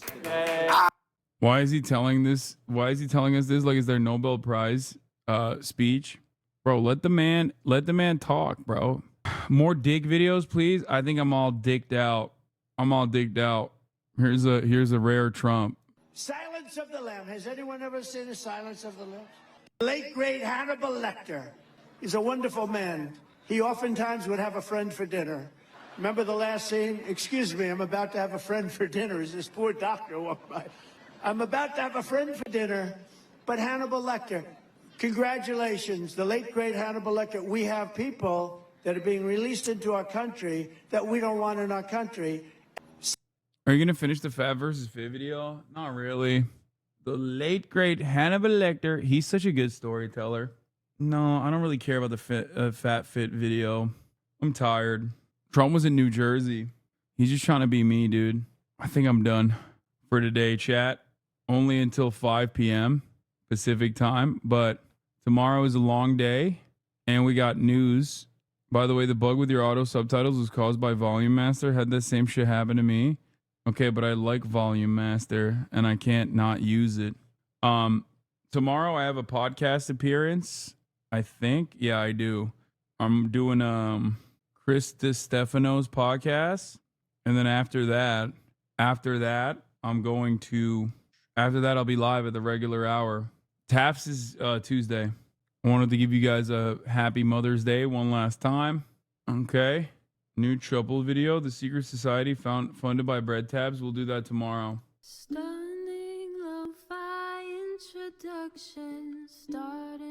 Anyway, everybody, love you all, and I'll see you tomorrow, okay? Peace. I'll download video games too, either Telltale Games or Disco Elysium, one or the other, and we can keep playing some games on here too. All right, bye-bye. The starlight to the starlight to the topic just begun. There is again a sun is streaming, a sun is streaming. There is again a sun is streaming, a sun is streaming. Reviewing the P.O. box, Uncle Uger's face. Sat in Discord at Chip Prop, great names take on break. Tiny Bernie Sanders, LGBTQ Air Force. The whole left at your fingertips, Ane at your door. H3 crowded debate, the Young Turks online show. 3 full fucking years of this, plenty more to go. 90-day fiance, talks of champagne bourgeoisie. A Trump rally live reaction, a mass riot at DC. There is again a sun is streaming, a sun is streaming. There is again a sun is streaming, a sun is streaming.